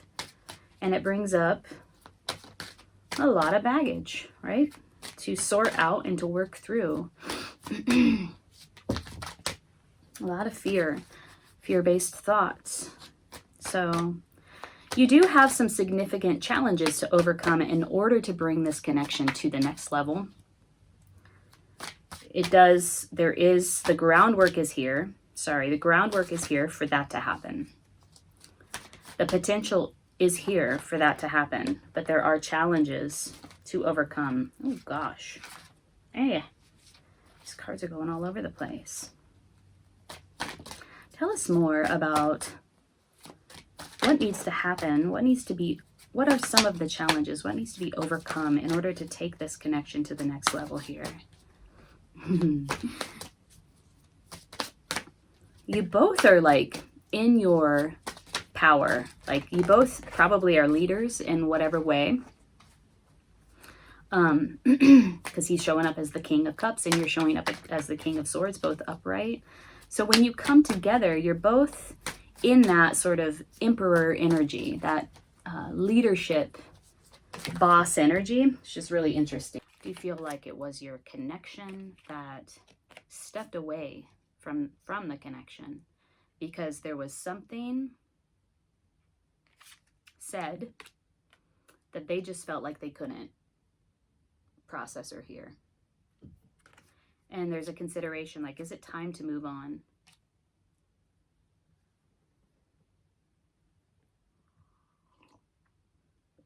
It's a walking away of something that brought emotional fulfillment. Fear is a big factor here.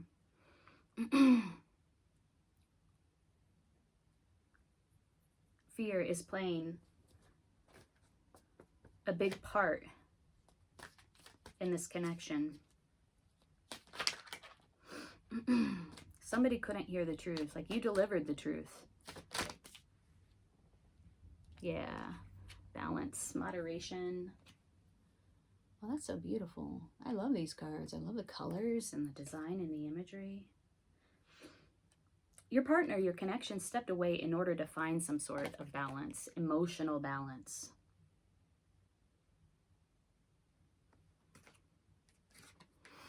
Some moderation, bringing moderation back to the connection so that the connection can thrive in that sort of more equal, balanced way.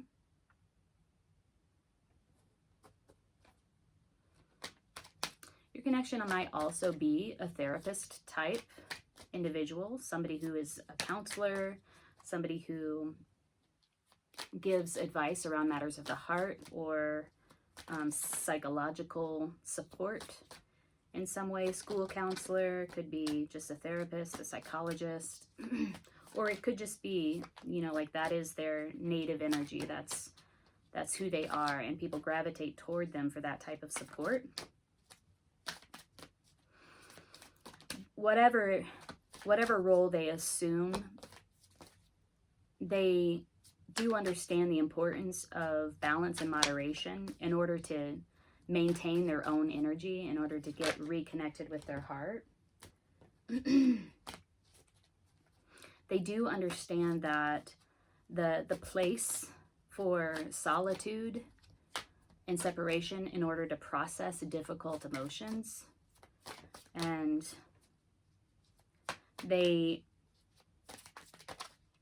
somebody here is stepping away from something that brings them emotional fulfillment in order to process this truth that I feel like you are bringing forward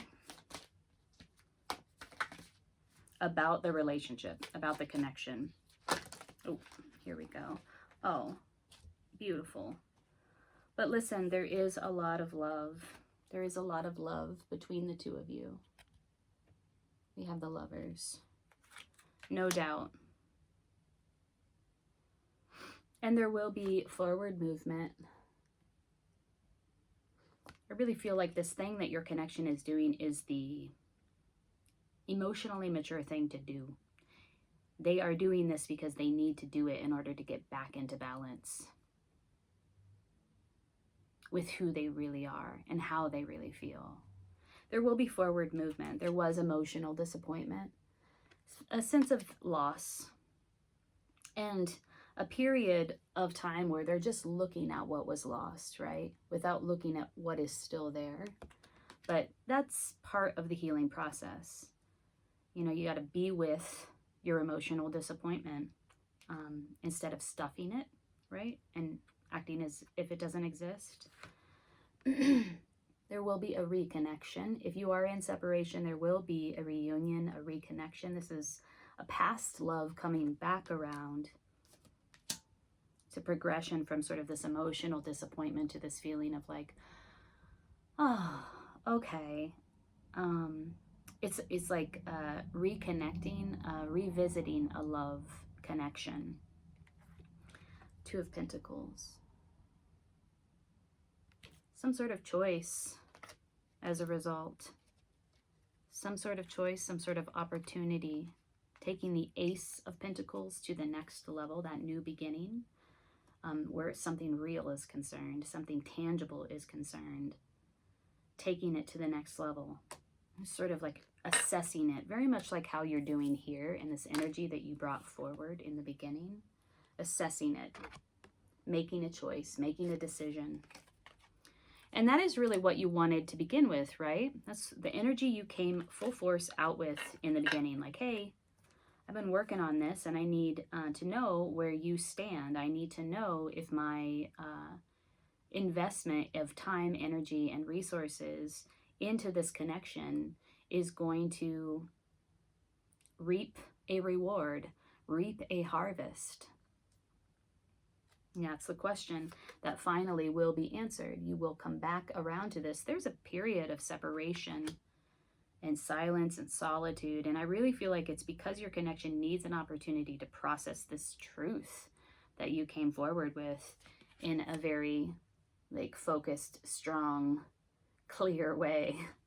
King of Swords energy, like I'm speaking my truth, and it is with confidence, and it is straightforward, and it's clear cut. And I need to say this to you. And so they're taking a time out to process this truth. There's fears at work here in your connection.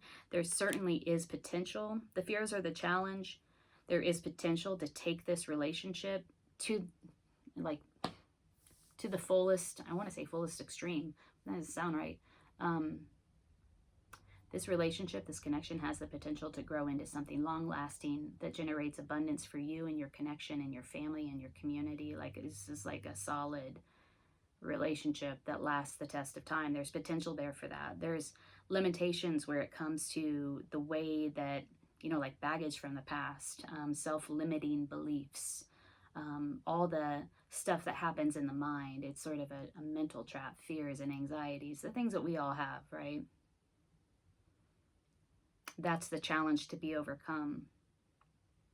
A new way of thinking is on the horizon for you. I feel like once your connection comes back around, processes this thing, gets back in touch with the way that they feel, there's an opportunity to look at this in a totally new way. By the way, there's two aces here, so new beginnings. What's called for is a new way of thinking about this connection and some sort of thing, an organizing principle, a shared objective that will get you back on track with one another. And it could be like a project and a new, something that you're both sort of passionate about that brings your creativity into play. You're starting to work together and it kind of gets you back on track. There's a lot of love here. There is movement forward. There's movement forward in this connection. This is a past life relationship. Maybe you two have come back around with each other time and time again in this lifetime, or you've been soulmates in past lifetimes. But this is a connection that feels very familiar to you, that feels, you know, the relationship feels very familiar, and that you revisit it time and time again.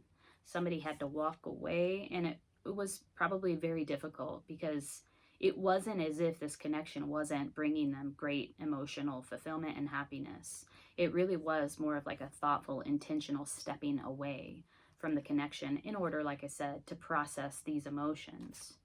These emotions, somebody felt emotional disappointment, like, oh shit, this is lost, you know? But there is a reunion, a revisiting of this connection. And then finally, a decision. A tangible, real decision that you can work with, that you can see, touch, hear, taste. It's very sensorial. It's a real decision. It's a decision around something very real, like a new home, a new, like, let's move in together. Yes, let's take this to the next level. And it looks like this. These are the steps, and this is how it will be in reality, in the 3D. So at the end of this, whatever that means, there is a decision that needs to be made. Weighing the pros and cons. Okay. I'm liking this new deck. Let's pull some cards of advice for you, Libra, as you move through this connection in January. Advice for Libra. I mean, because what are you to do as your partner? What are you to do as your partner takes this time out? The energies could be switched. Maybe it's you taking the time out. Maybe you resonate more with this other side of the reading. But somebody took a time out. And what are you to do? What is the other person to do then? Beyond illusion. I think you hold tight. Allow your connection the time and space that they need to process this and to get back in touch with how they feel. Because there is achievement. This is the World card in the traditional deck. This is taking, it's a cosmic leveling up. It's taking it to the next level. And I think that this is a phase in the development of your relationship that if you allow the space and you allow the time and you step back, there's a great opportunity for your relationship to advance, to move from one phase to another. Combined energy, nurturing something to its fullest potential. Insight, 10 of Pentacles. This is like generational wealth. It's like complete and total abundance. It's like the, you know, the thing that you want at the end of your life, the thing that you want for your relationship, you know, having shared objectives, shared goals, and achieving those for your relationship and for your family, right? And then this World card, Beyond Illusion, taking it to the next level, freedom, achievement, victory. So hold tight, my friend. Give the space. Give the space to whoever needs it. If it's you or if it's them, there needs to be space given in order for, I don't know, just this stuff to be processed. All right, one more card of advice for you, Libra. That's a major arcana card coming out for guidance for you. It's really beautiful. Card of advice for Libra. Guidance and advice.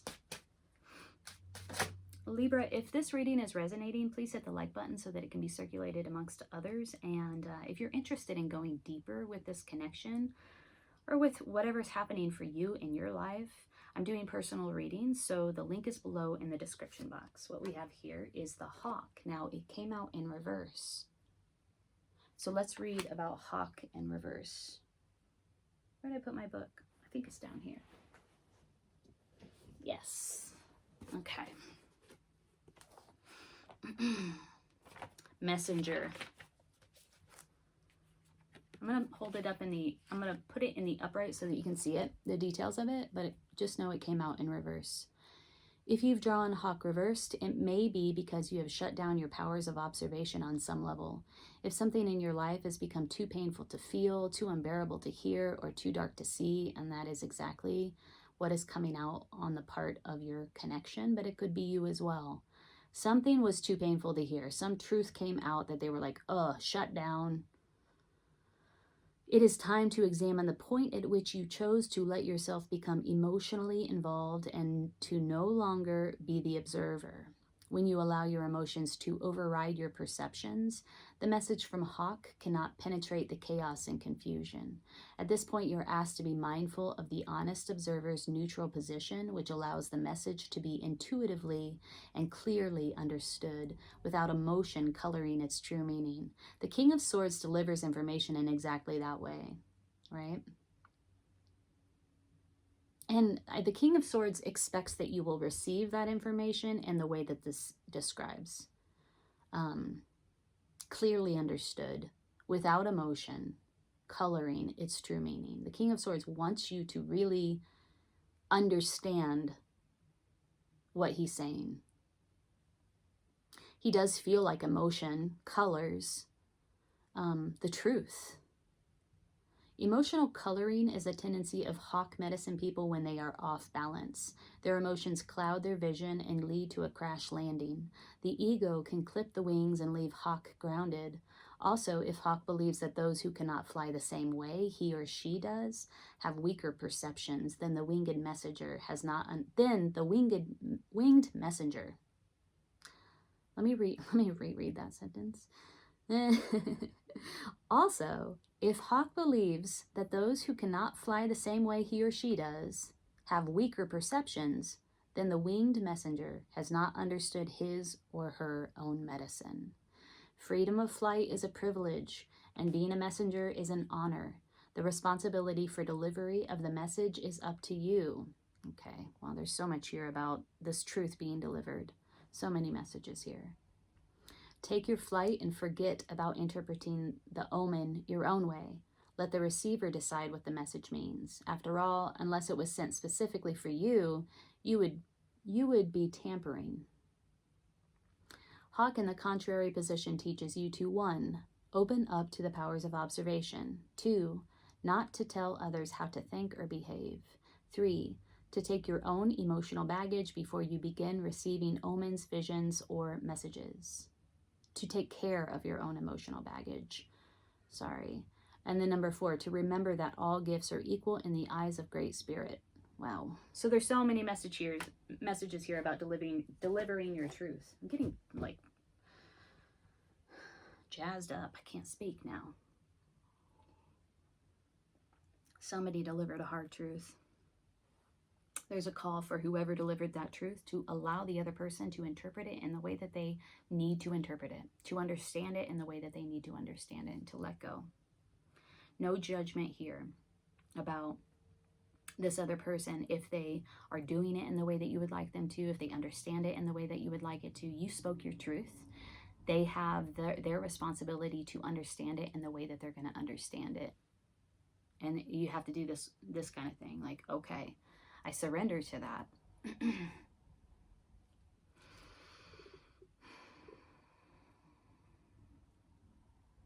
There's also a feeling here of like,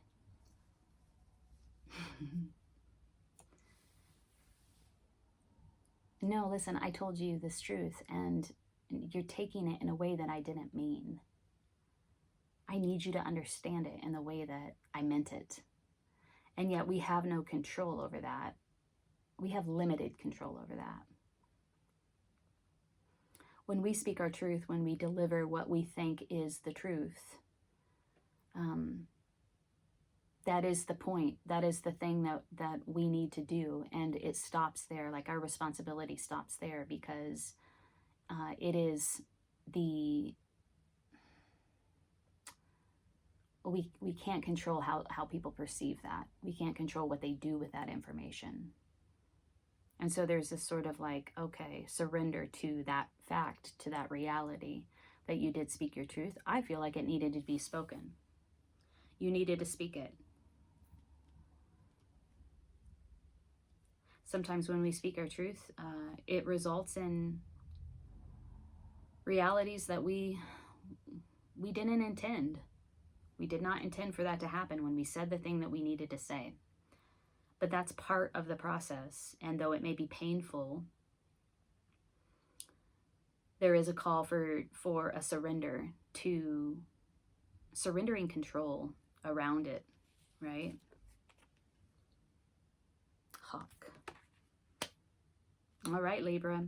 I'm wishing you the best in January 2021. I'm wishing you the best in this connection, and I hope you take really good care.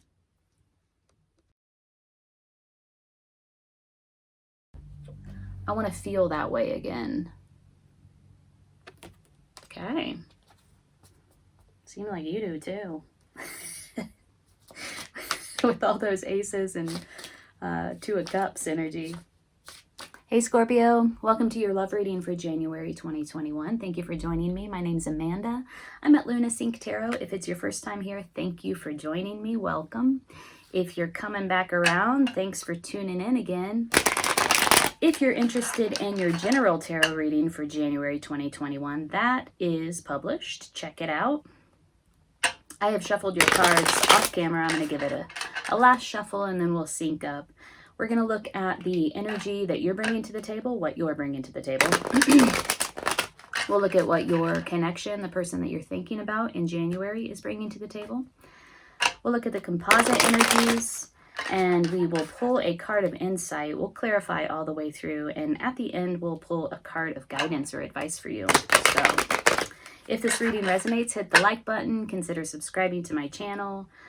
If you're interested in going deeper into your personal situation, I'm doing personal tarot readings now, so the link is below in the description box. Check that out. There's lots of options at my Etsy shop from $22 to $105, depending on what you need and what you'd like.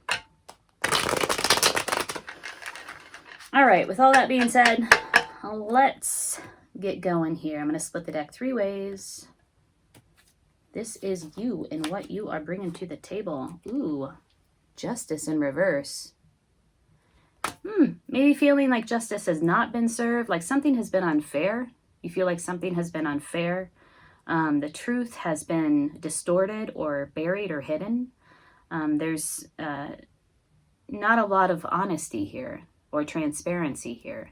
Some situation you're feeling has not been given its justice. Okay.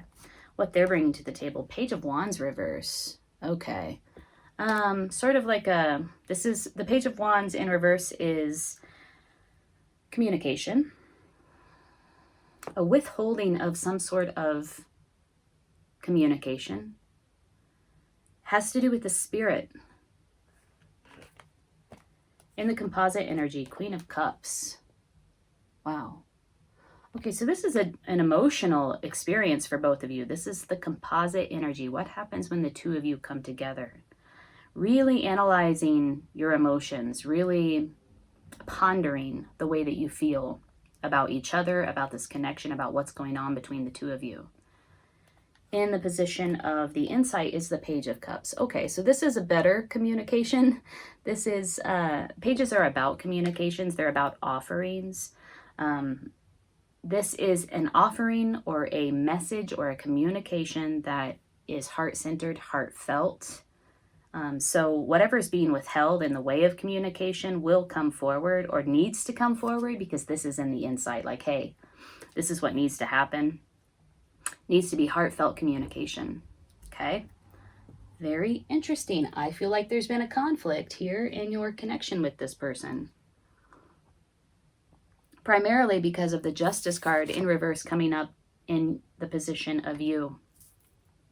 The energy that you're bringing to the table. So let us learn more about that, shall we? And I work with the Osho Zen deck to clarify this. Justice in reverse, please, for Scorpio. Love. Turn that over. What is this sense of injustice? Like something is unfair. There was a truth that was withheld. Awareness. I really feel like it brought you to a new level of awareness. Like you saw something, right? You saw something in a new way. You pierced the veil between the worlds of the unconscious and the conscious. Whatever happened between the two of you, it allowed you to see something. Might have been painful to see it. Tell me more about justice reverse, please. Clarify justice in reverse for Scorpio.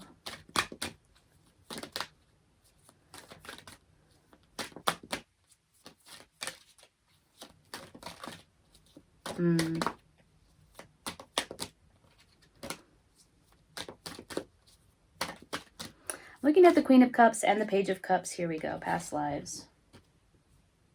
In reverse. This is a situation that you've experienced before, a pattern that you've experienced before inside of relationships, relationship dynamics.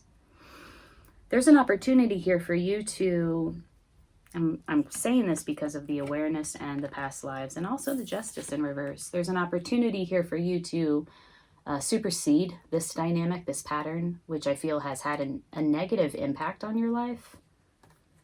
Has to do with relationships, and something about this connection is bringing this front and center and allowing you to do this work, to see this thing clearly. Okay. Page of Wands. Okay, I was going to say something about the Queen of Cups and the Page of Cups. Here. The Queen of Cups is in the composite energy. The Page of Cups is in the insight. It's almost like whatever communication or offer is coming forward, it's not in alignment. It's not a sort of vibrational match. The Queen of Cups and the Page of Cups they're at two different places, right? Evolved. The Queen of Cups is much more evolved than the Page of Cups. The Page of Cups is almost like the Queen of Cups' son or daughter. So there's a mismatch of vibration, of frequency here between the offer and what happens when the two of you come together, right? Hope that makes sense. Let's clarify the Page of Cups in reverse. This could be like this communication. Either it's a lack of communication around how somebody is, who somebody is. Or it's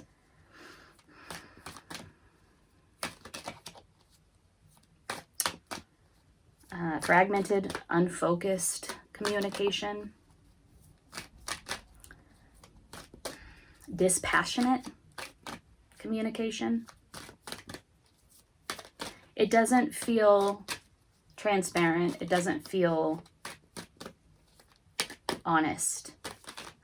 And I don't mean that from like the moralistic perspective, though it could be that as well. It could be a straight up dishonest communication, but it doesn't feel like it's coming correct, right?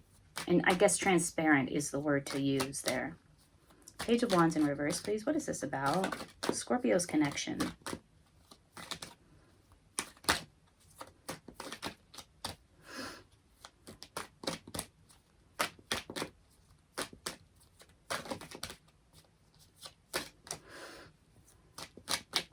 The Queen of Cups in the composite energy could be a hyper focus on your emotions, like just an unwillingness to leave them be or let them go.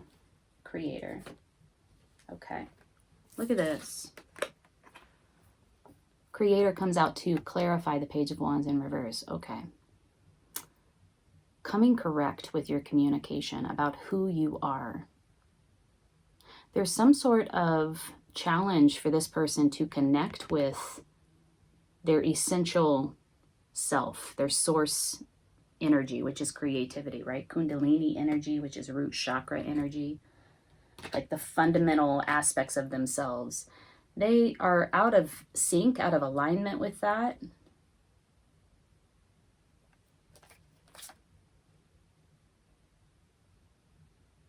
the creator, powerful use of source energy in the name of creativity and life, vitality.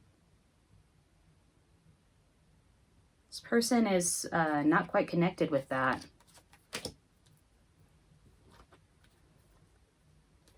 Tell me more about this Page of Wands, please. What is this? In reverse. Exhaustion in reverse.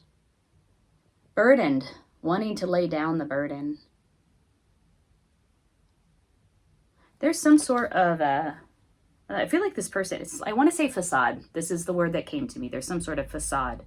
However, I don't think this person is aware that this is like not an intentional facade, because the energy is just like novice energy, immature.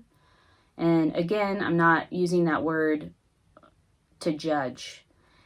Simply not at that phase of development, has not matured to this point. And there is some sort of facade, some sort of, this person is sort of acting like they're all that, like they know.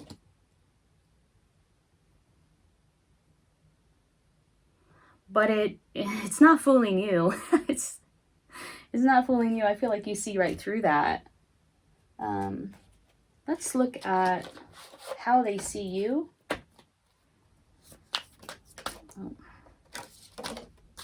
How is your connection viewing you in January? There's a lot of fire energy coming out here for your connection. It's all fire. You have major arcanas. All you have on your side are major arcanas. Like you're going through like a big shift, big transformation. This is a life altering sort of experience for you. Big learning experience. They're coming out all fire, but it's not coming correct. It's not clear. It's not transparent. Here's how they see you. Two of Swords, Knight of Pentacles. They think that you're moving slow.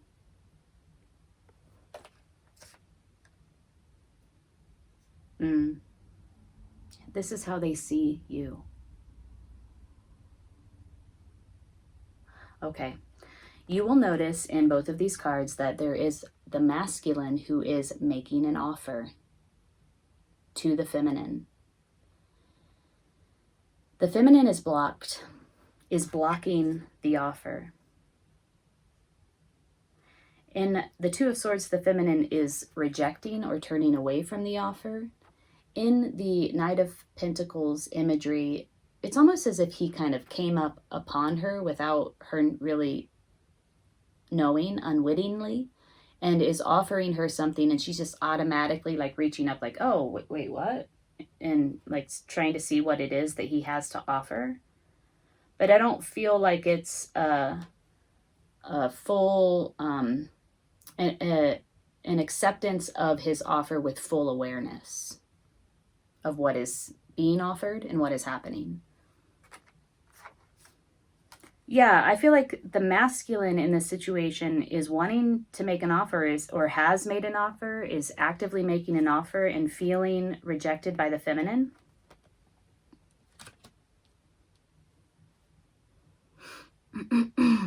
Okay, how do you see them? How do you see your connection in January 2020?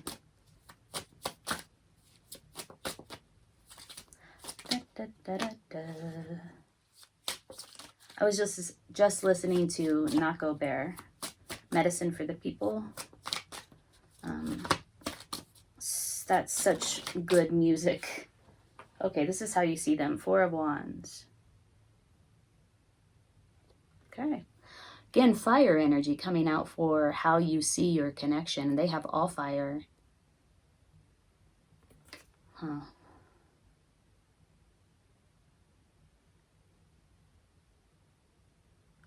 You do see them in their element. I think you see them as fun, but not a whole lot more deeper than spontaneous, exciting fun.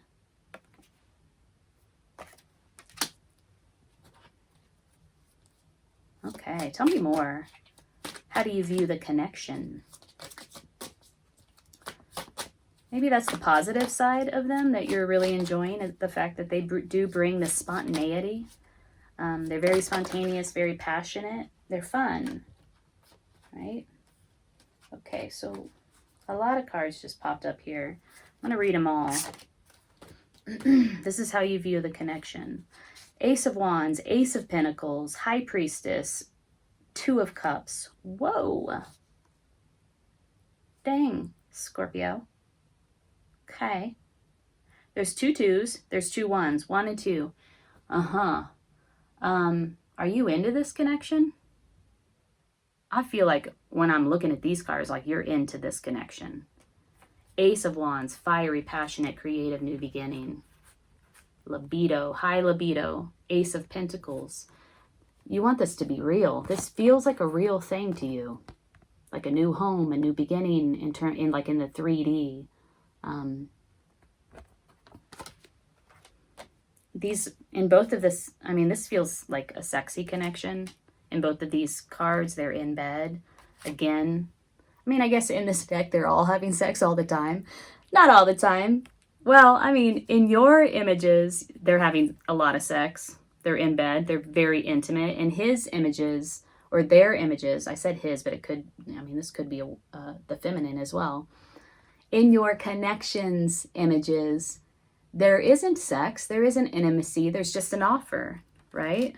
In both images. In your images, there is like full-on sexual intimacy happening here. 2 of Cups. It's when 2 people come together in love. You know, they unite. 2 of Cups. That is like, that's the love card. That's like the union. Okay. So yeah, I feel like you are, when I'm looking at all these cards, it does seem like you're into this. High Priestess. Another 2. Coming together. 2 is about unification. Coming together. The High Priestess. Dude. I feel like you did some magical work to pull this connection in. You know? Doesn't she look like she's got a book on her lap? She's got a robe on. She's got a cat at her feet. The cat always is like the familiar of the witch, right? Looks like she's doing spell work. I feel like you like pulled this in. You are like manifesting this new beginning, this passionate, real new beginning that brings you two together in union. Interesting, but listen. What is underneath it is like, this is how you came out initially, which is like, something doesn't feel quite right. Something doesn't feel quite fair. Something doesn't feel transparent. Whatever that is, that awareness of that is, it's allowing you to pierce the veil of existence, like you are seeing through something. And it's bringing you to a new level of consciousness. Now, this is a pattern that has repeated. Either the pattern has repeated and you've become aware of the pattern, or this is a repetition, a past love. Something, this connection is a repeat, possibly. Feel like you are doing some work to pull this connection in. High Priestess. New beginnings coming together. Your connection here. Let's review your connections. Very interesting. All fire.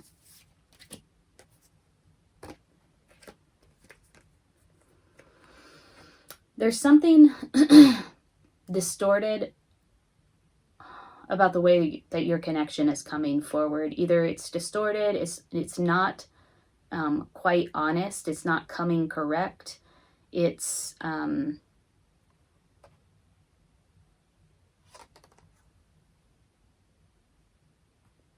like they're not using their energy wisely.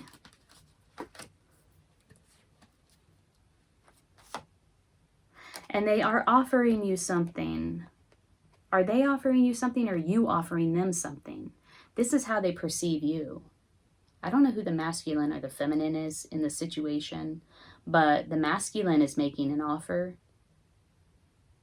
and the feminine is not fully aware of what it means to accept the offer, or is actively refusing it. That's how they see you.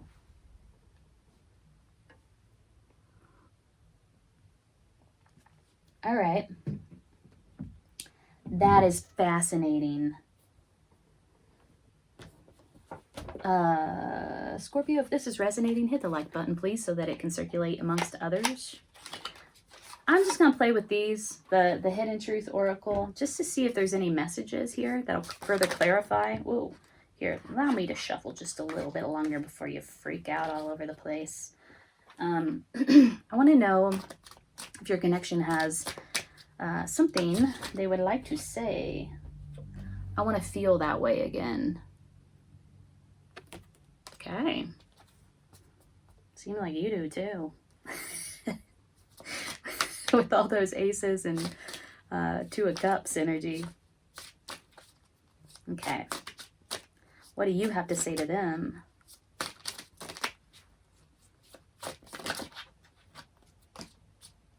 Let's keep going. What do you have to say to them? Oh my God. These are very slick. Slick cards. What do you have to say to them? It's hard to keep them under control without falling out in like full-on clumps. Here we go. Thank you. I like it. Oh, you speak to me through music. Are you listening to some of the music that you used to listen to together and feeling like you could be using music to pull this person toward you? Which?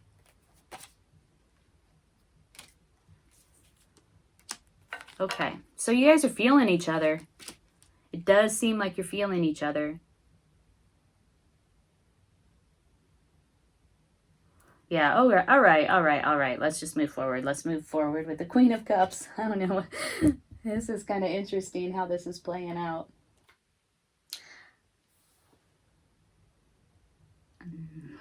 I want to say something, but not sure that I should. I wonder if this Justice in reverse and this High Priestess energy isn't you kind of casting a spell, manifesting this, you know, this connection back into your reality. You might get more than you bargained for. Here we go. I said you might get more than you bargained for, and the Two of Cups came out in reverse. Yeah, it could be that this is a relationship you've had before. Maybe there was a disconnect, and now you're pulling them back in with, you know, your mind, with, you know, whatever your manifestation abilities are. And you might get a little bit more than you bargained for. Two of Cups in reverse. Like, yeah, you might reconnect, but it might bring you some insights that will be surprising. It's not, I just keep hearing that. It's not exactly what you bargained for. Okay, let's clarify the Queen of Cups. This is like a hyper focus on the emotional life. Justice. Ooh, we got the Justice again. This time it's up in the upright. We got 3 cards, the Hierophant and the Hanged Man. 3 major arcanas. Whew. To clarify the Queen of Cups. All right, Scorpio. This is about karmic justice. If something happened between you in the past, you're pulling this relationship back in so that you can right the wrong. Get your justice. Get the truth.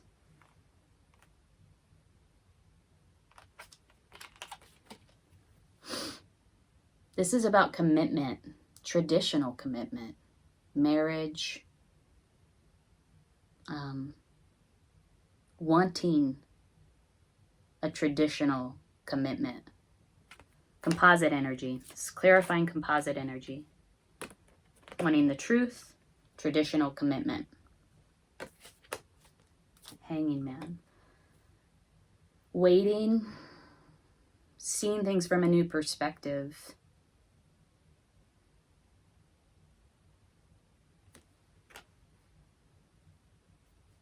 I feel like you've had to wait for a bit of time. This relationship, this connection has been suspended for a period of time in order for one or the both of you to gain a new perspective, get a grip on your emotions, the way that you feel about each other, the way that you feel about this connection. There is traditional commitment here, marriage, and there is the righting of some wrong. Karmic justice, balanced scales, the truth, all clarifying the composite energies. Okay. The insight. Let's pull a card for the insight. What deck should we use? I guess we'll use this one. Tell us about this Page of Cups. Page of Cups in the insight. This is a heartfelt offer of love, communication. Ooh, here we go. Yeah, truth. There needs to be justice. The Justice card came up twice here. In the insight, we have the Ace of Swords. Clarity, communication. Again, the aces are about communication. Clarity, communication, the truth. A new idea, a new perspective. Making an offer of love. A heartfelt offer. Speaking the truth about the way that you feel. Okay. Two other cards came out for the insight, and they're both in reverse.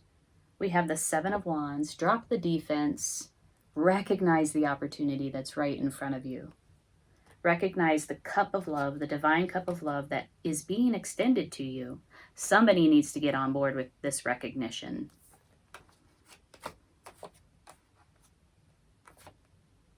Drop the defense. Okay, so I do sense that there is some resistance here, particularly on the part of the feminine, to accepting some sort of offer. It could be that you feel like, I feel like there's two parts of you here. Correct me if I'm wrong in the comments. There's two parts of you here. There's the part of you that wants this passionate new love beginning. You want to come together with your connection. You do. Emotionally, that's where you're at. There's even a part of you that's been sort of pulling it in, right? Like summoning it, pulling it in, manifesting it. This is somebody that you have had a connection with in the past in some way. And I do feel like your connection is making an offer to you that for some reason they're feeling is being rejected. It's kind of hard to get you to accept this thing that they're bringing forward. And possibly the reason that they feel that way is that you really need them to come correct, to be honest and transparent. Justice has come up on your side and in the composite energy, including the Ace of Swords, which is truth, clarity, honesty, communication, honest communication. And there's something about what's going on in their life with the Page of Wands in reverse, with exhaustion in reverse, which I believe in the traditional deck is Nine of Wands, where they feel very burdened. There's something about how they use their energy that is like not wise, right? It's not, I keep using the word correct. It's certainly not in alignment with you and what it is that you want or how you see them even. They're into it though. They want to feel that way again with you. And you are inspired by them. You think they're fun. You think they're fun. You got the Four of Wands coming out for how you see them. Very spontaneous. I believe that your connection was very passionate, very sexual. So there's just something about their energy right now that they're not connected with. It's not the best and highest expression of their energy, of who they are, for some reason, for whatever's happening in their lives. Somebody wants a commitment, somebody wants a marriage, somebody wants a more traditional, solid, stable relationship here.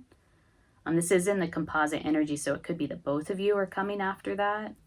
The relationship has been suspended. The connection has been suspended for quite some time so that you could get a grip on your emotions. You could get a new perspective, gain a new perspective. And something needs to be rectified between the two of you.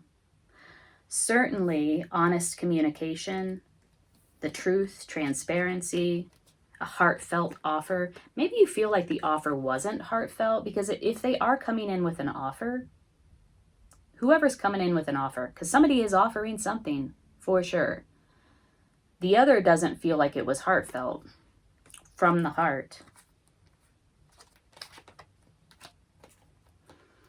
Drop the defense. This is in the insight. Drop the defense. Recognize what is being offered to you.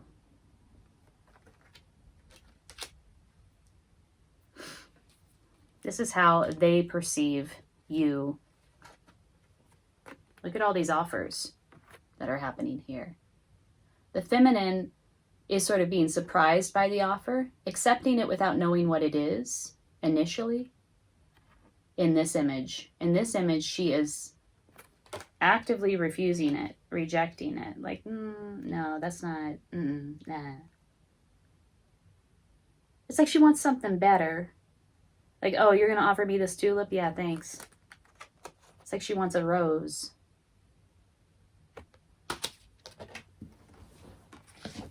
Not good enough. All right, let's pull a card of guidance for you. Where's my... Okay, those are... I'm not going to get those. Let's work with the medicine cards. Card of guidance for Scorpio as they navigate this connection. Do you feel like there's a lot of passion here? A lot of passion. Moose. I think moose is about self-esteem. 11. Again, High Priestess energy. 1 and 1 is 2. Coming together. Oh, I am going to have to move and get the book because I want to read this description to you. Hold up.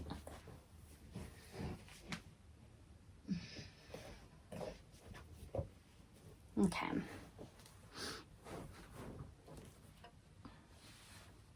Moose. Self-esteem. Okay, this might have a key for you. Card of guidance.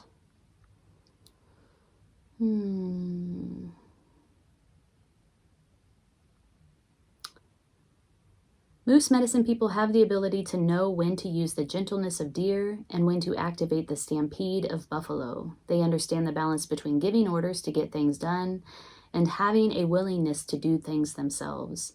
The wisdom of moose medicine is akin to grandfather warrior, who has long since put away his war paint and is now advising the young bucks to cool their blood. Moose medicine is often found in elders who have walked the good red road and have seen many things in their earth walk. Their joy lies in being teachers of the children and in being the first ones to give encouragement. This is not to say that moose medicine people do not use their wisdom to warn as well as to give praise, because they do. Moose medicine people know what to say, when to say it, and to whom. A lot of this is about communication here in your reading. The elders are honored in tribal law for their gifts of wisdom, for their teaching abilities, and for the calmness they impart in council. If you are wise beyond your years and have the gift of moose medicine, use this gift to encourage others to learn and grow. There are many facets to the wisdom of moose medicine. If you've chosen the moose card, you have reason to feel good about something you've accomplished on your journey. This may be a habit you've broken, a completion of some sort, an insight on a goal, or a new sense of self that you have fought hard to earn. It's a time of feeling harmonious pride and of recognizing those who aided you in the process. One good exercise in moose medicine is to write down things that you can love about yourself and your progress in life. Then apply those same things to friends, family, coworkers, and life. Don't forget to share the findings with others. They need the encouragement as much as you do. All right, so there's something about recognizing your own gifts and your own strengths in order to be able to recognize the gifts and the strengths of others. But it doesn't stop there.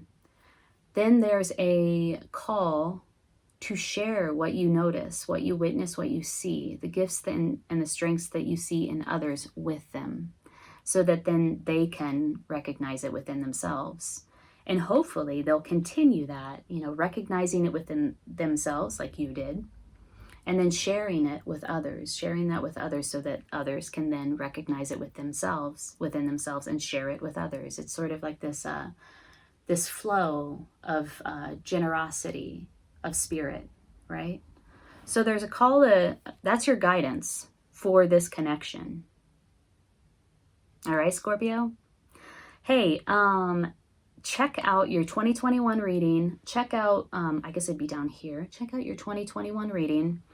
Also, check out your general tarot reading for January 2021. Those are up now. All right. Take good care. I'm wishing you the best in this connection. Somebody could have really gone off the deep end with somebody else and just went off on this person. You could have totally handed them their ass when they deceived you. They could perceive that as your weakness. There's definitely a need to get your emotions and your passion into equilibrium, into balance. Blend those so that you can take a more moderate approach. Hey Sag, welcome to your love reading for January 2021. Thank you for joining me. My name's Amanda. I'm at Lunasync Tarot. If this is your first time here, thank you for stopping by. If this reading resonates with you, please hit the like button so that it can circulate amongst others, and consider subscribing to my channel. If you are returning, thanks for coming back. I appreciate you and your support. If you're looking for a personal reading, the link is below in the description box. And a little bit about this reading, we're going to take a look at your energy, what you're bringing to the table. We'll take a look at your connection, the person that you're thinking about in January and what they're bringing to the table. We'll look at the composite energies, what happens when the two of you come together. And we will also pull a card of insight. Of course, we'll clarify all the way through, and we'll pull a card of advice or guidance for you as you navigate this connection. So let's sync up. I'm going to cut the deck 3 ways here. In the position of you, what you're bringing to the table. 3 of Cups reverse. Oh, okay. So this is like a thwarted reconciliation. Let's pull more cards before we get into that. In the position of your connection, what they're bringing to the table. Oh gosh, 7 of Swords. Some sort of deception, manipulation. Somebody is getting away with something, stealing away with something. Right? This person snuck into the enemy's camp in the middle of the night and stole as many of their weapons as he possibly could.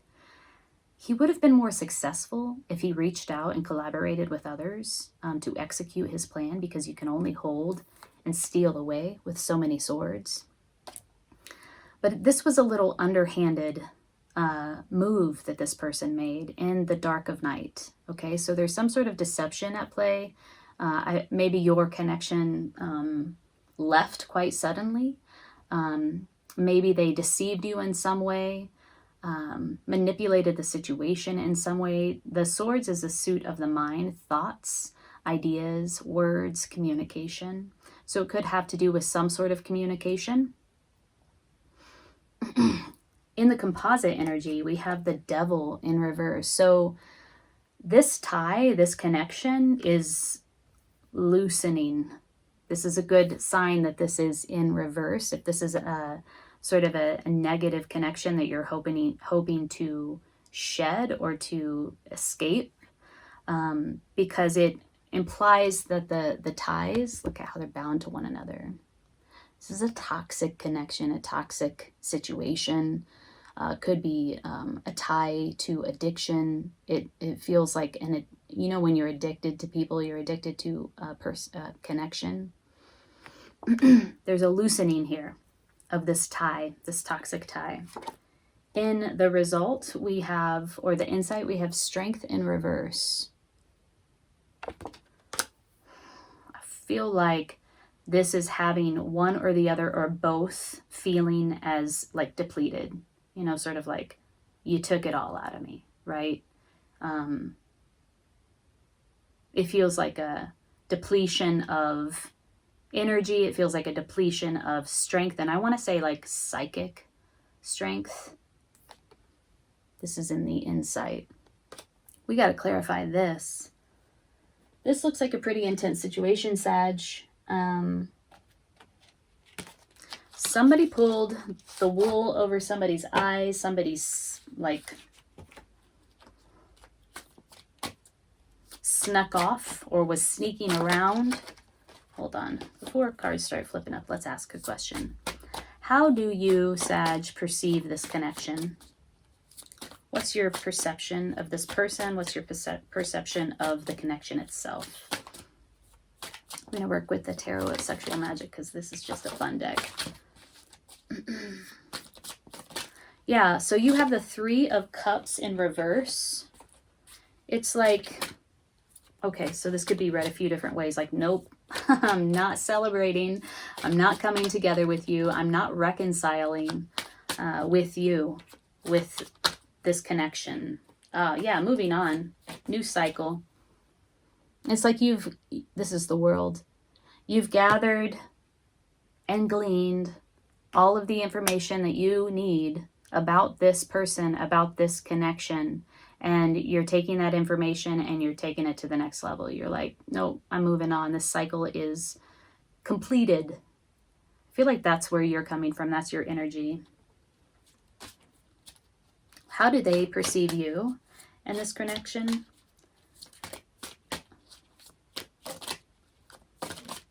What do we got here? We got we got strength in reverse. Interesting.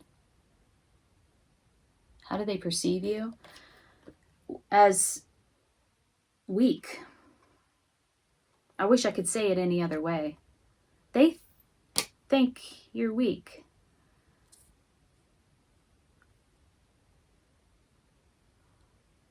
Their perception of you is one in which they understand you as being weak enough for them to manipulate.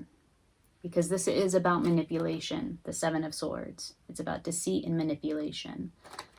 Whether or not you are, in fact, weak, and I don't get the sense that you are weak, they perceived you as weak and they took advantage. Okay. Let's pull a few more cards for you. Not with this deck, though. I want to put this deck away. Let's work with this one. Tell me more about this Three of Cups in reverse energy, not reconciling, not coming back together, and this world energy, taking like the end of a cycle, taking it to the next level, moving on, moving beyond. Tell me more about this for Sag. And this is all clarifying what you're bringing to the table in terms of this connection, this person that you're thinking about in January. Okay. We have Death in reverse, we have Seven of Pentacles in reverse, and we have Page of Pentacles. Could be that you're focusing now on work, a new opportunity, where it comes to something real. Death in reverse. There's still some issues to wrap up here with the death in reverse. It could be that you're in the process of this integration, this world card, which is like gleaning the information and like assimilating it, integrating it so that you can have a cosmic leveling up. This is still happening. There's still work to do here. It does feel recent, this breakup, whatever it is, inside of this connection. You do not see a positive return on investment where it comes to this connection. The Seven of Pentacles in the upright is really looking at your labor, studying your labor. So this person has planted the seed, has cultivated and nurtured the seed. The seed is growing, as symbolized here with the pentacles inside of the tree. And that she's waiting to see what the results, the fruits of her labor will yield. In the reverse, it's like, you know, I'm not going to invest any more of my time in this because the return is not positive. My investment is not, this is not a sound investment. Page of Pentacles. Page of Pentacles.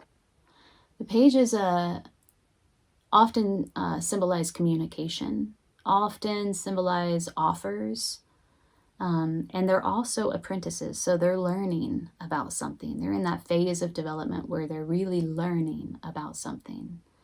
I feel like you have something new that you're focused on, that you're learning about, that you're communicating around, that you're invested in. So there's something else here for you.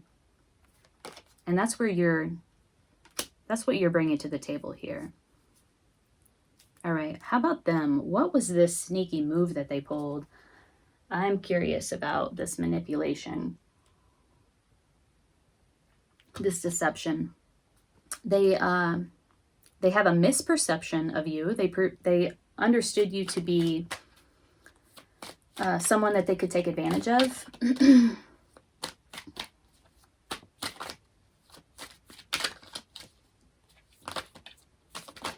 They might have perceived you to be a little bit out of control with your sort of base instincts, which would be passion, libido, your emotions. Ooh, the Empress. Interesting.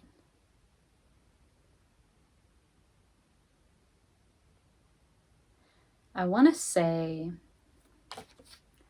if they misunderstood you before, something about this thing that they did and potentially the way that you responded caused their perception of you to shift.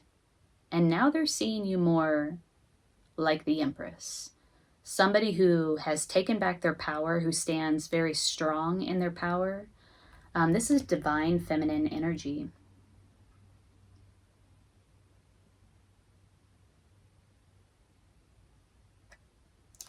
The Empress nurtures something to its fullest potential. Whatever it is that you're focused on now,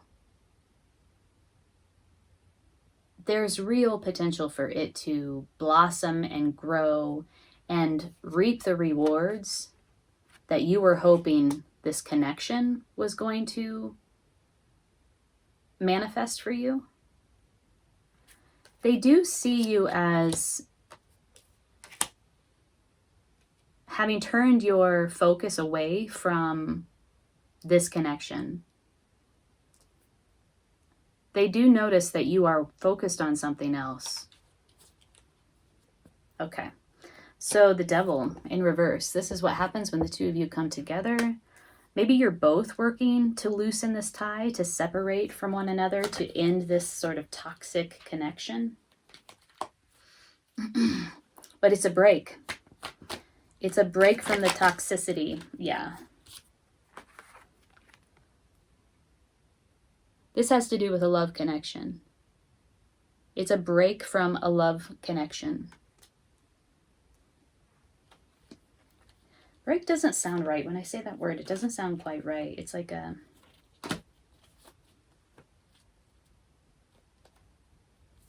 I don't know, maybe the word will come to me.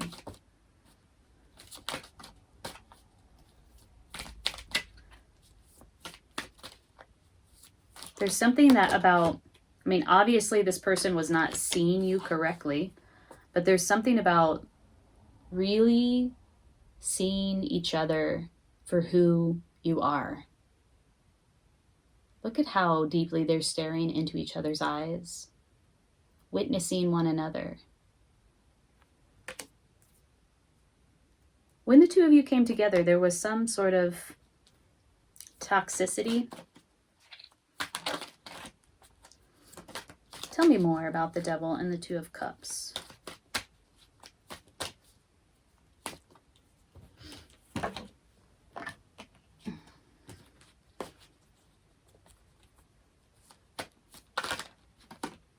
Ace of Wands in reverse. Yeah. This connection could have been passionate at one time, but the passion is gone now. Ace of Wands in reverse. Okay, aces symbolize new beginnings. In the reverse, it's like, no. I feel like this connection was like, you felt it in a passionate way. It could have been really sexy, right? But it was like only sexy in that sort of dark shadow type sexy way, where all of like you're drawn to somebody, you're connected to somebody, or you're drawn to somebody because they are mirroring sort of those shadow aspects of yourself. You still have some work to do there, and so they're there to help you to see that and to do that work. And it feels like with the Devil and the Ace of Wands in reverse, it was like potentially a very sexy connection, but there was a lack of really witnessing one another, who you are. They didn't see you clearly. There was a manipulation on their part, deceit on their part, because they understood you to be in some respect weak, like somebody they could manipulate. Okay, so we had the Strength card come up in reverse, speaking of which, and that's why I'm saying that that was their perception. It clarified them and the move that they made. It also came out in the insight, so it came out here as well. So there was some sort of weakness here, and I don't know if it was on the part of you. Oh, the Devil came out again. Jesus. It also came out in reverse. Okay. Yeah. I really get a sense that somebody spotted a weakness and took advantage of it. Okay. Tell me more about the Strength in reverse. Temperance. Oh, wow. Okay.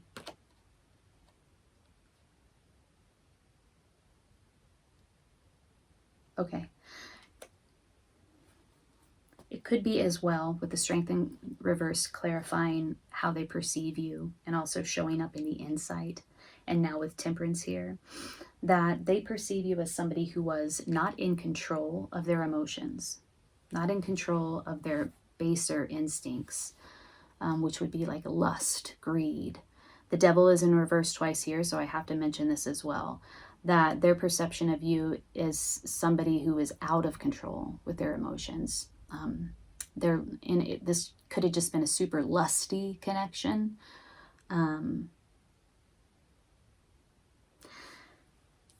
We have the Devil showing up all over the place here. We have Strength in reversed twice, and now we have Temperance. This is really learning how to blend diverse energies, your emotions with your passion, and bring those to your emotional space, your emotional realm, your emotions, and your passion, your creativity, your libido into balance, into moderation. There's a call for moderation where that's concerned. Somebody could have really gone off the deep end with somebody else and like just went off on this person. You could have totally handed them their ass when they deceived you. They could perceive that as your weakness.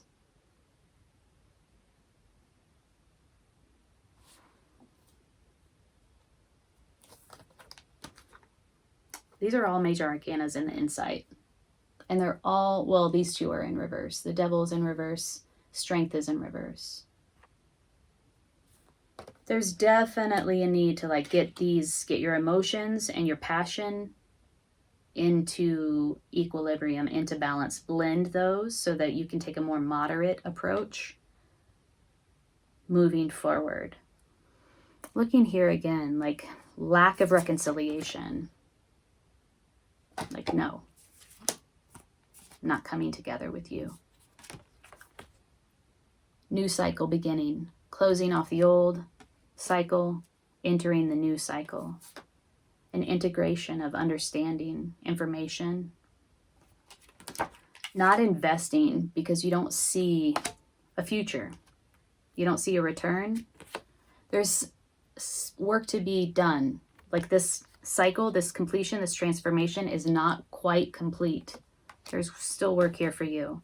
But focusing on something else that feels like it will yield you the return that you were hoping for. Some sort of deception on the part of your person. They perceived you as weak or perceived you as out of control of your emotions and your libido and your passion. They could have taken advantage of you sexually or taken advantage of that weakness. And now they're seeing you as having drawn back your energy, focusing on someone could be focusing on someone else, something else, and stepping into your power. The insight, the composite energies. Devil in reverse, which showed up twice in this reading. Ace of Wands in reverse. Two of Cups. Whatever this connection, this love connection was about, it had to do with some sort of negative pattern that resurfaces time and time again, like the shadow aspects of the two of you. There's a loosening of that tie now, that addictive tie. And whatever new beginning was trying to manifest between the two of you is sort of like a stalled effort. I do feel like this was a very sexy connection. Could have been based, not solely, but primarily on sex. Devil in reverse, Strength in reverse, Temperance. A call for a more moderate approach where your emotions and your passion are concerned. Okay, let's pull a card of guidance for you. Sag. I'm going to work with the goddess cards because they're amazing. Advice for Sag as they navigate this connection in January, please.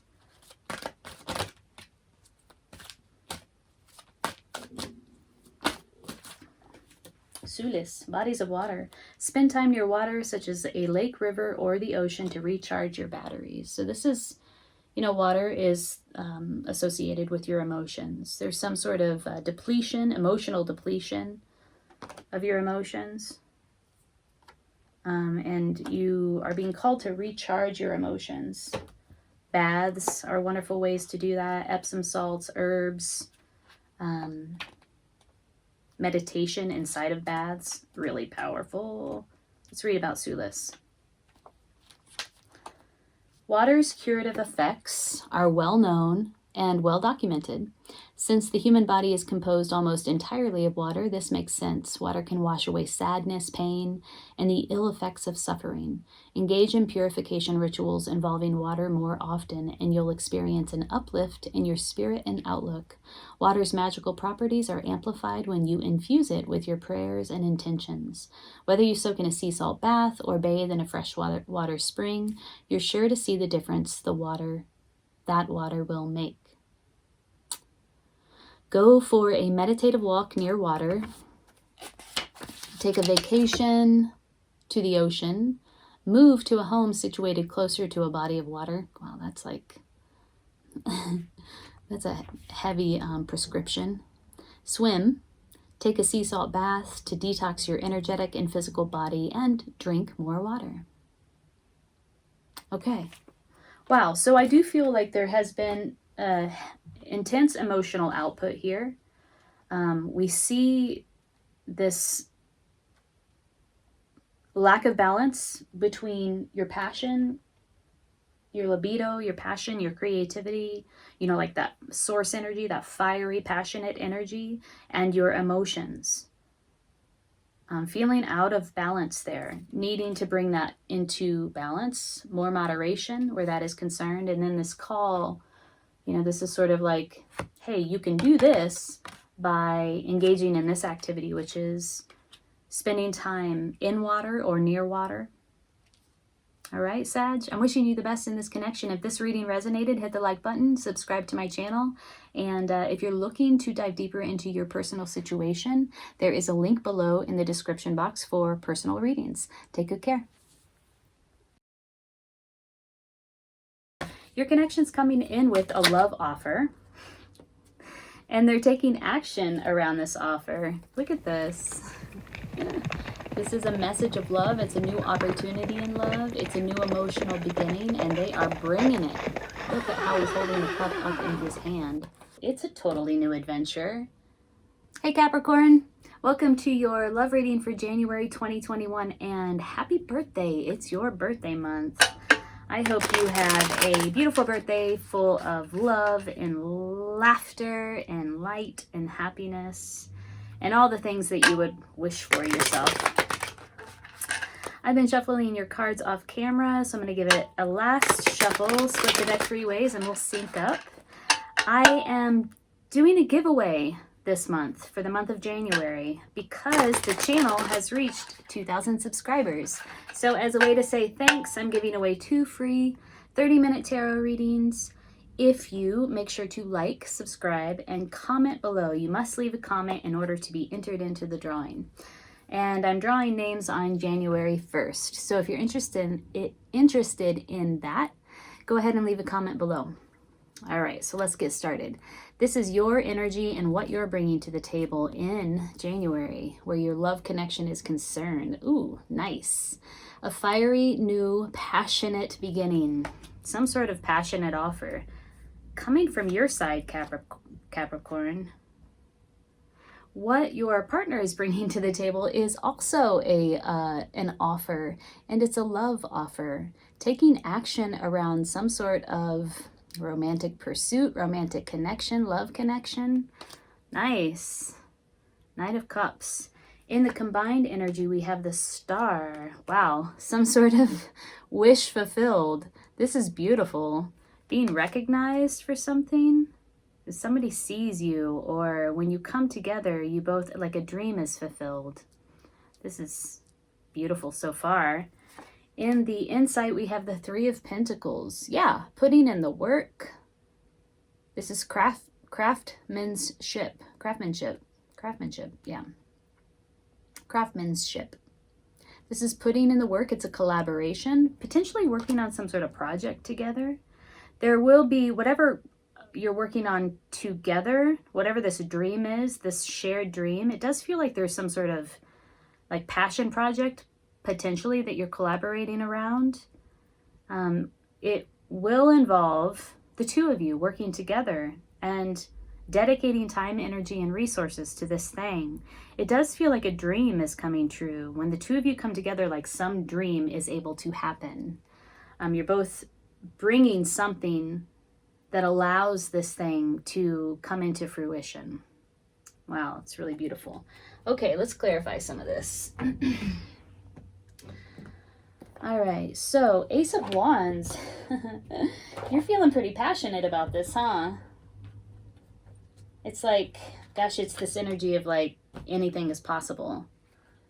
And it feels very sparky. It feels very energetic. It feels very vital, full of energy.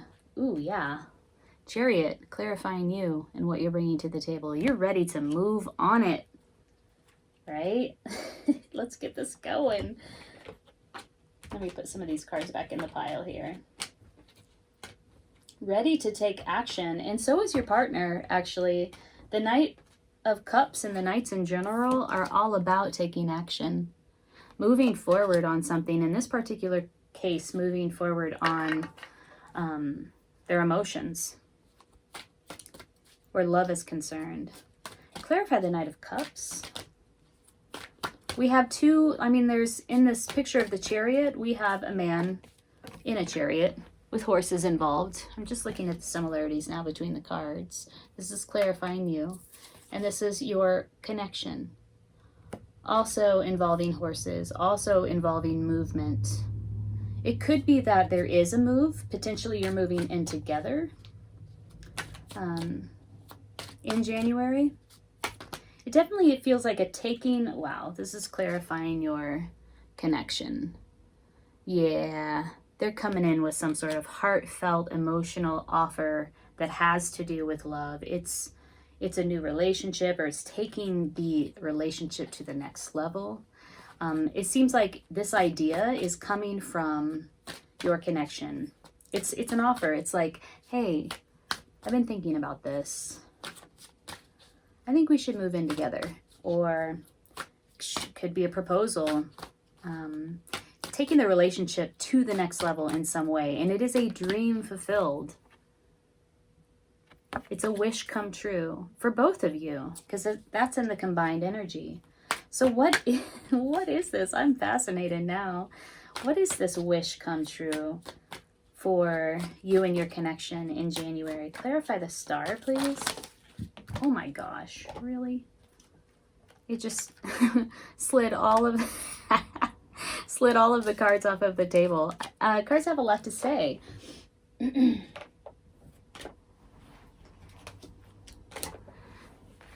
Okay. Clarify. Let's try that one more time. And just one or two cards. Clarify the Star, please. These cards are kind of slick. It's a brand new deck from Rose Monaco. And so, oops, these were flipped up. So they're pretty slick, which might explain the projectile cards. Clarify the Star, please. What is this wish come true? It does seem like there's a possible move. Maybe you or they are moving closer to your connection. Maybe you're moving in together. Maybe it's just a move in the relationship, a leveling up where the connection is concerned. It does seem to be coming on the part of your connection. 10 of Wands, almost there. So close to completion. Yeah, this is something that you all have been working hard for. Like, it's come after a lot of energy has been put into it. It's come after a lot of work. 10 is the number of completion, so it's like finality, like this is it. We're doing this. And then the 3 of Pentacles in the insight, continued labor, continued work. So this collaboration takes dedication. This connection takes an investment of your energy. And a certain amount of skill, actually, as well. And craft, I keep saying craftsmanship, that's how you say that. And I wonder why I'm saying that word. It might be that you or your connection are a craftsperson, like in the crafts, work in the crafts. Clarify the 3 of Pentacles in the insight, please.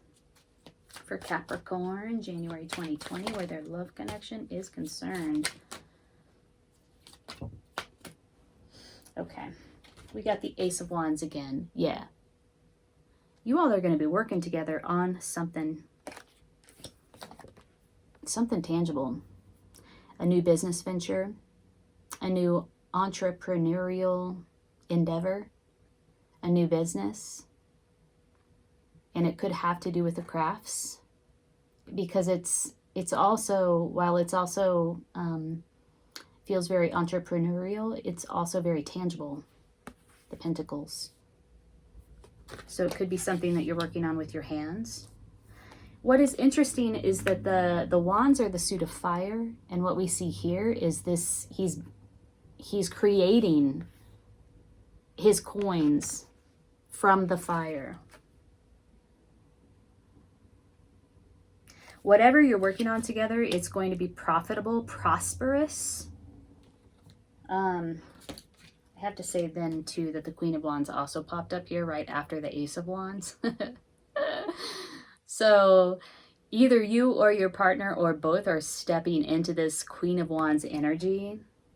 It's like the Queen of Wands is magnetic and sexy, super confident, wise use of energy, has a huge network, has a huge community, and leverages their network in order to make something happen.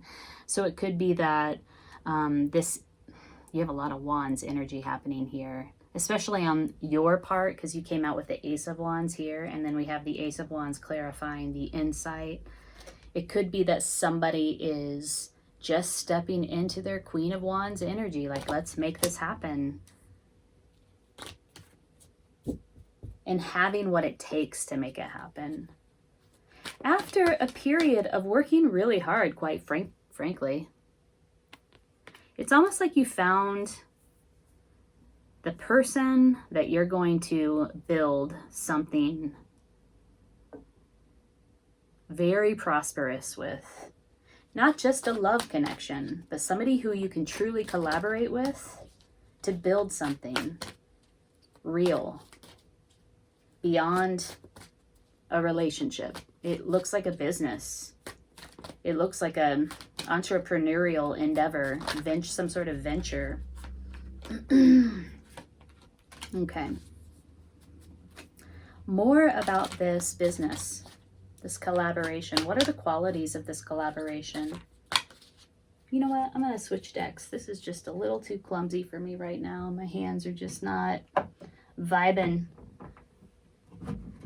Let's do the Osho Zen deck. Qualities of this collaboration or this business, this thing that you're collaborating around. What is it? I'm super curious. New love connection. Ace of Cups. Your connection's coming in with a love offer. And they're taking action around this offer. Look at this. This is a message of love. It's a new opportunity in love. It's a new emotional beginning, and they are bringing it. Look at how he's holding the cup up in his hand. They are bringing it to you. It's a totally new adventure. You know, it's innocence and wonder. We wanted to clarify this new entrepreneurial collaboration or beginning that you two seem to be having together that will result in something real and tangible. It's certainly going to be an adventure for you, and it involves like a sense of innocence and wonder, right? Because there's this little girl and she's walking on this path in the forest and walking straight into this rainbow glow of light with trust. Oh, wow. To further clarify what this new thing is that you're collaborating around together also has something to do with travel. Could have something to do with communication, marketing,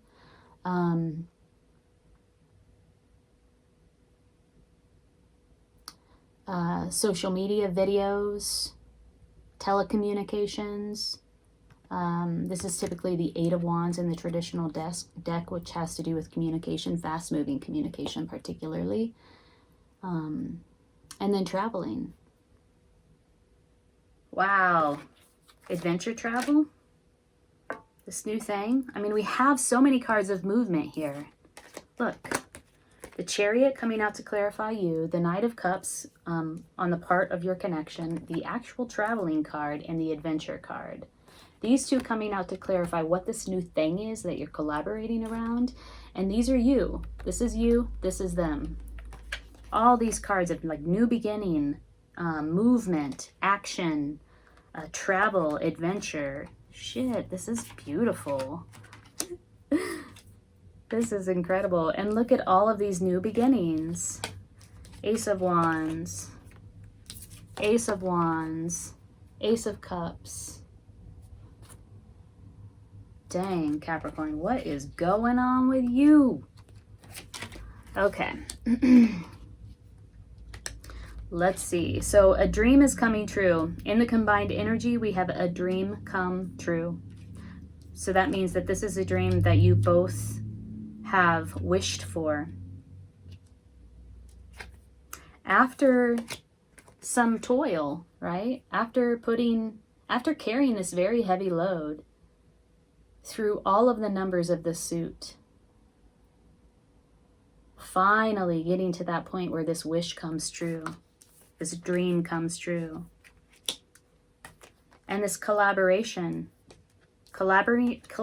together around something real that has to do with travel, that has to do with adventure, innocence, wonderment. And all of these all these wands cards, look at this. I'm just pulling out all of the similarities now for you to see how strong this is.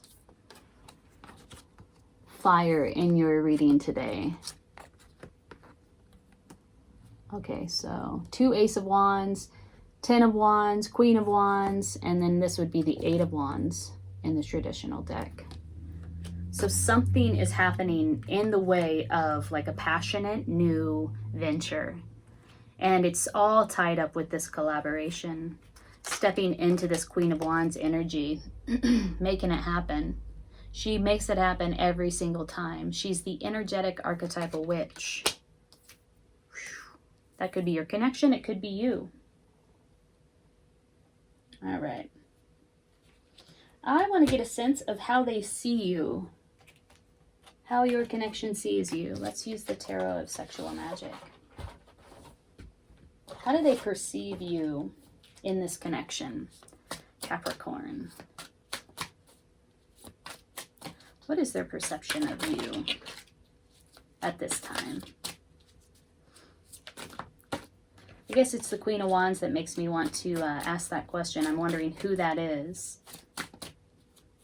If it's you or if it's them. You know. But I don't. So let's see. How do they perceive you in January? And how do they perceive this connection? Ooh. 3 of Swords. And Knight of Swords. Okay. Yeah. So what we have here, it could be that they perceive you as recovering from some sort of emotional betrayal. That's the 3 of Swords, is an emotional betrayal, right? And they're just sort of either, I mean, this is the Queen of Wands. Look at this woman, how confident she is as she stands there. And she's like, yeah, check it out.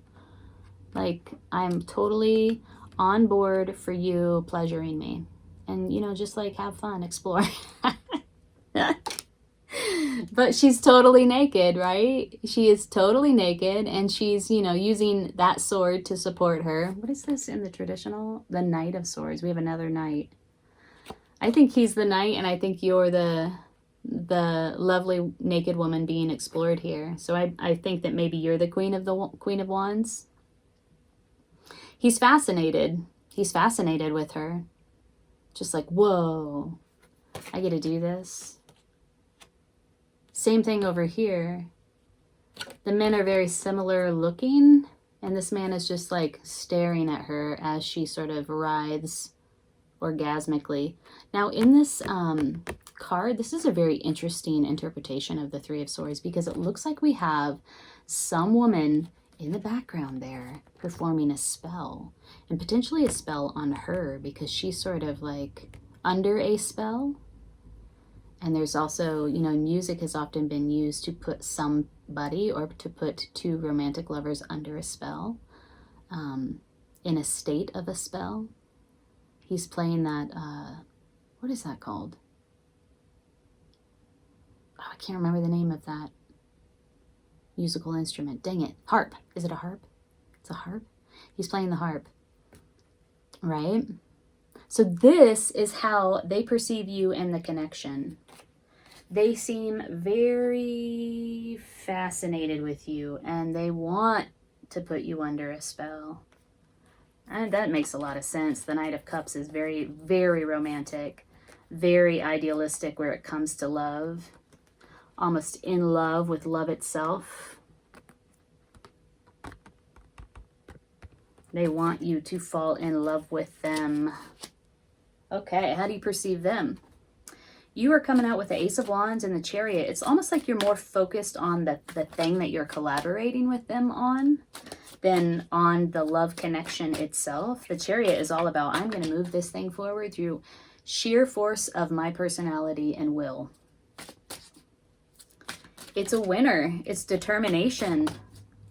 You know, somebody who's like determined to win, determined to do this thing, and has been victorious in the past. So very familiar with getting what they want. That's you. How do you perceive them? Six of Swords. Okay, we had swords come up for the clarification of how they see you and how you see them. All swords. This is the Six of Swords. The Six of Swords is the most positive card in the suit of swords. The suit of swords is very heady, very mental, and it's sometimes it's just the most difficult suit in the tarot deck. But this is the most positive card in the suit of swords. The Six of Swords is about, you're really taking a very global perspective of this connection and this collaboration.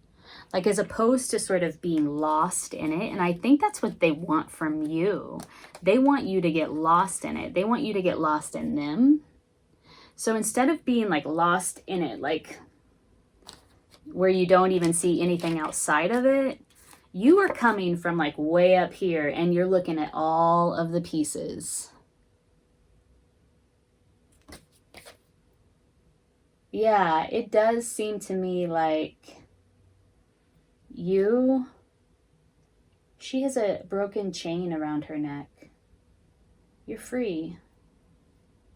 It does seem to me like you are really more focused on the collaboration.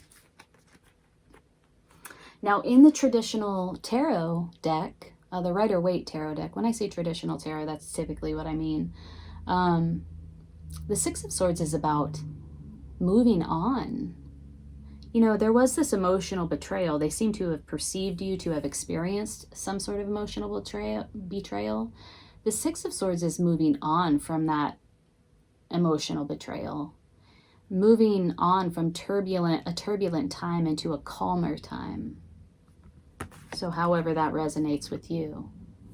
But yeah, you do seem to be taking a more global perspective of this connection and also of the collaboration and the thing that you appear to be working on together.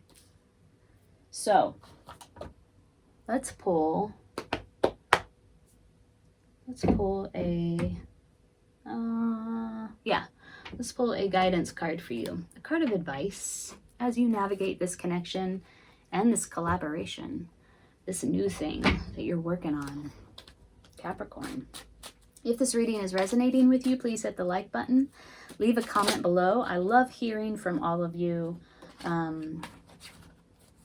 Yeah, it means a lot to me. It means a lot to me to not only get, I obviously love the words of encouragement, but to hear what's going on in your life and to connect with you.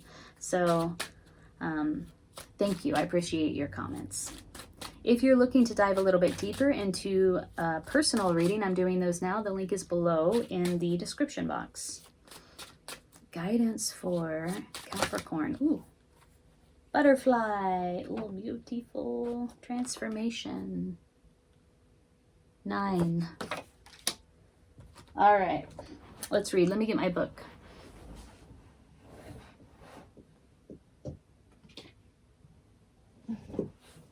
That's interesting. I just bent over and found another card. 3 of Cups, for what it's worth. This is a celebration, a reunion. Happy times, harmonious. Could also indicate a third influence. All right. Butterfly.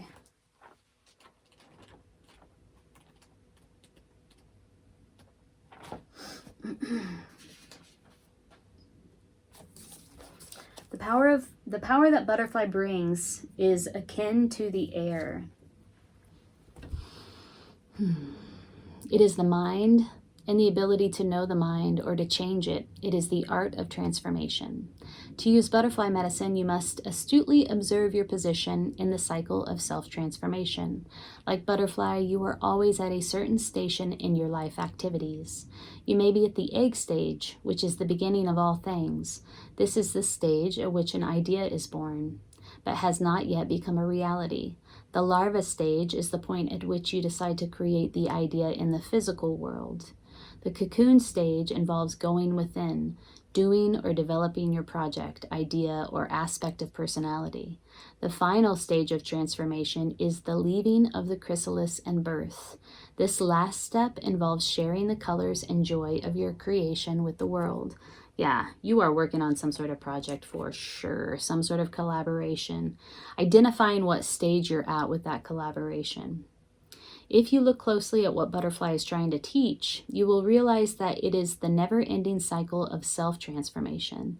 The way to discern where you are at in this cycle is to ask yourself, 1, is this the egg stage? Is it just a thought or idea? 2, is this the larva stage? Do I need to make a decision? 3, is this the cocoon stage? Am I developing and doing something to make my idea a reality? 4, is this the birth stage? Am I sharing my completed idea? It almost seems like you are in the development stage, like you're bringing it into physical form. I mean, we have a lot of ideas here, though. I feel like it was your idea. It's the Ace of Wands. So it's, you know, this came out to clarify. 2 Ace of Wands and the 3 of Pentacles. Like, I wonder if this person is helping you take it from the idea phase into like bringing it into the 3D realm, making it more tangible, making it more practical, making it more real in some way. This collaboration seems instrumental in that respect. By asking yourself these questions, you will discover how butterfly is relating to you at this moment. When you understand where you are, the symbol can teach you what to do next to continue in the cycle of self-transformation. Wait, if you have found the position through which you are cycling, you will see the creativity of butterfly. Wow. Yeah, so you are like sort of in the throes of developing something, like taking an idea and turning it into something real. And there's something about this collaboration that is supporting you in that. And I really do feel like it's coming from your side. This idea is coming from your side. Maybe it's a business that you've already started on your own, and this collaboration or connection will help you take it to the next level. But I will say that this seems to be what's on your mind primarily. And your connection is coming in with like, I love you energy. Like this is more of a romantic love offer or connection for them, right? Knight of Cups, Ace of Cups. They're fascinated with you. They really want to put you under a spell. They want you to be as in love with them and as in love with this relationship or the possibility of this love connection as they are with you. And I'm not saying that you don't have those feelings at all, because quite possibly you do. However, I think your primary focus is like this thing that you're collaborating around, this business venture, this opportunity to turn an idea into something real. There has been work put into this, either from both of you or one or the other of you. There's been a huge amount of energy invested in it. You're almost at the point where you're like, you can lay down the wands, right? Some dream is coming true. Some wish is being fulfilled. They might just see you as a star. Recognition. Wow. When I asked the cards to clarify what this thing was that you're collaborating around, again, travel, adventure, Ace of Wands popped up again. This is fast moving energy as well. So, and it says on the card, an adventure. Go for it. Take the opportunity. Action will help you grow. Adventure, travel, communication, fast moving communication. Dang, Capricorn, what is up? Let me know in the comment box below. I am wishing you the best birthday month. I hope you have a wonderful and delicious birthday. And yeah, have a great January. Take good care. I feel like you knew this was going to happen. You had a suspicion, clarity. High Priestess is all about bringing clarity, trusting your intuition in order to achieve clarity, going within to achieve clarity. The Tower moment is clarifying the Six of Wands in reverse. Hi Aquarius, welcome to your love reading for January 2021. Thank you for joining me here. If you are new to the channel, thank you for stopping by. My name's Amanda. I'm at Lunasync Tarot. If you're returning, thanks for coming back. I really appreciate it. So the channel has reached 2,000 subscribers this month. So as a way to say thanks, I am doing a giveaway. I'm giving away 2 free 30-minute tarot readings in the new year. So if you're interested in that, just go ahead and like the video, leave a comment below, and I'll be drawing names on January 1st. All right. I've been shuffling your cards off camera, meditating on your sign. So let's sync up. Splitting the deck 3 ways here. In the position of you and what you're bringing to this connection, in January is the Nine of Swords. Is something bothering you, dear? Anxiety, sleepless nights. Feeling concerned and worried about this connection in January. In the position of your connection, who you're thinking about, is the Knight of Wands reversed. Oh, this is like player energy, right? Very inconsistent, disloyal energy, kind of spreading the energy far and wide, and impulsive, sometimes rash, non-committal. Yeah. In the combined energy is the Six of Wands in reverse. So a lack of success here. It's not happening, right? Not moving forward, no achievement. And then in the position of the insight is the Queen of Pentacles. It's really thrown somebody off balance. It's contributed to this sort of ungrounded energy. This relationship, this connection is very ungrounded at the moment.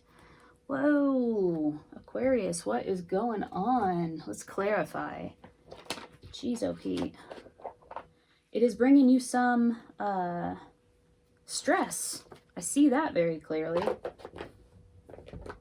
Working with the Rose Monaco deck here. This is a brand new deck to me, at least. I don't know if it's new in general, but it's new to me. It's quite beautiful. Here's the cover. Bottom of the deck, Ace of Wands.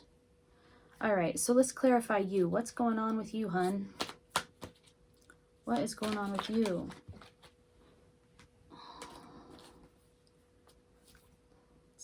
I feel like there's more cards in this deck than normal, but maybe it's just a thicker card stock, but it seems massive to me.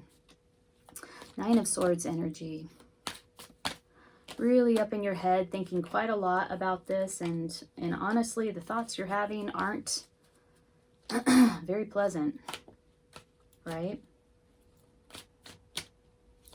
A lot of anxiety here due to this Knight of Wands on the part of your connection. This is player energy at its worst. Non-committal, disloyal, kind of just playing. Four of Pentacles. Yeah, you're really holding on to, this is restriction. This is like what happens when you are operating out of fear. Holding on really tightly, crossing your heart, holding on to what is yours, protecting yourself in the hopes of stabilizing, right? 4 is about solidity. It's about stability. So there's this holding on like protecting your heart in the hopes of stabilizing your energy or stabilizing the situation. So look at this Knight of Wands energy in reverse on the part of your connection, who you're thinking about in January. What is this Knight of Wands reverse energy all about? Clarify this. Let's talk about it. Yeah, there certainly is an ungrounded. This connection is not grounded. I'm looking at the Queen of Pentacles in reverse.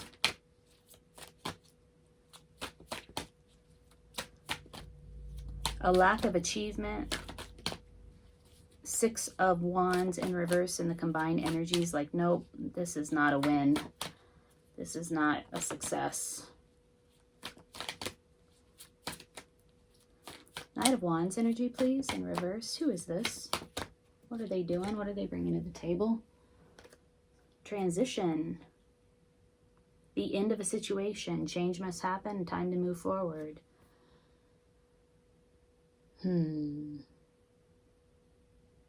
Yeah, somebody's definitely moving on. An end of a situation. And this person on the part of your connection is the one that's moving on. They got the Knight of Wands, which is about movement, about action in the reverse. So taking action in a different direction. This card that is the end of the situation, moving forward from this connection.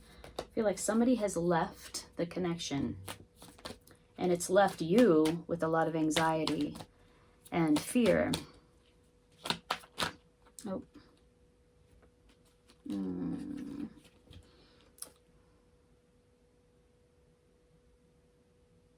I feel like you knew this was going to happen. You had a suspicion, or you had, you know, like some sort of niggling feeling from within that something wasn't right here, that change was coming.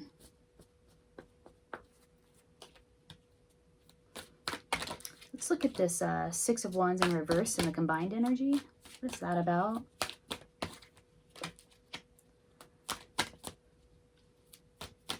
We have two cards of Wands, two Wands cards. The Knight of Wands in reverse, the Six of Wands in reverse. It shows two men on horses moving. Could be that this person actually moved out of your home, moved away to a different location, a physical move. Clarity. Wow, look at this Tower. Clarity. High Priestess is all about bringing clarity, trusting your intuition in order to achieve clarity, going within to achieve clarity. The Tower moment is clarifying the Six of Wands in reverse. So this is not moving forward. This is not a success. It's not a win. And the Tower moment is the dismantling of a former foundation that was either built on shaky ground or not solid, or ground that was not solid. And it's an opportunity to begin again. It's an opportunity to build something new, a new foundation that serves you, on solid ground that serves you. And it brings clarity. That's why the card is called Clarity, because while it might be very disruptive and very shocking, it could be that this person left in a very shocking way. You maybe had a suspicion, you had an intuition that it was going to happen, but when it happened, it felt very sudden. It felt very shocking. This person moved physically, literally moved, or disappeared in some way. There was a sudden end to this relationship, to this connection, that left everything ungrounded, including the foundation. Like the foundation upon which this connection was built was just sort of dismantled, brought down to the ground. Let's clarify the Queen of Pentacles in reverse. This is just a general ungroundedness, a disconnection from earth energy in the insight. Clarify the Queen of Pentacles in reverse. Oh yeah, okay. Brought about because of a betrayal. I do feel like something happened here in your connection where you are feeling a sense of betrayal. Somebody is feeling a sense of betrayal. Somebody moved on. Somebody was disloyal, non-committal. There was not success here where your energies combined were concerned. It caused a foundational shift. It's a betrayal felt in the mind and in the heart.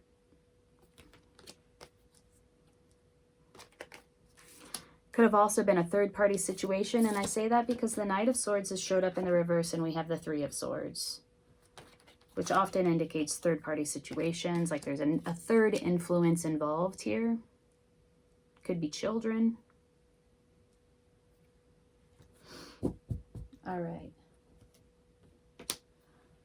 I want to learn more about what the challenge was here for this connection. What was the challenge? What was this? What brought this to an end? Compromise. Politics.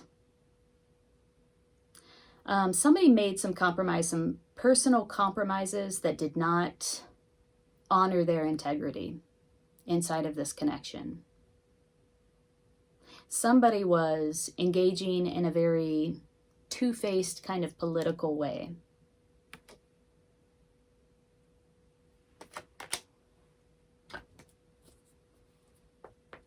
There was a lack of reciprocity. This was not a connection that was on equal ground. Somebody was giving more. Another person was taking more and not giving back. So somebody was invested and somebody was taking that investment for granted. Somebody was giving more and the other was taking for granted the gifts that were given by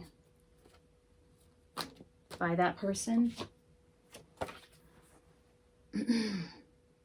This in the traditional deck is the Nine of Swords. This is called sorrow. So we have the Nine of Swords coming up twice. It brought about a great deal of grief and anxiety.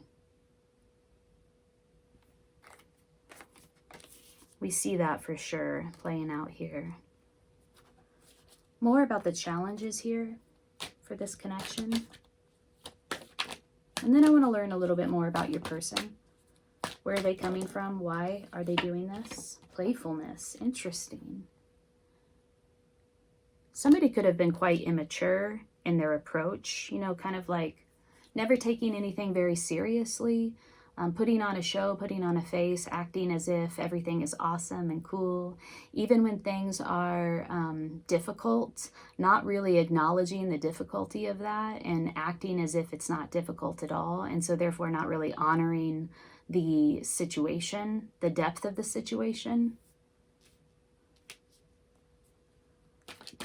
Okay, let's use a different deck and let's look at what is going on with your person, your connection.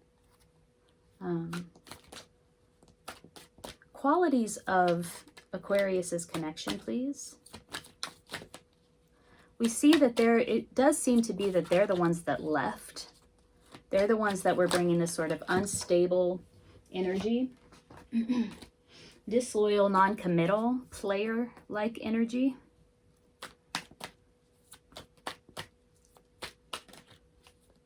Even though they may have been acting very like righteous, as if they have it all figured out. More qualities about Aquarius's connection. The Lovers. Could have been a soulmate. You might have felt like it was a soulmate. Could have actually been a soulmate connection. They could have also just come in with a lot of like lusty energy. Like, I'm really into this. It's the Knight of Wands reversed. So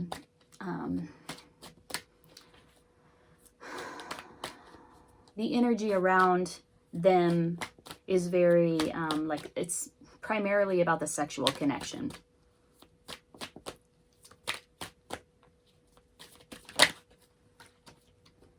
Yeah. Always looking out, waiting for something else, looking off into the distance. I feel like they never really gave you their full focus. We're always looking off, you know, into the future, like what's next, what's coming next. right? More qualities about this connection, please. And then we'll pull a few cards of guidance for you, Aquarius. The Tower moment again. They brought the Tower moment. It's clarifying them. The Tower was brought forward by them. Whatever they did, they brought the Tower moment. And they probably brought it in very swiftly, came in really fast, came in the form of a harsh communication. All right. Aquarius. Card of guidance for you, Aquarius, as you navigate what looks to be a very difficult ending here in your connection. Card for Aquarius. Not action. Card of guidance. Advice is what I'm looking for here. Guardian, Artemis. You are loved, safe, and protected. Spiritually protected. That's good, because I feel like you need protection at this time. You have this whole, like, I'm protecting myself energy. And it's out of fear and anxiety. This sort of restricted stance, posture, you know, guarding your heart, because you don't feel safe. So this card, Artemis, is showing up to say you are safe, you are spiritually protected.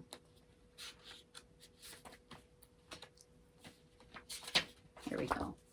And it's the Guardian card. Like me, you have a sacred mission to spread love and light, yet this isn't a position that comes from tension or worry. Instead, the gentle essence of a joyful heart and lighthearted laughter sets your power into motion. Why would there be any tension in your mind or system unless you believed that you were somehow unsafe? And how could you be unsafe when you've called upon the spiritual warriors to watch over you? Your prayers have activated the flawless protection of heaven, so ease your mind of all cares and concerns, and concentrate instead upon your holy mission. Various meanings of this card. The angels are watching over you and your family. Your future is safe and secure. All your needs are being met and will always be met, and the worst is now behind you. Yeah, the worst is now behind you. And so now you're dealing with the fallout. The anxiety, worry, fears, and concern of the fallout, the fall down of the tower. You are being guided, you're safe, and you're loved. Let's pull another card of guidance for you. Aquarius, if this reading is resonating with you, please hit the like button. And if you'd like to go deeper into your personal situation, I'm doing readings now. You can find the link below in the description box. Card of guidance for Aquarius, please.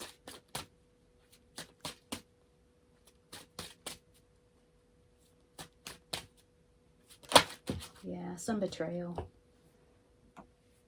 Hummingbird. Oh, this is innocence. Yeah, you're really being asked right now to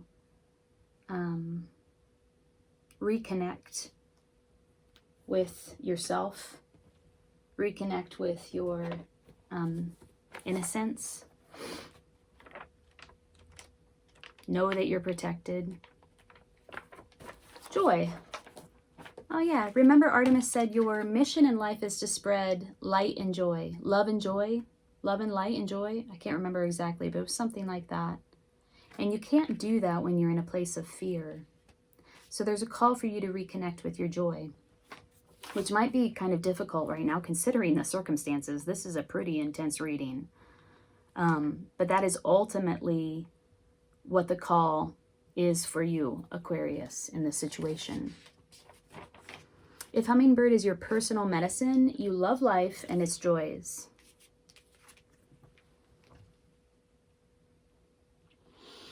Your presence brings joy to others. You join people together in relationships which bring out the best in them. You know instinctively where beauty abides, and near or far, you journey to your ideal.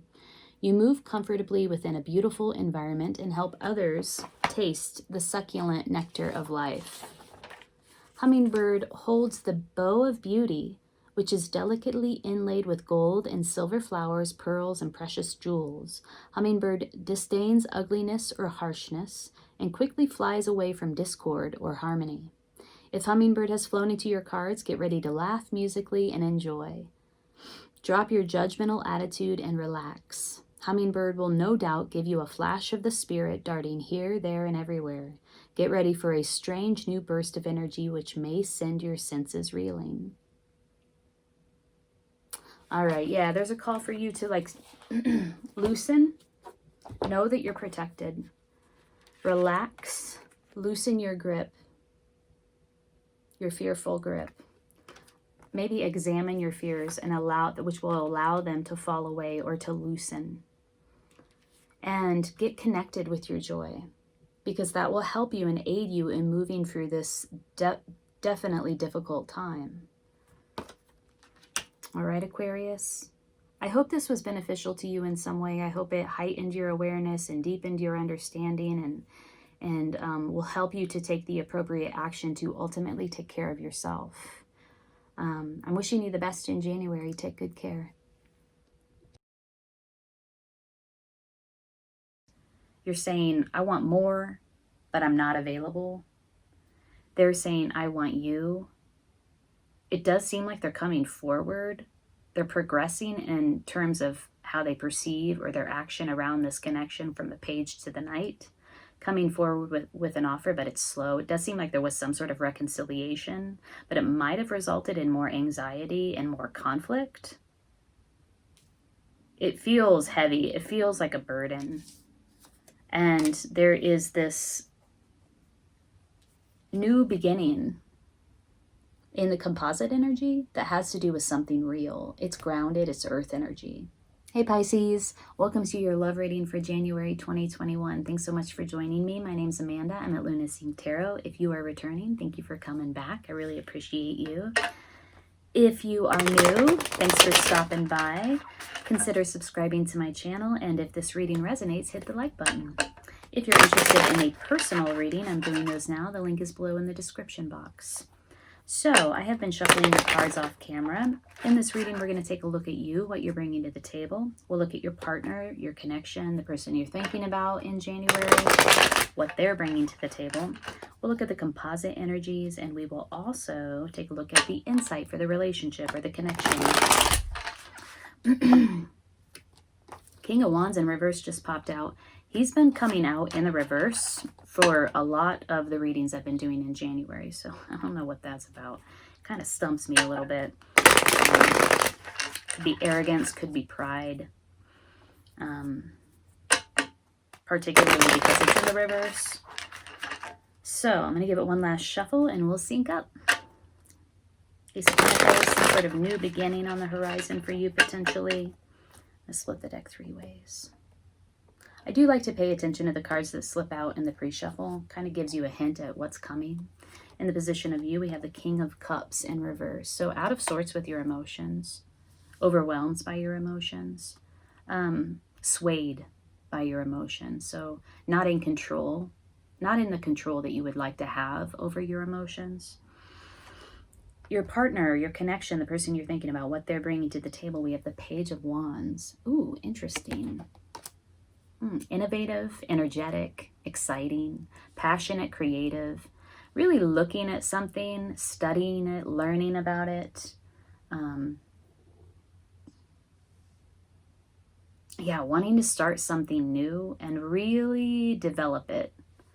Okay, that's your connection, what they're bringing to the table. Ooh, composite energies. Anxiety.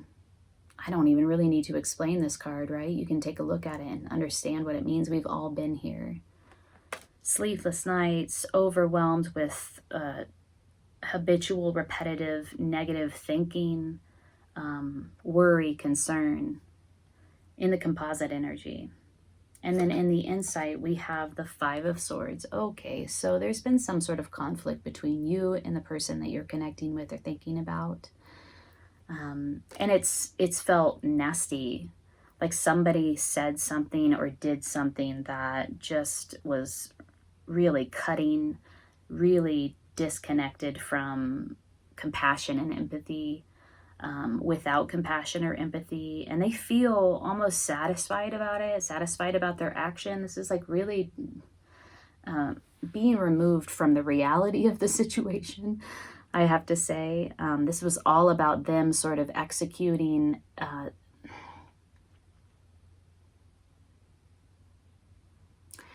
it's like when you do something and it feels really gratifying and satisfying in the moment, and then after some time has passed, you realize that that action, that behavior came from a place of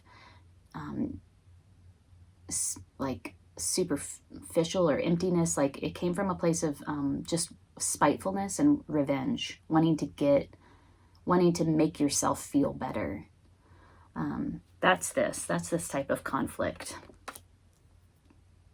And that's the insight. So there's some sort of conflict happening here in this relationship. It has you feeling all emotionally out of sorts, overwhelmed, maybe emotionally disinvested, depending on how you read this card, the King of Cups in reverse.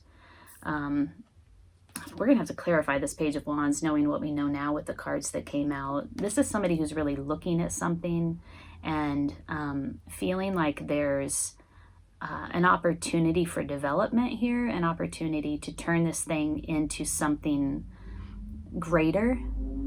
So it could be that your connection is still feeling like there is opportunity inside of this relationship, inside of this connection, but the composite energy is this Nine of Swords energy. So you're both feeling some anxiety around this.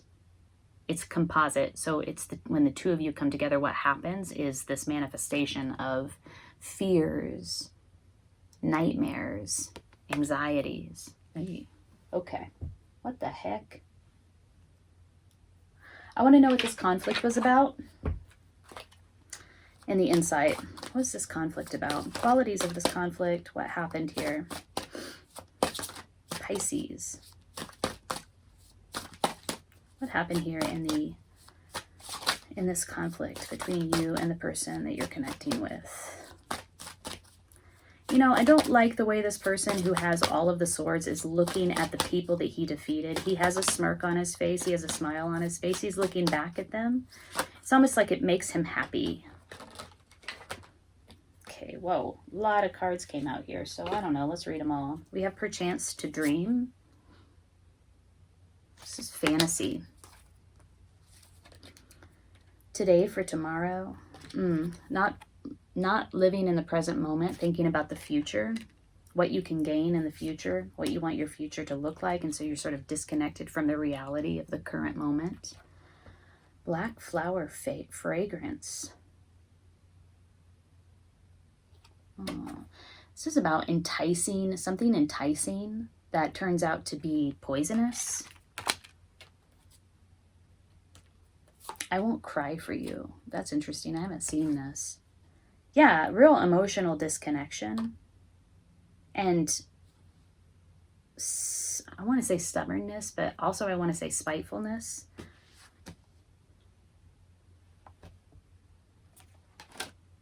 And obsession.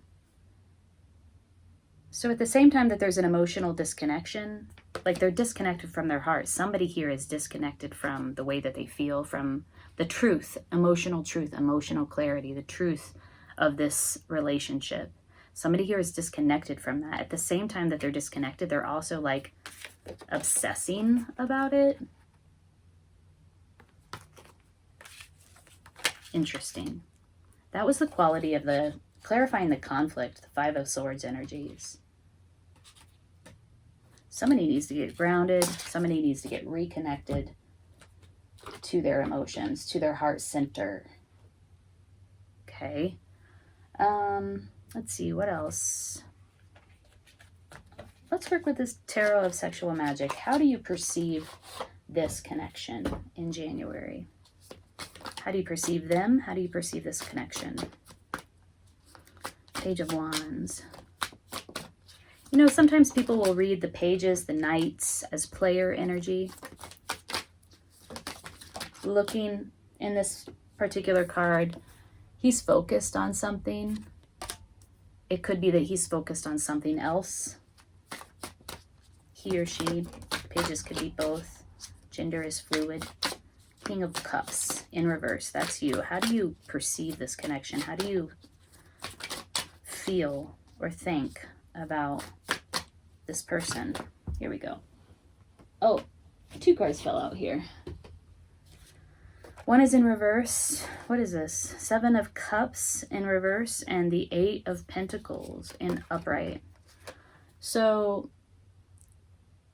you know, we had that card over here that was talking about trading today for tomorrow.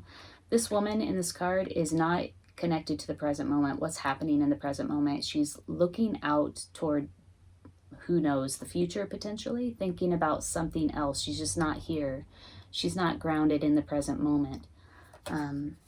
She's also sort of disinterested in the way that this person is trying to connect with her. So somebody's not quite connected. It's all reminding me of this. Look at how he's just sort of lost in looking at this thing. She is sort of lost in her mind, lost in her fantasy, not quite connecting with what's happening here. So somebody's bringing that energy, just not connected to the present moment, not invested in the present moment. 7 of Cups in reverse.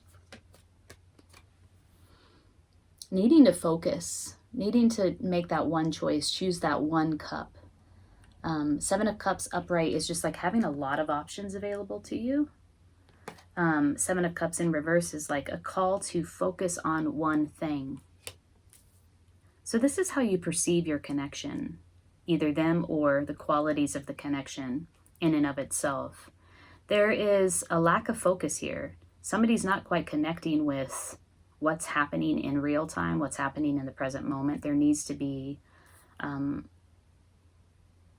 a focus on the relationship, or that focus on a choice made, and then a focus on that choice. Now, he is very focused on this, but I feel like it's